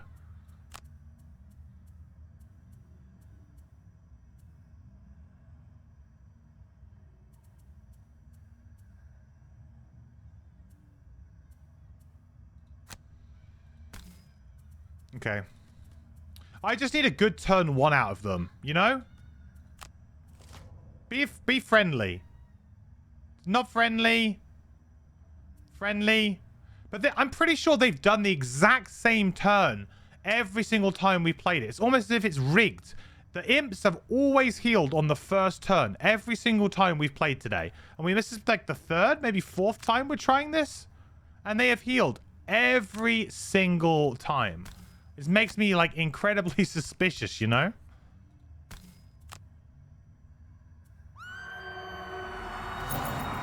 If we get this up nice and early, it means the Eternal Equilibrium is going to be much easier to do. Plus, we can move much easier as well.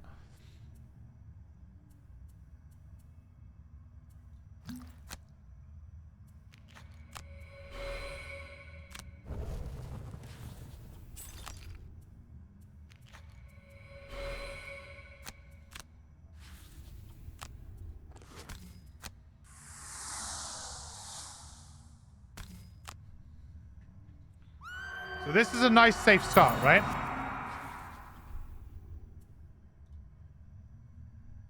What's the MQ Discord link? Yeah, there you go. Just exclamation mark Discord. Like when you restart a round to get the same modifiers. What do you mean if I hit the retry button? Maybe the retry button is doing that. I guess it's possible. Using the same seed or whatever they call it. I guess that's possible.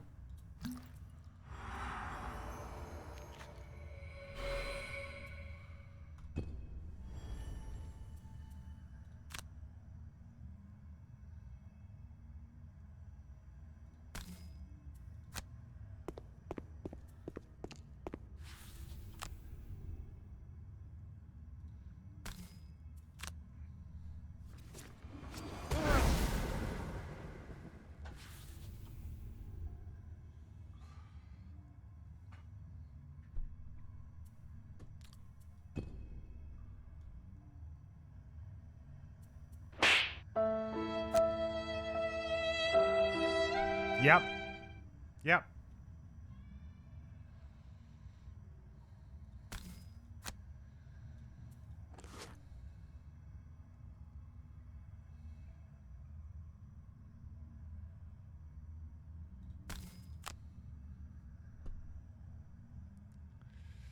Is that a restart? No, I don't think it's a restart. I can't do stuff like that.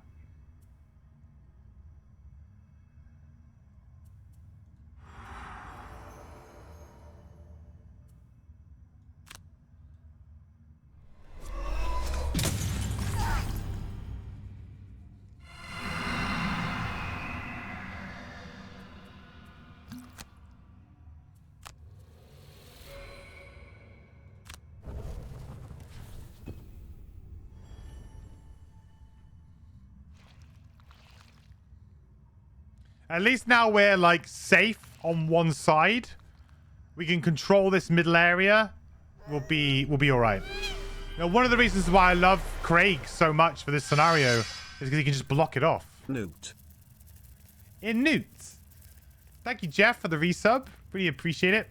4 months, buddy. Welcome back. The quest continues, my friend. I really appreciate the support. Welcome back, bud. I know what Gloomhaven needs, an Ivan Uzma.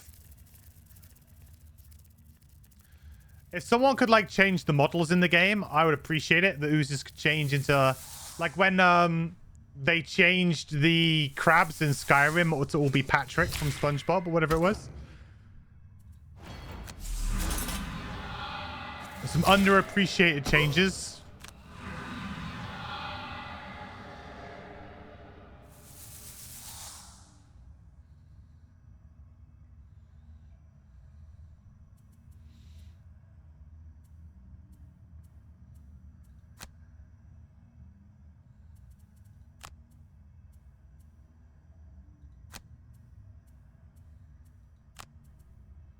What do we think? Bonk this guy?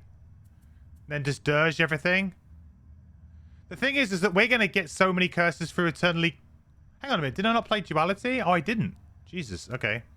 Alright, maybe I will do this then. Oh yeah, of course. I played that to move 4. So I need to play this next. I play Obsidian Shards. Maybe we'll kill a couple of things.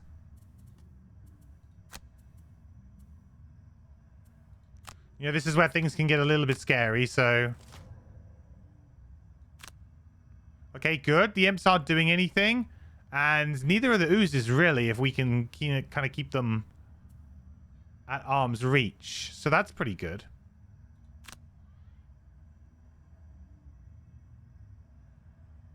Hang on, I should use an item before I do this.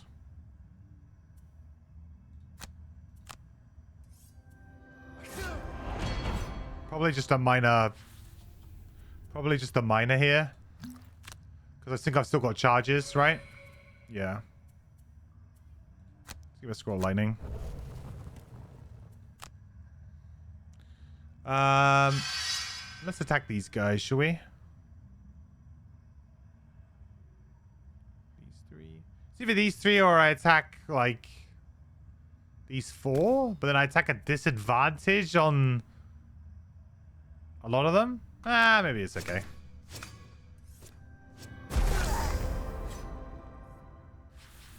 Well, I didn't flip any item modifiers, that's for sure. Hey, Loquitter, thank you so much for subbing. I really appreciate it. Using your Prime Gaming sub, your Bezos bucks. That's very kind of you. Thank you so much. Welcome to the quest, my friend. Welcome to the adventuring party, even. I really appreciate the support. That's very, very kind of you. Thank you. I appreciate it. All right, come on. Good bonk. Could have been better.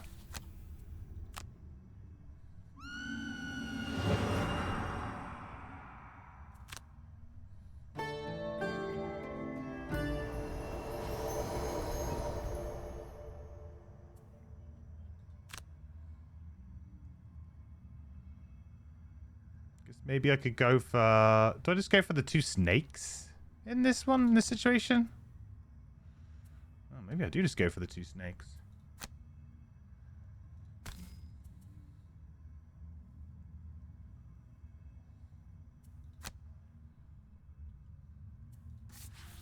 mean, considering these guys aren't doing anything... Would be good to just get rid of them.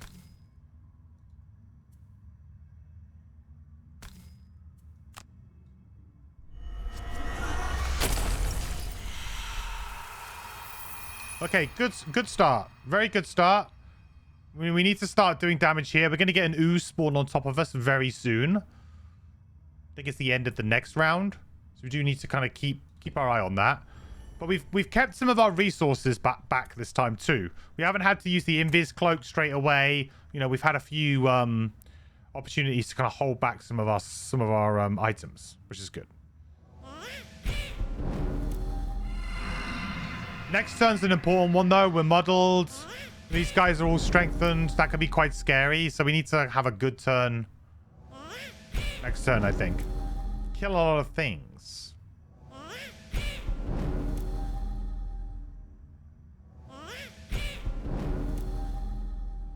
And when these 3 imps get involved as well, that's a bit of a problem.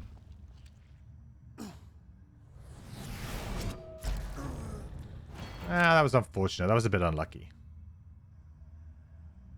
Am I planning to kill most of the enemies before you attack the tree? I need to kill the non-ooze enemies before I attack the tree. That's like mostly what I need to do. The oozes are the only enemies really. I mean, the imps do have 2 cards that don't really do anything, but they have quite a few cards where they don't move, or they just move and loot, or they split, right? So they've got 2 splits.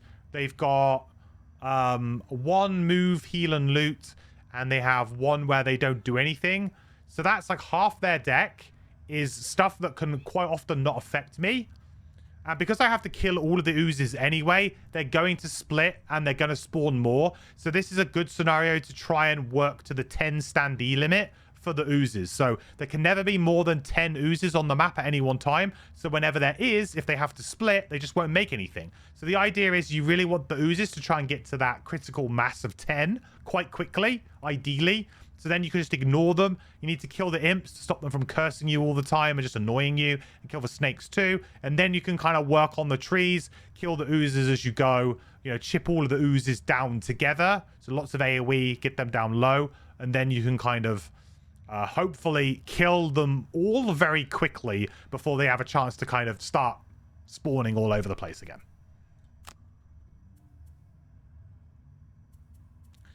But it is quite tricky. It is really quite tricky.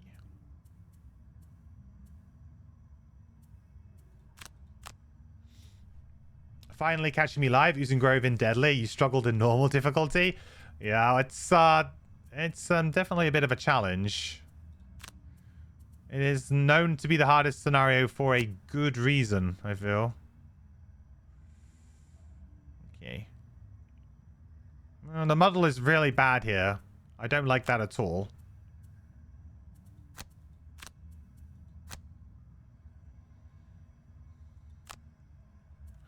I feel like that in particular is quite rough. See, this is so scary, right? This ability here is terrifying. Attack 3, raise you target to poison and curse.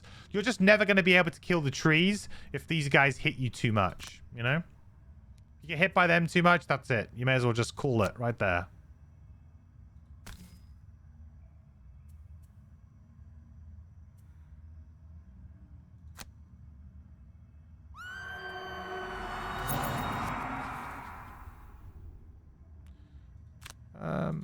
We're also gonna get a spawn next turn. We're gonna move back here, I think.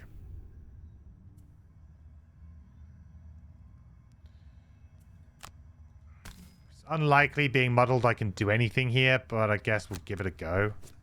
You know, kind of knew it. I think it makes sense to me to block this particular hex.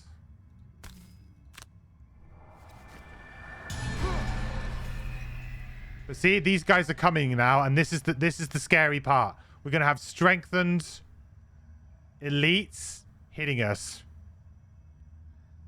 In fact, actually, I should restart that round. I don't want to move back there.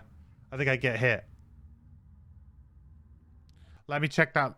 That's actually a really good thing to check out. Because I might be being hit by them then. Hey, Ezek, how's it going? Good evening. We're struggling our way through Oozing Grove as much as possible. You know how it is.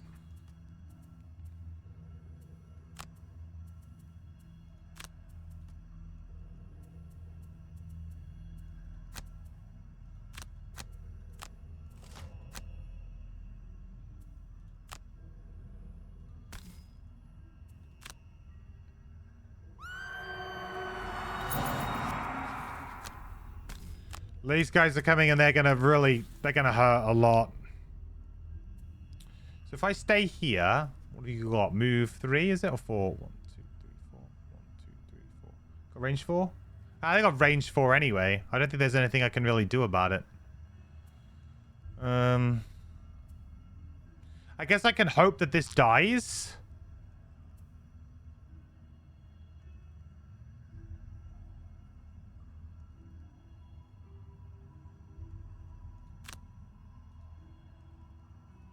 I mean, if Eternal Equilibrium could maybe do the job.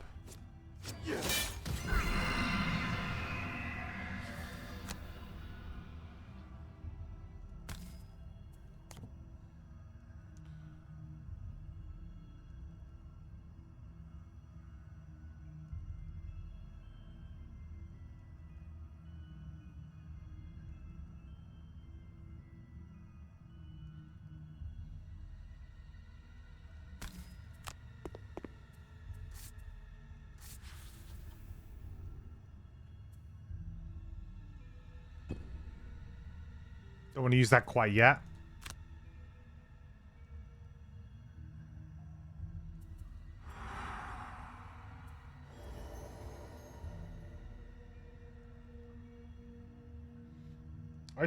I could use the fire to poison. Actually, if I could use the fire to poison and wound that thing first, maybe? It's a little bit cheeky.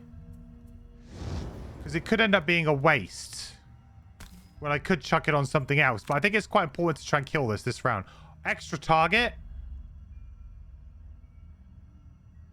Actually insane. We'll go you. That was huge.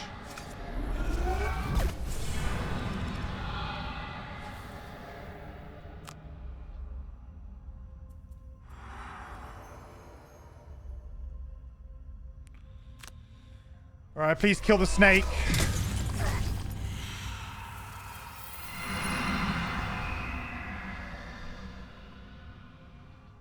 Get the miss? Come on, dude.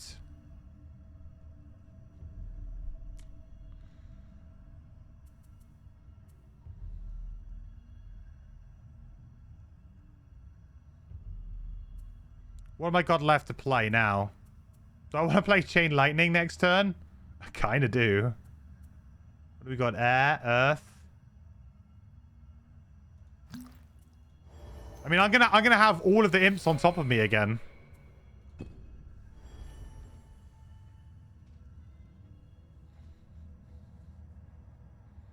The big scary imps.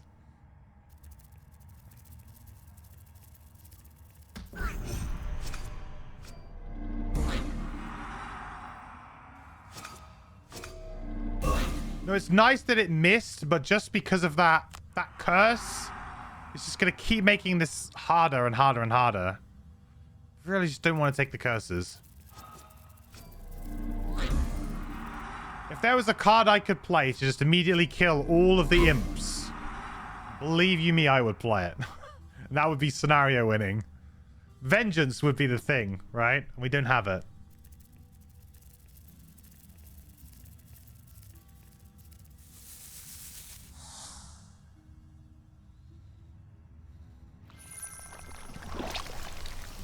Greedy.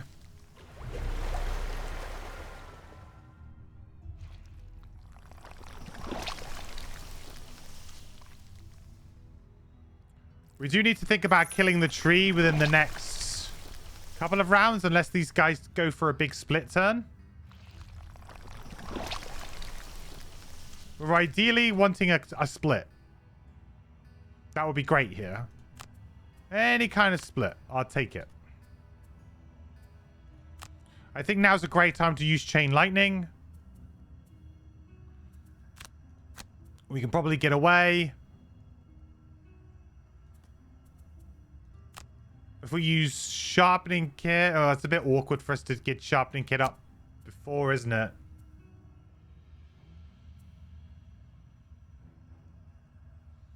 Unless I use, like, Reinforced Steel for the top and just hit something for 2. That feels gross.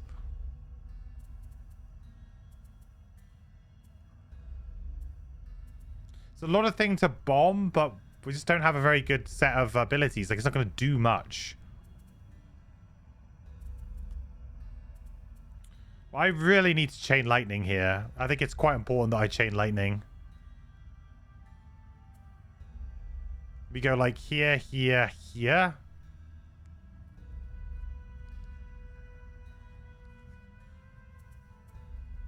I think so. Maybe we batten down the hatches.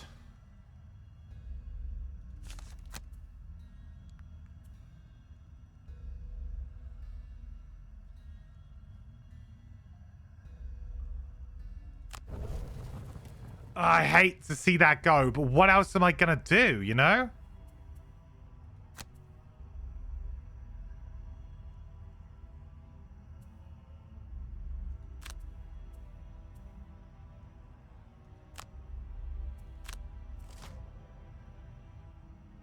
Alright, that's good with the snakes.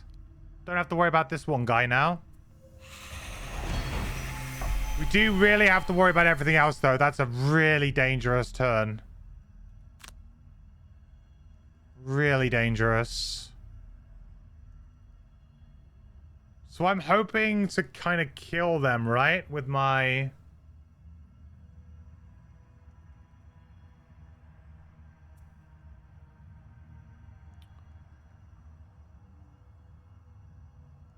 With my Chain Lightning. I'm hoping to kill...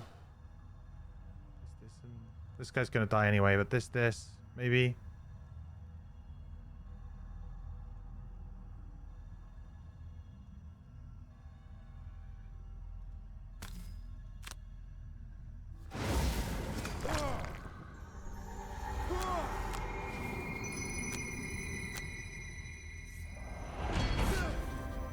Got the speed up animations on.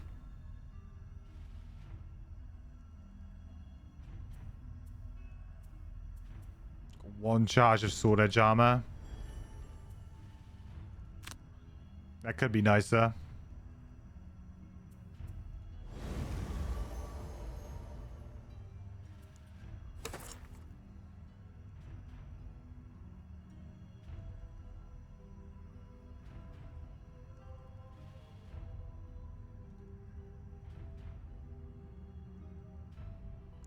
Right, this is the first target.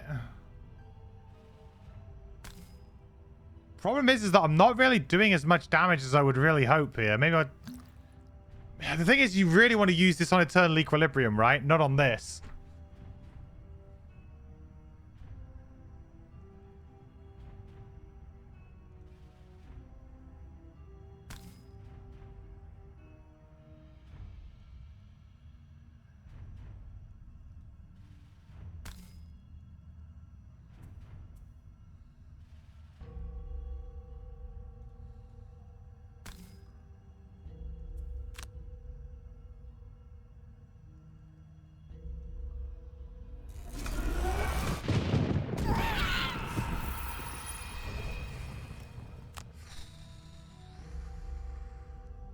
I mean, it did stuff.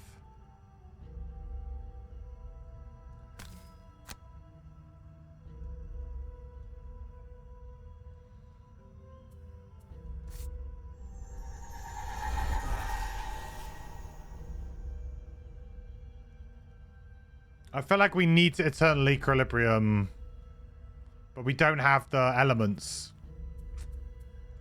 Next turn. You know, that would really put us ahead.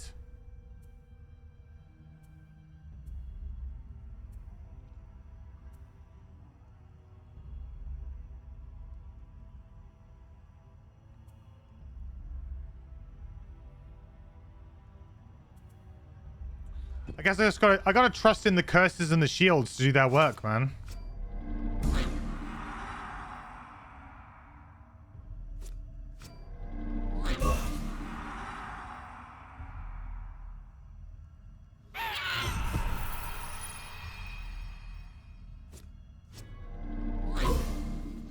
I feel like in an ideal situation, I'd have all of the imps dead by about turn 5. That would be great. Hard to do, but that would be great.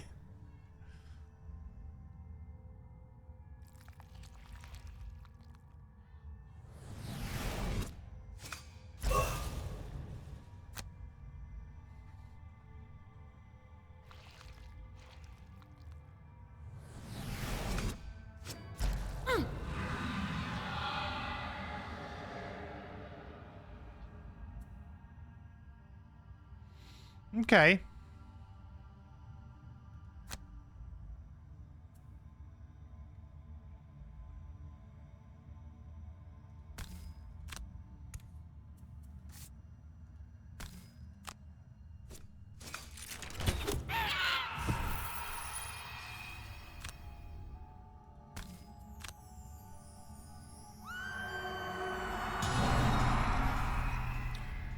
All right. We're doing okay. Just these guys are really hard to get to. Really, really hard to get to.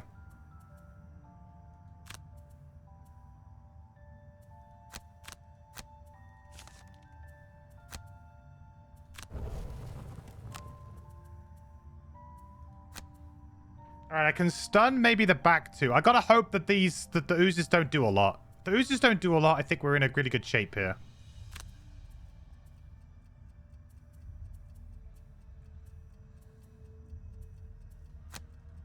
But you know what it's like. Will they actually play along? I don't know.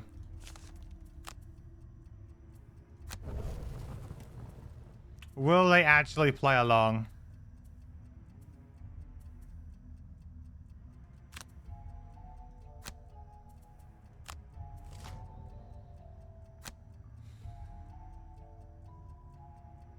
Kinda. I mean, they're not moving.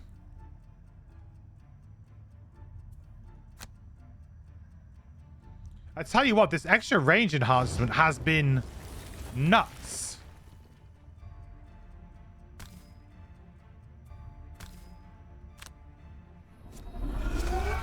Not enhancement, song.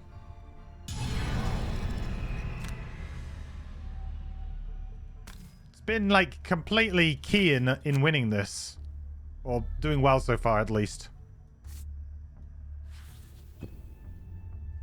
Song of Speed. Song of Speed? Yeah.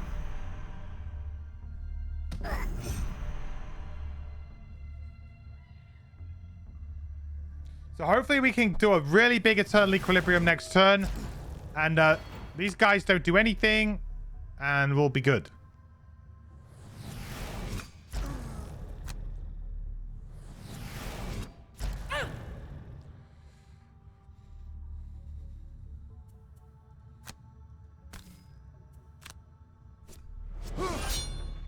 Okay, good.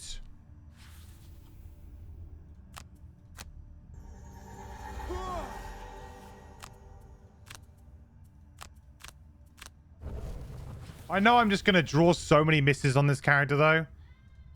It's kind of the problem.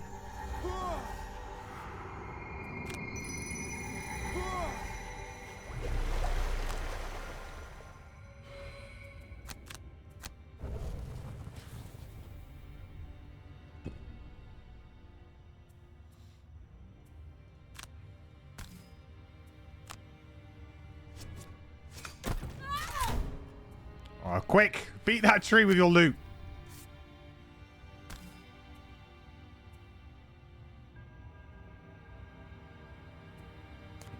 I actually don't have any curses. I think it's worth me just attacking it.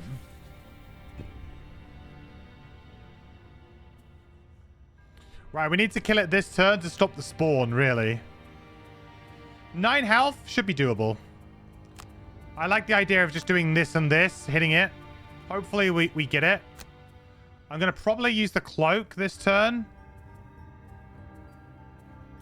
Got crystallizing blast or... To be honest, I don't know if I'll need it. I think I'll probably be okay with just this and use something as a move too. Maybe simulacrum. Well, I'm going to draw a lot of elements, so maybe simulacrum's pretty good. Maybe I'll just use crystallizing blast anyway.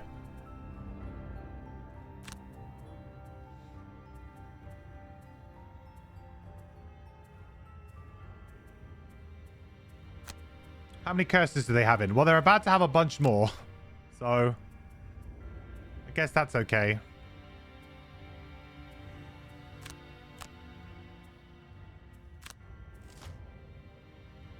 Alright, the oozes are splitting. How do I feel about that? 1, 2, 3, 4, 5, 6. So that means there won't be a spawn. It does incentivize me to kind of hit them as much as possible. Get as much damage in as I can. We're going to be at standee limits, which is good.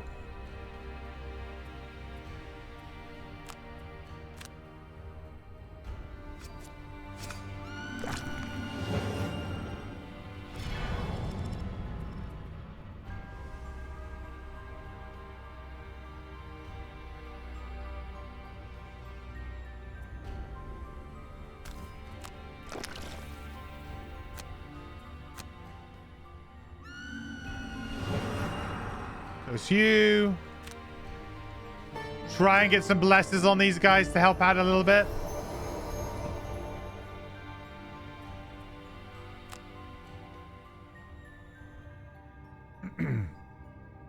So from here, I hit loads of stuff. I hit everything.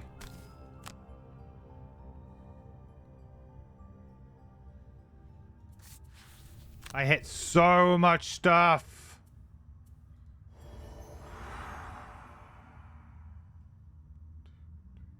To be honest, if I use my Hawk Helm, I'd actually be able to hit this as well. Do you think it's worth it just to hit that? Hit the tree? I mean, it's kind of part of the objective, right? Ah, screw it. Music note, I'm helping. She's definitely had to take more of a back seat in this one compared to, you know, usual.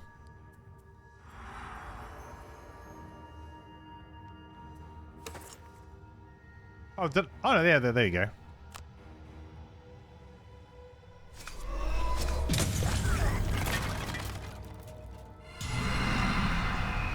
Ugh.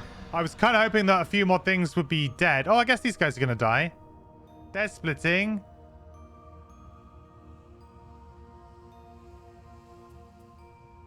I guess if my plan is to go really late next turn, I should just hunker down.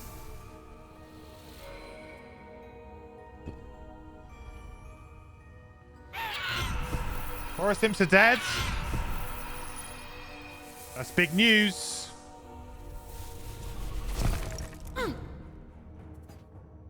So all we've got left to deal with now is this one snake. Really, it's a really big thorn in our side. Not saying that, you know, these guys are not going to be a problem for us. Of course they are. But in terms of last time, we were a bit lower on cards. We were in a bit of a bad shape. Now, I still feel like it's a very even scenario. Could go either way.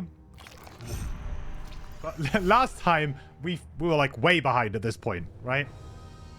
We just felt like, nah, we've probably lost. Now, actually, I feel like, yeah, you know what? Maybe we can get this done.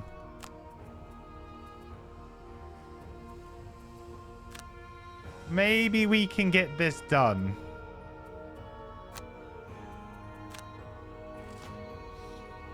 Go all the way to the right tree. I think you just have to focus. I mean, we could do if we had enough jump, but we don't. I think we have to just focus on this tree next. But the good news is that they're max spawns, right? So they're not going to do anything.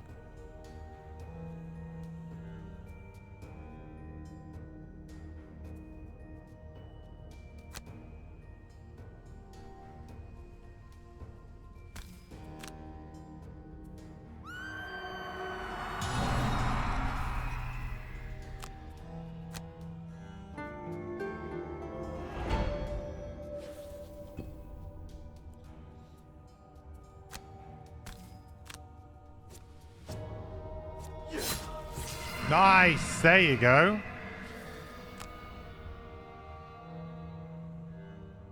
Do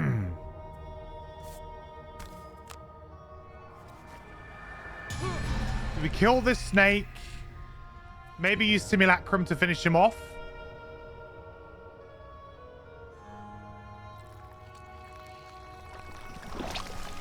You know, the heal is obviously a bit awkward because they're at max, so now they're going to start to heal. But honestly, at this point in the game, I'm just happy they're not attacking. At this point, I'm just happy that they're not attacking. Yeah, they have an acceptable turn, right? It's not the best. It's not like the best turn for you, like for them to heal when they've got all of their standees out. But I'd much rather that than them attack. They are hoovering up all of the gold, though. Not that this is a scenario you can really afford to run around and get gold, but, you know, just the occasional pile every now and again is nice.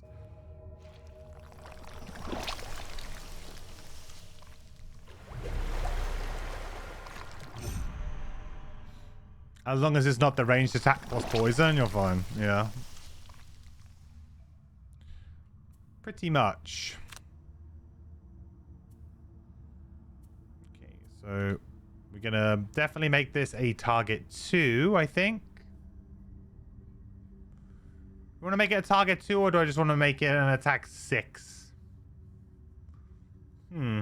That's interesting, actually.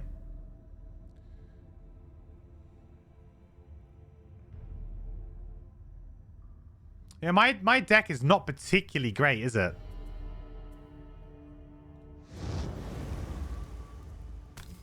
Let's just get him gone, hopefully. Shouldn't have said anything. Shouldn't have said anything. Should have gone for the target too.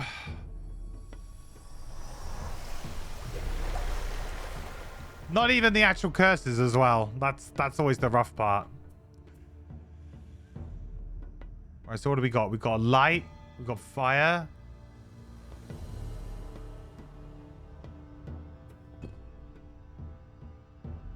Could make earth to do obsidian shards next turn.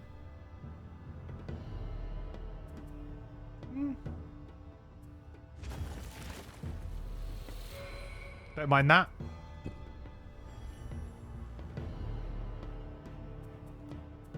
We can always run away if they attack.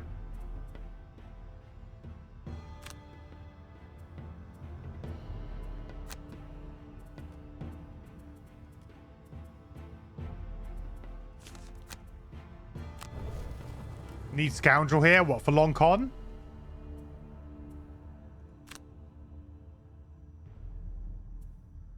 Yeah, any good single target damage dealer would be good. Yeah.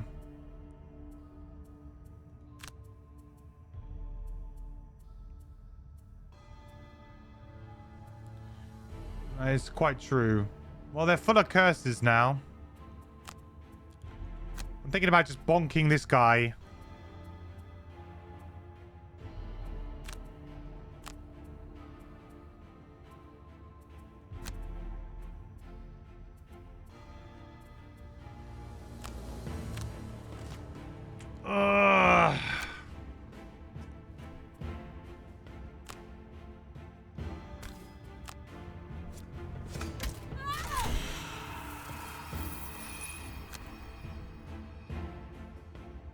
That is very unfortunate.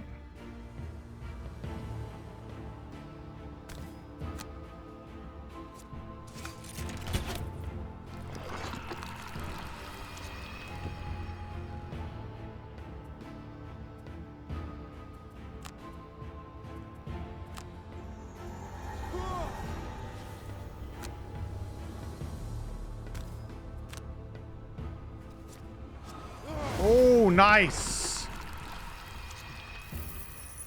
Nice. Okay. Okay.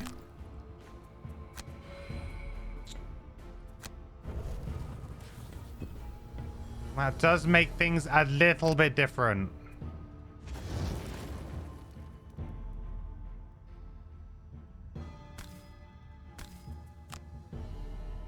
Oh, extra target again?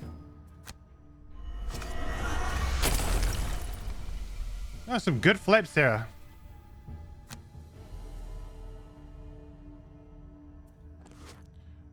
I feel like I'm at the will of these flips now, huh?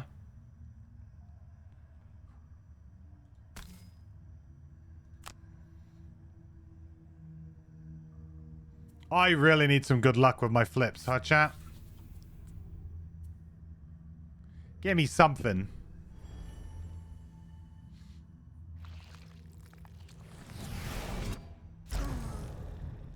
Mm-hmm.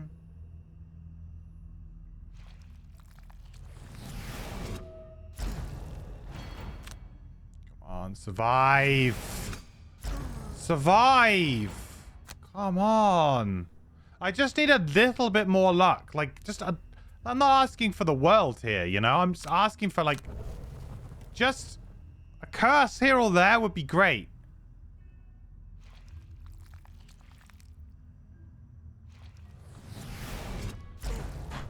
It's just ridiculous. They don't draw them. They just don't draw them, chat.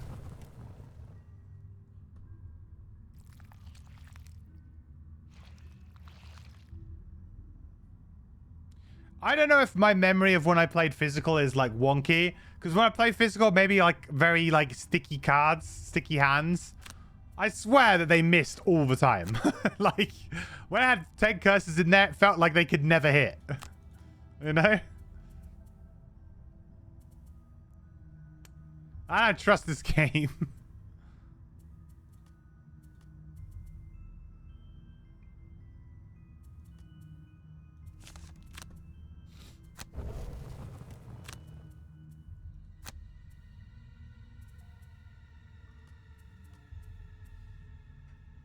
Could play Dirge as a song. The +1 range has been so good, though.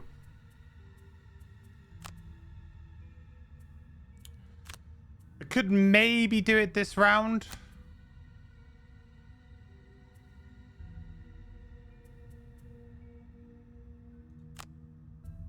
Let's see what they do. This is a good hedge play here.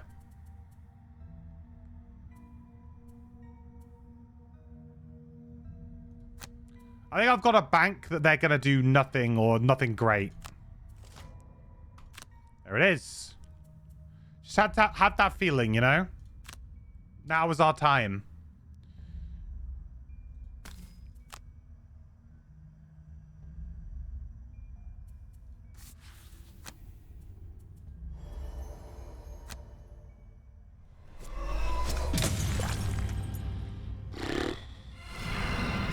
Really not great either. That was not good.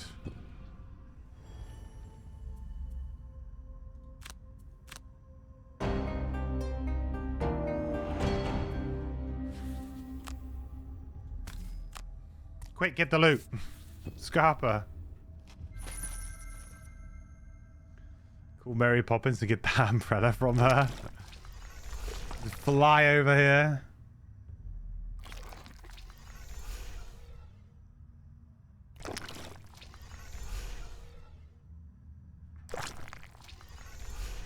Couple more turns of that, please. I mean, in an ideal world, you would only have regulars and no elites. Pretty impossible, though, because these guys keep spawning elites, but...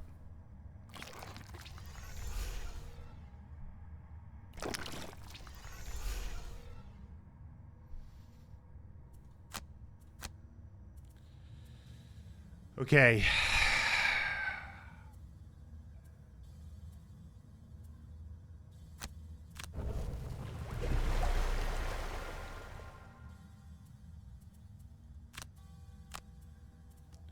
I could do with another turn like that, you know?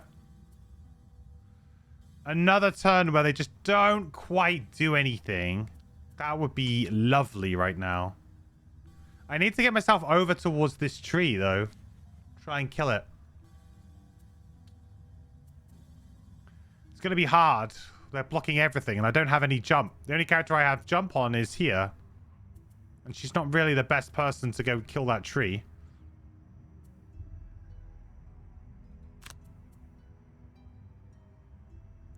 A little bit of push.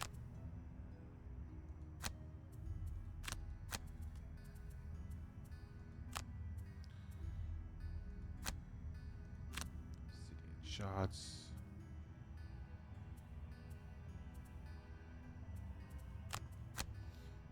Get wound up on one of the elites, maybe. Again, what a bad move. Like, it's just so rough.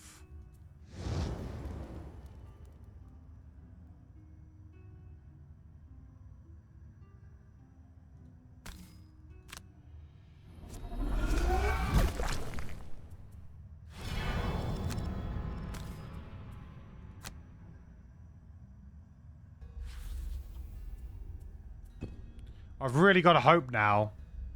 Got dark and light up. Got air.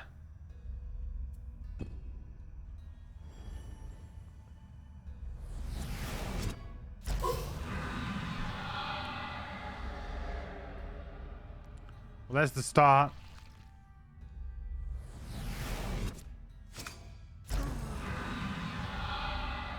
Right, perfectly shuffled. So far, so good. Interweaved.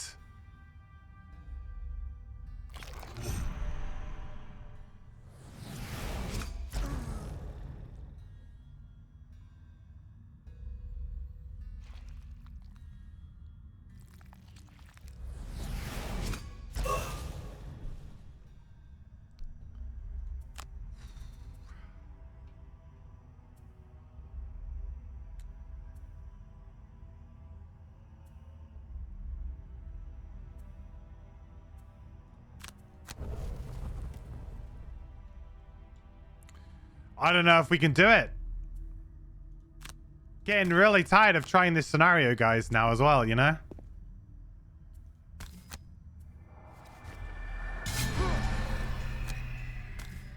Not one scenario has caused me this much grief in a very long time. And I don't even feel like we're playing particularly badly. I guess we don't have anything massively broken. And we're not maybe playing each of the characters to their ultimate strengths.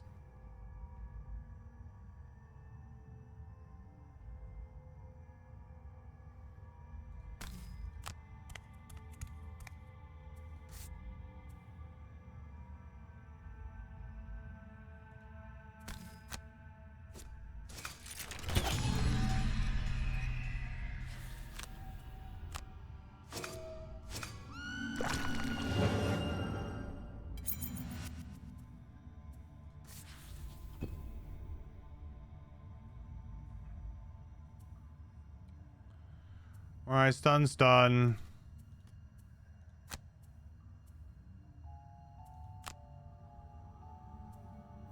Still got a bunch of curses.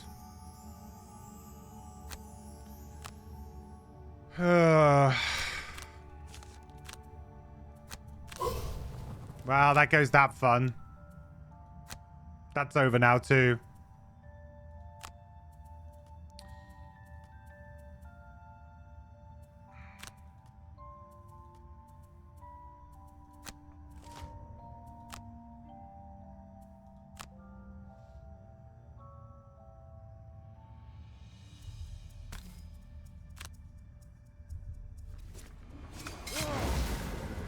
Okay, well, I'll take that. That's pretty nice.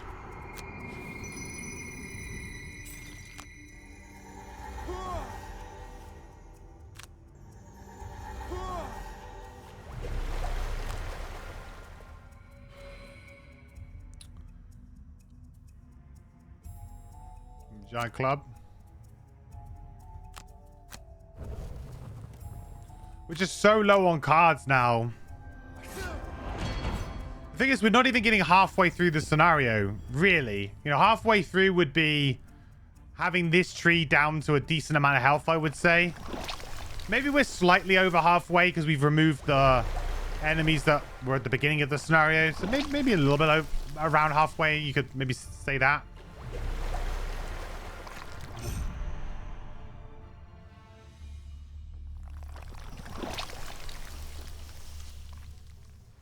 But I need, like, some incredible RNG to win this now. And I'm not even sure if it's possible. I need to hit some big times twos on the trees. And then hope that these guys just don't really do a lot to bother me.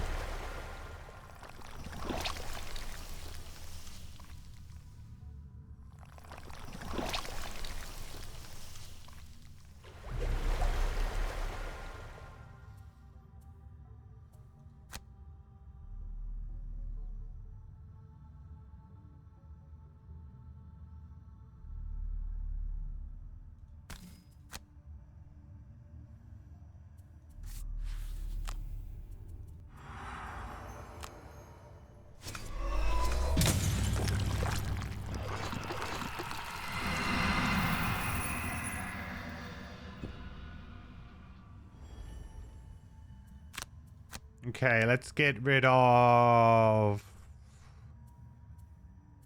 Honestly, throw voice now. It just doesn't do anything. We'd much rather just stun, and we need to do damage. We need to just kind of get in there, I think. Maybe I just need to move in there and do a big booming proclamation here.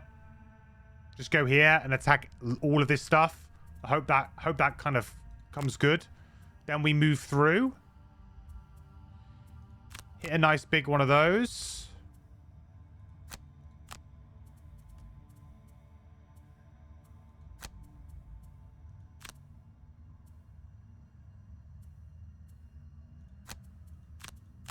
Yeah. All right, splits.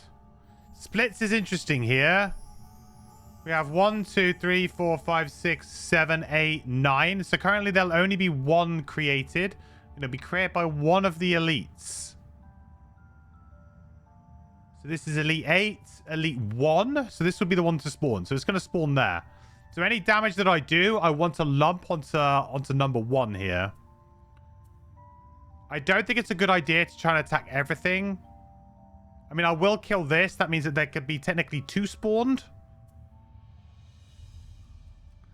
But then once this dies to its own damage, one of these guys is going to spawn anyway, I guess. Which would be the one after 4, which would be 5. So this one's going to spawn anyway.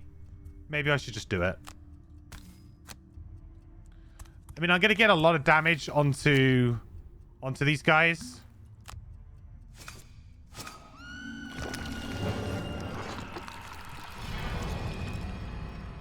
Potentially, I could, you know, push them into some unfavorable positions here too, maybe.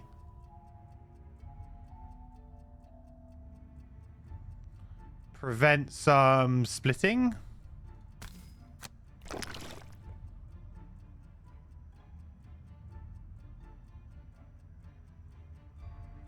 Or put the splitting in a bad sort of place, maybe.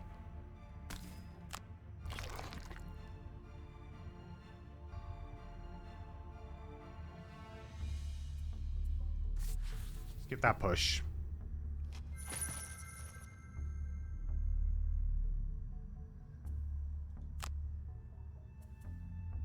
So if I stop the elites from splitting, that means that this elite will split back here. And then it will just be a regular split. Which will be this number 3, is it? Number 3 will split. Which is not too bad.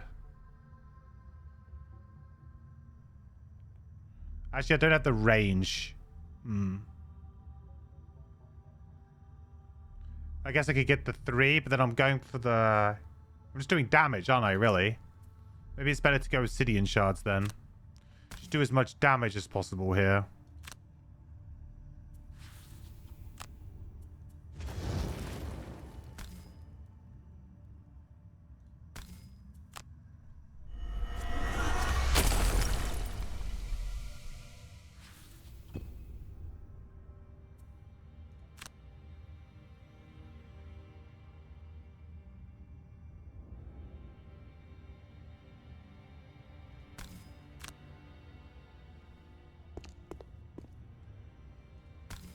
In a weird way, I want to stun this instead of this.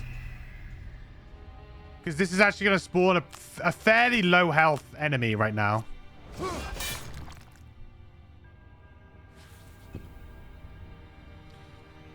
Which I think is kind of preferable.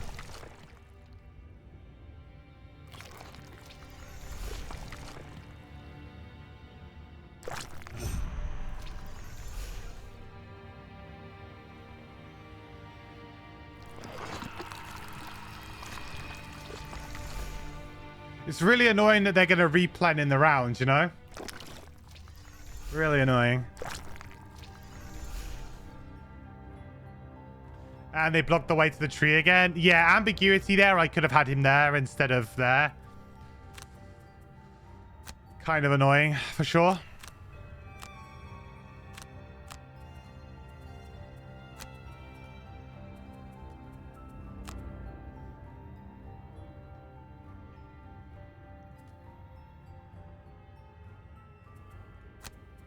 I think I need another nothing turn from them.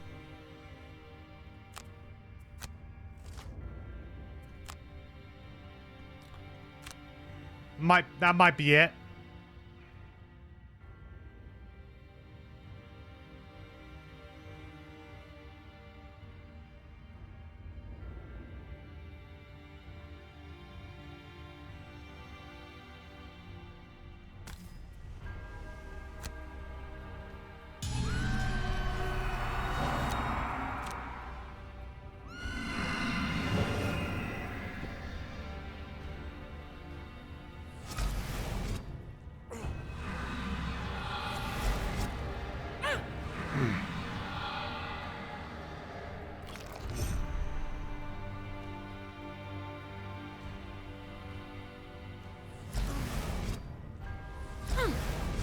Ooh, they're drawing curses like pros, though, right now. Until it comes to the important one, right?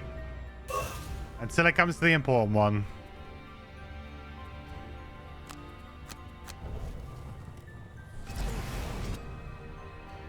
The only attack that they landed was on the character that I really just did not want to land.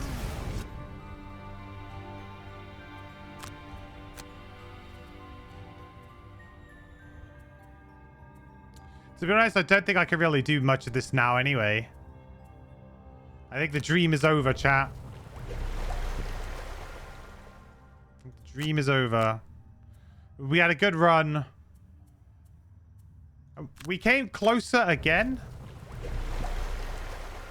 But I honestly feel like the weakest link in this party right now is the quartermaster. It's such a weak link. It's just not doing anything. It's like, oh, I'm going to shield up a little bit.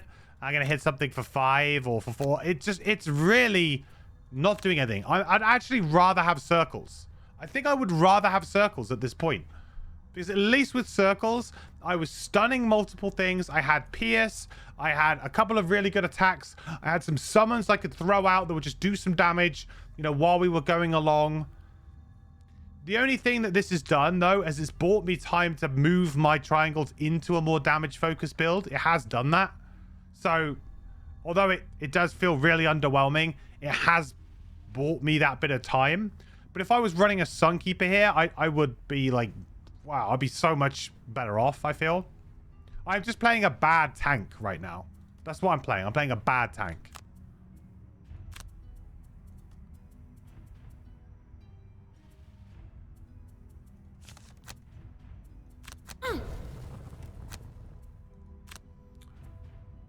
And it's in scenarios like this where you go for the wacky builds on certain characters and it just ends up hurting you. You know? Imagine if I had Captivating Performance in this scenario instead of... Sorry, I'm not at level 9. But imagine if I just had a couple of other cards rather than like Booming Proclamation and stuff. It broke me, so I heard him say he wanted circles. Well, I don't know. Circles actually did okay in this scenario. It felt weak, but it didn't feel maybe as weak as this. But like I said, maybe now that just because we've got so much HP going on, we're actually... He's doing a thankless task here a little bit, you know?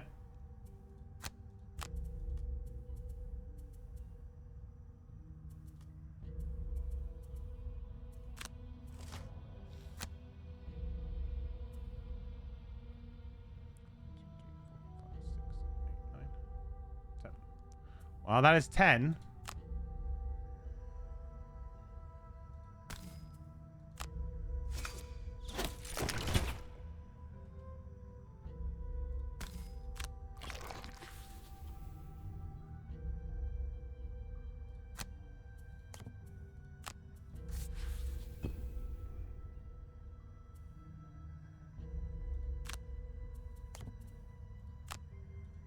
Quick, get the gold. We need it.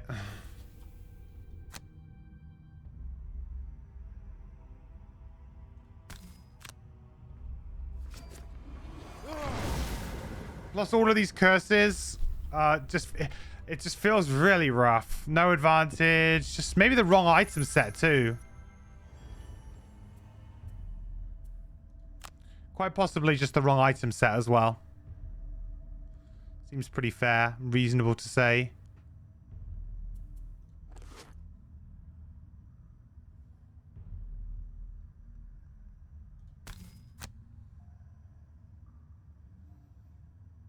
Oh, we'll finally do some damage to this tree.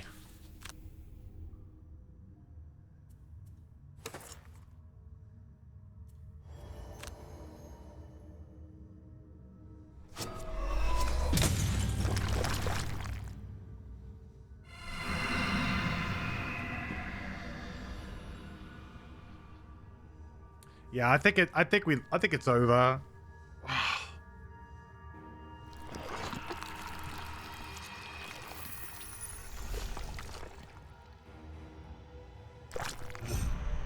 Could just try and focus on getting the Plague Herald unlocked, bringing the Plague Herald in.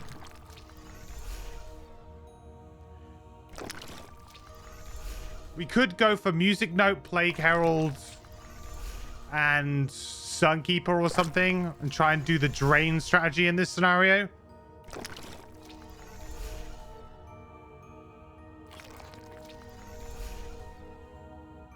Eclipse? Eclipse cannot instant kill these. These are objectives.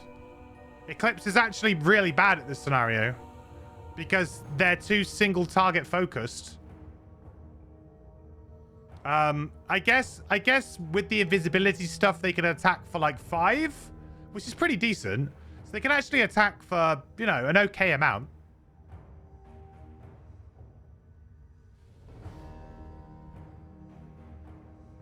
I think what some of the best characters for this scenario are Berserker with Flurry of Axes.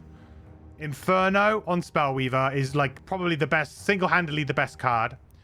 Long Con on Scoundrel. Scoundrel in general is quite good at this scenario because she can jump around, get to the tree, do a load of damage, then potentially just like Long Con stuff like forever. That's also quite good. Who else is quite good? Music Note, when played as a support, is very good because you've got lots of grouping up.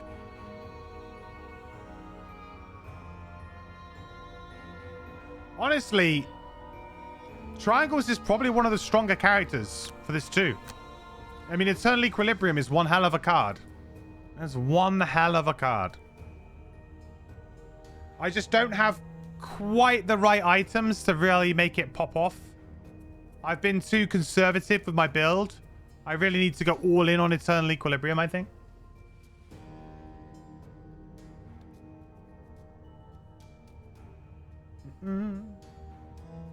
Angry Face. Angry Face cannot doom the trees.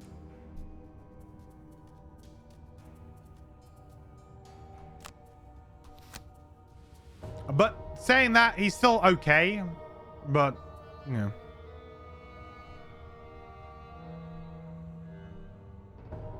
Mind Thief would... Yeah, Mind Thief would also be great because of the Mind's Weakness, just giving you the buff constantly. And multiple attacks as well. The thing is, though, is this scenario is not just about killing the trees quickly. You can kind of try that, and that does help a bit. But honestly, it's just... You get swarmed. It's really difficult. It's a very long scenario. So you need to be good with your stamina, too. Perhaps more characters with bigger hand sizes. Crackheart for the rocks. Obstacles could play a big part in this. Because it gets very crowded very quick. And also the damage Like rock slide damage going through shields. Very good. Good at just like lowering everything down a little bit as you go along. You got unstable upheaval for a big attack as well at some point when you want it.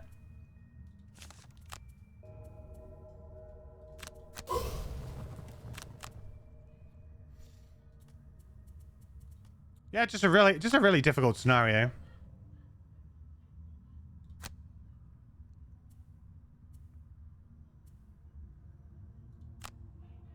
Like I said, I do actually feel like I've got a pretty decent combo for this. Like, I think these two are particularly quite good. I've just built my music note not in the way that I normally would. I think if I was a bit more pure control, maybe I'd enhance my throw voice, things like that. We'd have a slightly different conversation. But because we've obviously taken the cards to be a melee damage build, we are definitely hindering ourselves. Hey, there you go.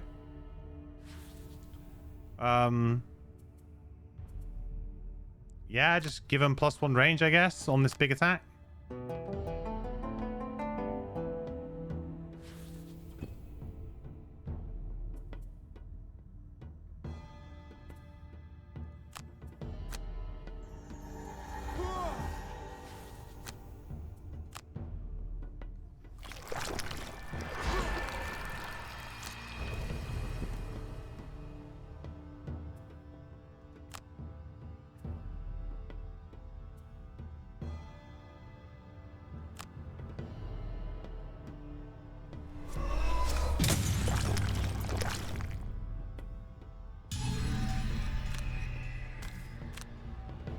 Let me get some loot so I can maybe buy the piercing bow.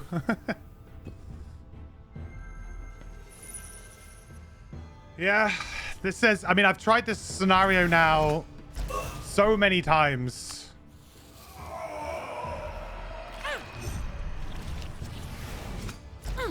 And I hate to think that it's not beatable on Deadly with like an average party as well. That's the thing, is that I really want to try and beat this scenario with a party that's a bit fairer. And, you know, Eternal Equilibrium is starting to turn that dial a little bit. And you can see how close we were getting.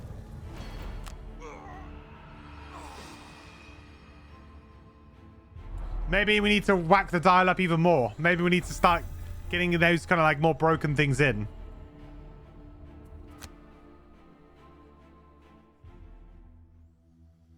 Level plays a factor. I'm missing a couple very powerful cards. Yeah, true. I mean, if I had like Captivating Performance, for example, or level 9 on the music note, I think, yeah, maybe things would be a bit different.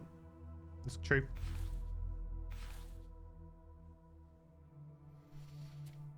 That is true. The thing is, we're not really earning XP because of the playstyle as well that we have on this character at the moment. So it's not the best. Let's do a city encounter. Right. Make your votes, chat. What are we doing? I think what we'll have to do is we'll have to, for that, we might have to just go back to the drawing board a little bit and come up with a better strategy. Or maybe roll some new characters, maybe to just defeat that.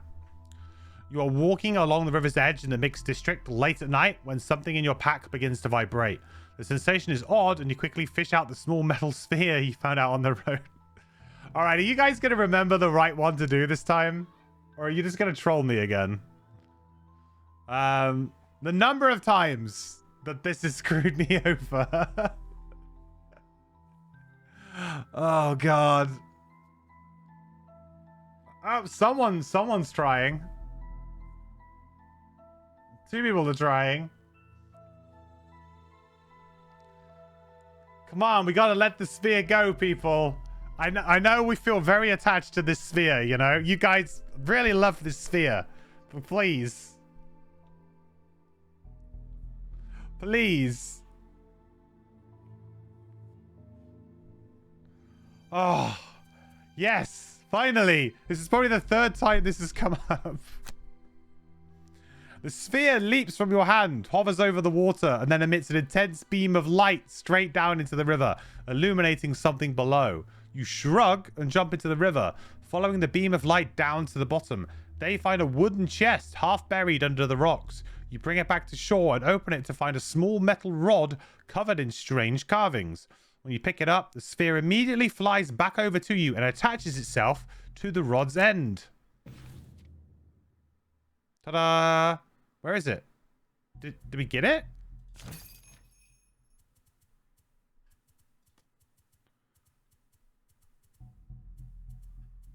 Oh. Do we just have another quest to do now?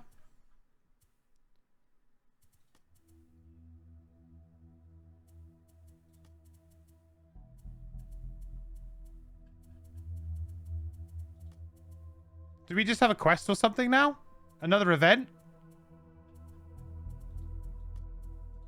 I'm confused. It didn't say we unlocked anything, but it implied that we did.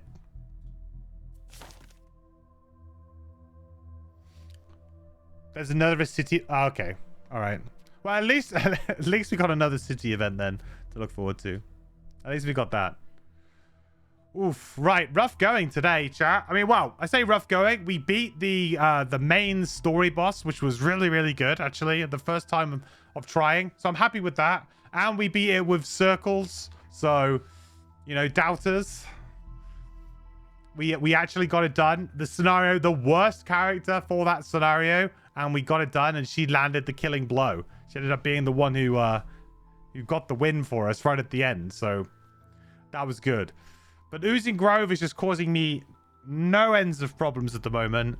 And I feel like without specifically creating characters to beat it, which we might need to do, it's going to be very tough. Okay, so there we have it. We beat the final boss, which is nice. First time of asking. Really close there at the end as well. Circles coming up trumps. I'm really happy for her because it is really a bad scenario for her. She can't use any of her summons. It really is rough. So it was kind of sweet justice, if you like, for her to be able to deal that killing blow and win it for us. So yeah, that was super cool and kind of thematic. A nice arc for her there. Oozing Grove, though, still struggling to beat it. I will continue to kind of go against it on Mondays, I think, until we do beat it. And even if that means we have to resort to a different team, I think that's something that we would have to do. I'd love to be able to beat it with kind of like a slightly different team than usual, if you like. Not maybe using some of the traditional cards to kind of win this scenario, but it is considered to be you know, the most difficult scenario in the game, but it is also really tuned towards some of those more powerful cards and items and things like that. That kind of looping of things, it is really designed to really test you, even with all of those super overpowered tools at your disposal. So we'll see. But yeah, the Deadly series is not over completely, that's for sure. We will continue to go on for a little bit longer, trying to beat Oozing Grove and maybe do a couple more missions. I would like to try and get the achievements completely finished for the game, so that means I have to unlock all of the characters, I think. So there's going to still be a few things to do, but yeah, I hope you've enjoyed the main story up to this point, and yeah, hopefully you can be here when we do, hopefully someday, finally beat Oozing Grove on Deadly. Okay, you know the drill. Please do toss the video a like and subscribe if you enjoyed it. It really does help me out here on YouTube, and I'm blown away by all of the support that I get. So thank you also so much for watching and just supporting it. It means the world to me. So thank you so much. Don't forget to come over to twitch.tv/ManageRequest every Monday, Wednesday, and Sunday if you'd like to check out an episode of Deadly Live. It's now on Mondays. We're also now discussing the Crimson Scales characters on Wednesdays. So if you'd like to come over and see something a little bit different, we're doing kind of class reviews of the community-based kind of, it's unfair to call it an expansion, but the community kind of split off project, if you like, that uses the Gloomhaven system, but it's all new characters, a load of new items, and a whole kind of story that goes with it. We are reviewing the classes on that, so if you'd like to do that, come by on a Wednesday. And of course, Sunday is the community save, so if you would like to play some Gloomhaven Live, come over on Sundays. And also I'm chucking in the occasional Friday stream at the moment too, where we're playing a bit of Elden Ring. So if you'd like to come hang out, then come over to Twitch. Okay, all that's left for me to say is, again, thank you all so much for watching. I will catch you in the next video. Bye. I think still, yeah. Oh, Scout that's the blessing from Jam. Yeah. That's the blessing from. Isaac, at this point, can we get your approval to add an additional attack modifier deck for allies in the digital version?